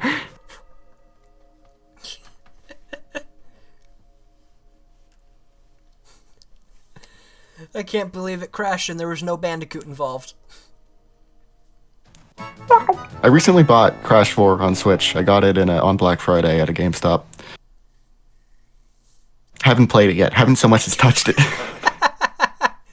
Mitch's old computer couldn't run Crash. Now this one's not be able to run the fucking SpongeBob. Oh no, we're playing this on the Wii U. You gotta capture. Oh, okay. Yeah, I forgot. Actually though, this area did crash initially when Tetrax played it. And he said... I said how I've never seen that area crash, so apparently it's a thing that can just happen randomly. It's all on your luck. My Wii U is actively collecting dust. I don't even have mine anymore. Hopefully, I can get past this level. I have it. Have you watched Rugrats in Paris? Oh no! Okay, so one thing... So, I mentioned earlier how Double H basically made, like, half of this mod. One thing he actually did that I did not do was, if you hover over a challenge on the pause menu, and you warp to it, you will find out that you do not warp in the challenge. You get warped to the place where the challenge boots you out. And I'm keeping that in Encore because that is way more efficient. Hey Koopa, have you watched Rugrats in Paris? I've watched all 3 of the Rugrats movies, and I love all 3 of them. Even Go Wild. Which apparently is a hot take. In middle school, I was a little bit of a tiny Rugrats VHS collector. That's funny, because I'm a big VHS collector now. In a day and age where... And, you know, we all joke about revealing to the next generation what a tape is, and them going, what's a VHS? That actually happened when I showed my nieces my tape collection. Which one said it, Phase? Yeah, Phase and Ava. I was like, no! I'm officially old! No! Someday, I will have a child, and I will show him, or her, the things of my childhood, and they will say, Dad, you are boring. I want to be a musician. Oh no. No!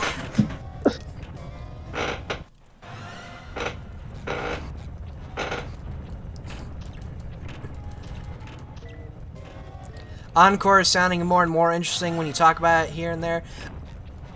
I'm gonna be honest, I said it earlier at the start. Son of a bitch. I said it earlier when I first brought it up. don't expect too much out of it, because I think it starts off really great, but with the movie, it's really hard to be creative. So it starts off being, like, genuinely pretty good, and it kind of just boils down It's to... all down here from that. Not in a bad way. It just kind of boils down to certain obstacles move a little faster, and all of the enemies being set to their hardest difficulty. Like, you'll get to It's Planktopolis, basically and challenge mode. kind of. Well, the mod as a whole was designed to be like a new game plus. So it's not specifically a hard mode, but okay, let's hope to God I don't crash here. Let's just hope. The The last... But yeah, like Planktopolis and Encore, it's pretty much just Encore from DX with harder enemies, and some of the flingers being replaced by Mervs, which is ironic because those flingers were there to replace Mervs. Oh, and like some of the foggers are replaced with spinners. Oh, no ear rape. I think we're good, boys. Oh, yeah. Your whole Switch, not your Switch, but your whole fucking Wii U crashes. Oh, God. How That'd much be horrible because I'd is have the to game, reconfigure OBS. and There we go. how much of it is simply the fact that Nintendo isn't a real GameCube? It's only close enough. But yeah, like By close for Encore, I am aiming to release it next week. Tomorrow, me and some of the modders are gonna start playtesting it. They're gonna be playtesting it on Dolphin. I'm playtesting it on hardware. Wii U specifically, because I don't have a hacked GameCube. close enough to hardware. Yeah. Like, I got into like a whole rant about what real hardware means on the modding server, because one of our members, their name is Mark2, when it comes to like playing mods on hardware, they exclusively play on a hacked GameCube. And at first, I didn't do that because I thought that involved hard modding, when in reality, it's only like $25 to $50 of shit you just put on. It is... But, modding a GameCube is so significantly more difficult than modding a Wii. And Nintendo, while definitely not a real hardware situation, I have found that there are no major differences, especially major enough to where I could say that that wouldn't be the same thing. Well, and eventually we ended up just coming to like a stalemate because he explained why it's not. And the reason why it's not is because it's not emulating it. It is playing it natively, but it's just at a higher processing power. Which is why playing GameCube games on a Wii is also not considered official, like, original hardware. But we ended up just coming to the conclusion we can still say real hardware because, well, we're playing it on real hardware. We're playing it on official hardware. We're not playing it on original hardware. There are definitely differences between real hardware and Nintendo, but the volume of those differences, I feel, are often overstated. Yeah, and like most of it can come from like shit you can just do yourself. Yeah. Like the mem card emulation, which on a normal Wii you don't even have to do. On a Wii U you may as well. Or like the widescreen stuff. Yeah. Which for the reason why I'm not doing that right now is because for BFBB and Movie you need a custom widescreen patch. Using widescreen combined with Wii U widescreen will not work. It will not do the job. And I think the big thing is that Nintendo is not emulation, so while it has a higher clock rate because it is running with the full Wii's power, it is still... If it's close enough hardware to run the game at all, I think it is close enough hardware to run the game without that many Crashes. major differences. So if it runs on Nintendo, I am nearly fully convinced it would run on a real GameCube. Yeah, that was what they said too. Like, and they actually didn't offer to test, and I'm like, bitch, you own a real GameCube. Offer.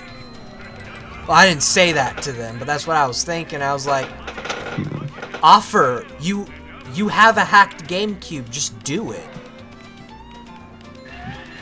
Please tell me if DX works on real hardware. I need to know. I wish I could test it myself, but I think the only way I could do that would be... I do not wish to hard mod my GameCube in any manner, so I would need a memory card to SD card converter, which is also not a great solution. Well, that's the only other... That's part of the only method that doesn't involve hard modding, and that's the only thing that's really expensive to... No, that's not the expensive thing to get. The expensive thing to get is an action replay, because who the hell sells GameCube action replays anymore? If you say Amazon, sure. I will reach through this screen and slap you. I'm pretty sure that the memory card has a slower read speed than discs, so that's just asking for trouble. If anything's inaccurate, it's reading a game from a memory card slot. So, another random fun fact about the inner machinations of movie. For no reason whatsoever, at the very end of Knucklehead, right at the start of that ramp, there is a SpongeBob NPC. And I know if you delete him, shit will hit the fan, because if you find out who targets it, the ending script of the main challenge targets him, meaning I have a pretty strong feeling if you delete him, you cannot finish the level. Oh no. I don't know if that's actually what happens, but I have a pretty strong feeling that's what happens. It is so funny seeing the things that hold this game together just barely. Yeah, it really is. Also, in terms of unused stuff, because we were like on a tangent earlier about all the unused crap in this game. I didn't mention it earlier, but Minecraft Freak found unused fly-throughs for some of the levels. Specifically one for Now That We're Men Part 2, oddly enough. And Sunday Driving, which already has a fly-through, it's just not... It's a different one. It actually focuses on the goober more. And what I found weird about that is I looked through the game myself and they're not there. So either they're not there and he made them up, they're on a specific version, like the freaking localized Spanish version of Truth or Square for the Nintendo Wii, or I am high, one or the other. When people are new to the unused content in game scene, a lot of people ask, why is this still on the disc when it is not used? And this is sort of the reason, because if you remove it, your code starts to scream very loudly. Yeah. It's best to avoid that by leaving it. Yeah, and in the Truth or Square case specifically, it's literally just the dude forgot, which is the funniest thing you could tell me. Also, Whoops. the thing I did for this fight on DX is, you're noticing I'm bowling the tables instead of going up to them and hitting them. That's because in the original game, you could only hit them with the spin. Well, apparently you can actually add events to the tables that allow you to hit them with pretty much anything. I only added the Bubble Bowl because if I added a guitar, I'd be breaking this fight in half right now. And there'd be no point in allowing you to hit the tables with the bash. Oh, my bowl never blew up. This fight took me a very long time to beat. Oh, and you should see the speedrun. Oh, you should see the strat Tetrax showed me for Phase 3. I know Will hasn't seen it, so... By the way, be very careful using the guitar around Mr. Krabs, because Plankton is solid. He can cancel your guitar by running into it. Plankton is solid is the funniest shit I've heard all day. And yes, I meant that to sound the way it did, because god damn it, I've been streaming for almost 4.5 hours.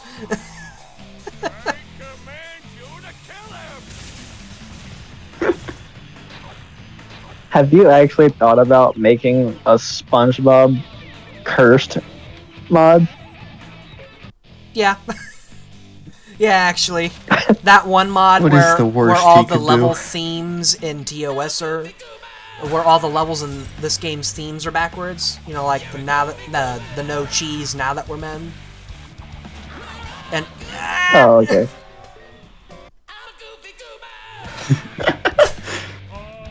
so I'll show the quote unquote strat after I kill all the flingers and hit the tables. Get your ass over here. You must die. In fact, I'm actually gonna hit myself so that way the pattern can be reset. So that way I actually will be able to show it off.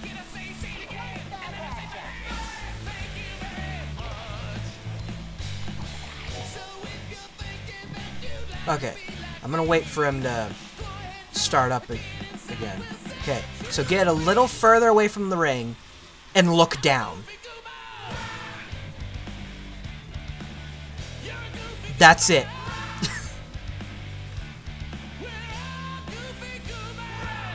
As far as I'm aware, this is GameCube exclusive.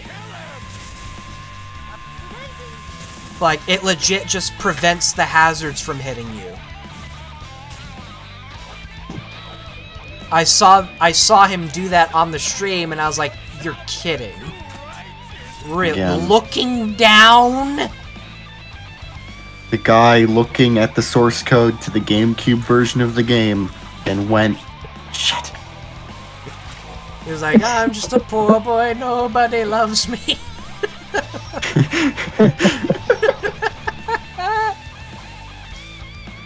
Also, another thing that backwards mod did, it actually made this fight kind of harder.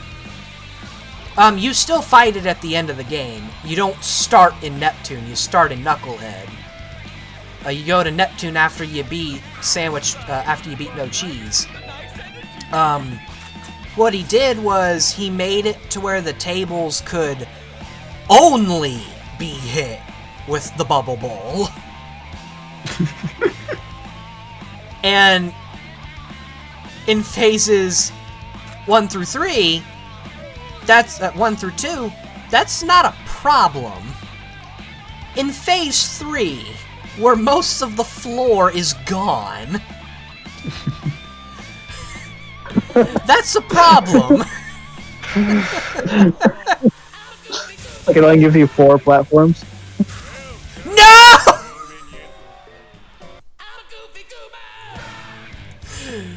No! I was right at the crab, too. I think I just killed Ethan.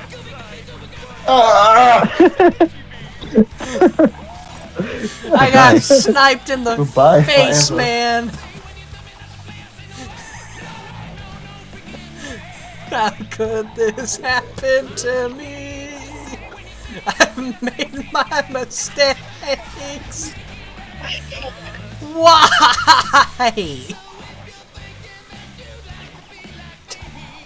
What the hell? I feel offended. Offense. Oh, Big Max, I saw what you did in the vote channel. I definitely did, because I made Ethan go read it. Yeah. I could just see Ethan, like, going to his closet, taking his pile of pamphlets, dusting them off. It's like, it is time, my children. You will be recognized once more. It is time, my children, for your daily 40-hour manual reading. Hello, children.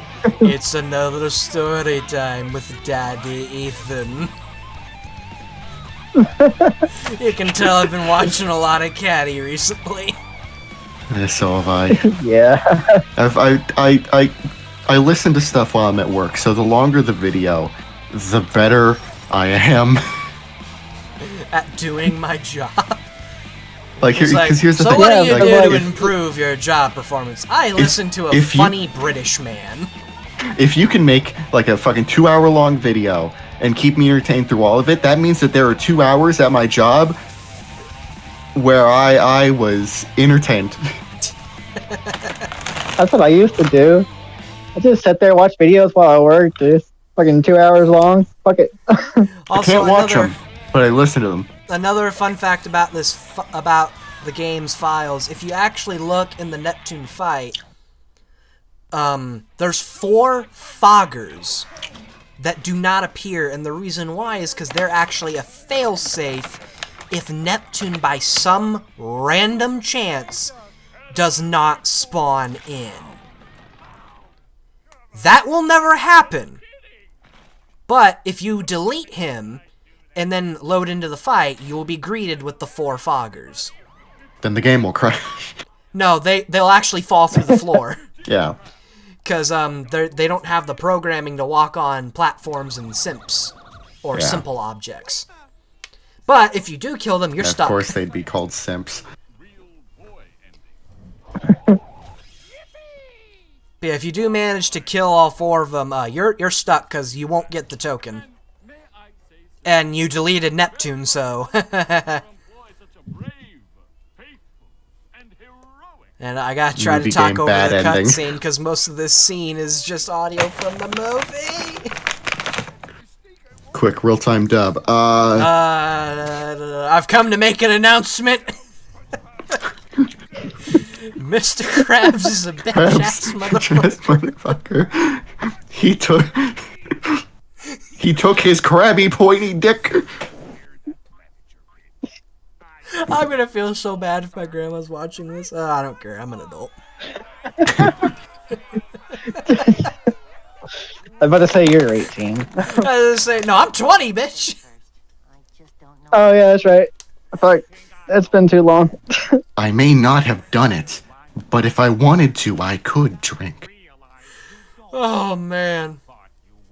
So yeah, since I had fun today, we'll probably do another stream at some point. I'll probably do like that backwards mod or pick a BFBB mod.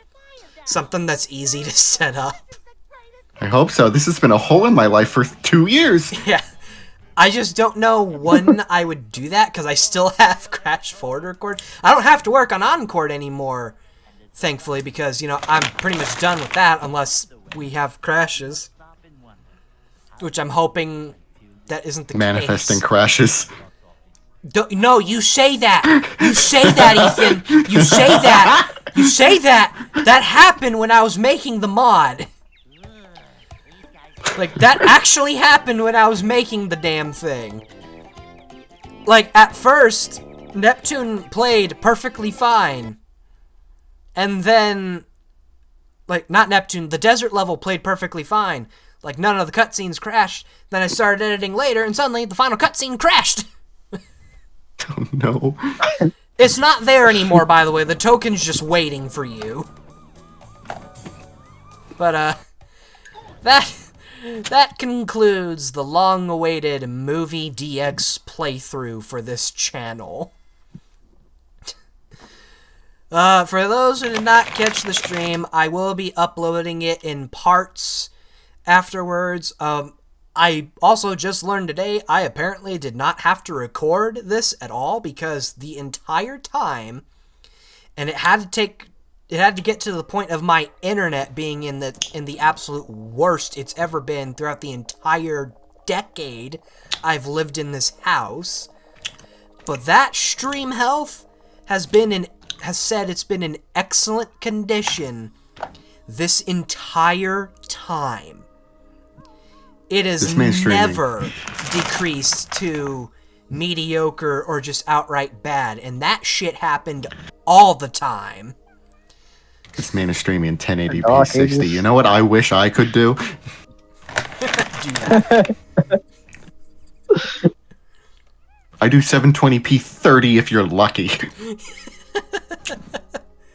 But yeah, like I'll pick out what we do next for the. It might be the backwards mod since I've talked about it so much on here, and I'll upload that into parts too. I'll like pick a. Oh, what? Now the stream health says no data. Okay. Whew, that got worrying. I was like, really? At the end? Right at the outro message. The Wii U main menu where your me says, I've been playing this game, and everybody else is not listening. But yeah, like, I can definitely say backwards mod will probably not be played on this. Because, to my knowledge, it doesn't work all that good.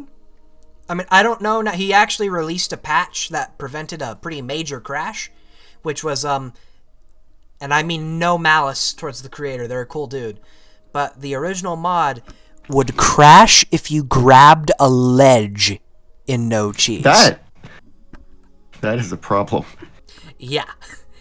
They fixed that in a heartbeat. Because I recreated it in the VC stream.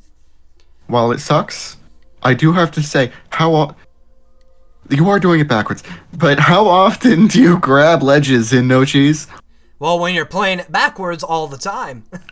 Okay, I've just never played that level backwards. I will download this mod and probably play it overnight or something. Yeah, or shit, just like wait till the next stream, because I may do the next stream like next weekend. Because I'm free next weekend. Oh, yeah. But, yeah, I don't know if streams are going to be common, but they're definitely back, and this time they're back to stay. More time for me to continue contending to be the most popular commentator.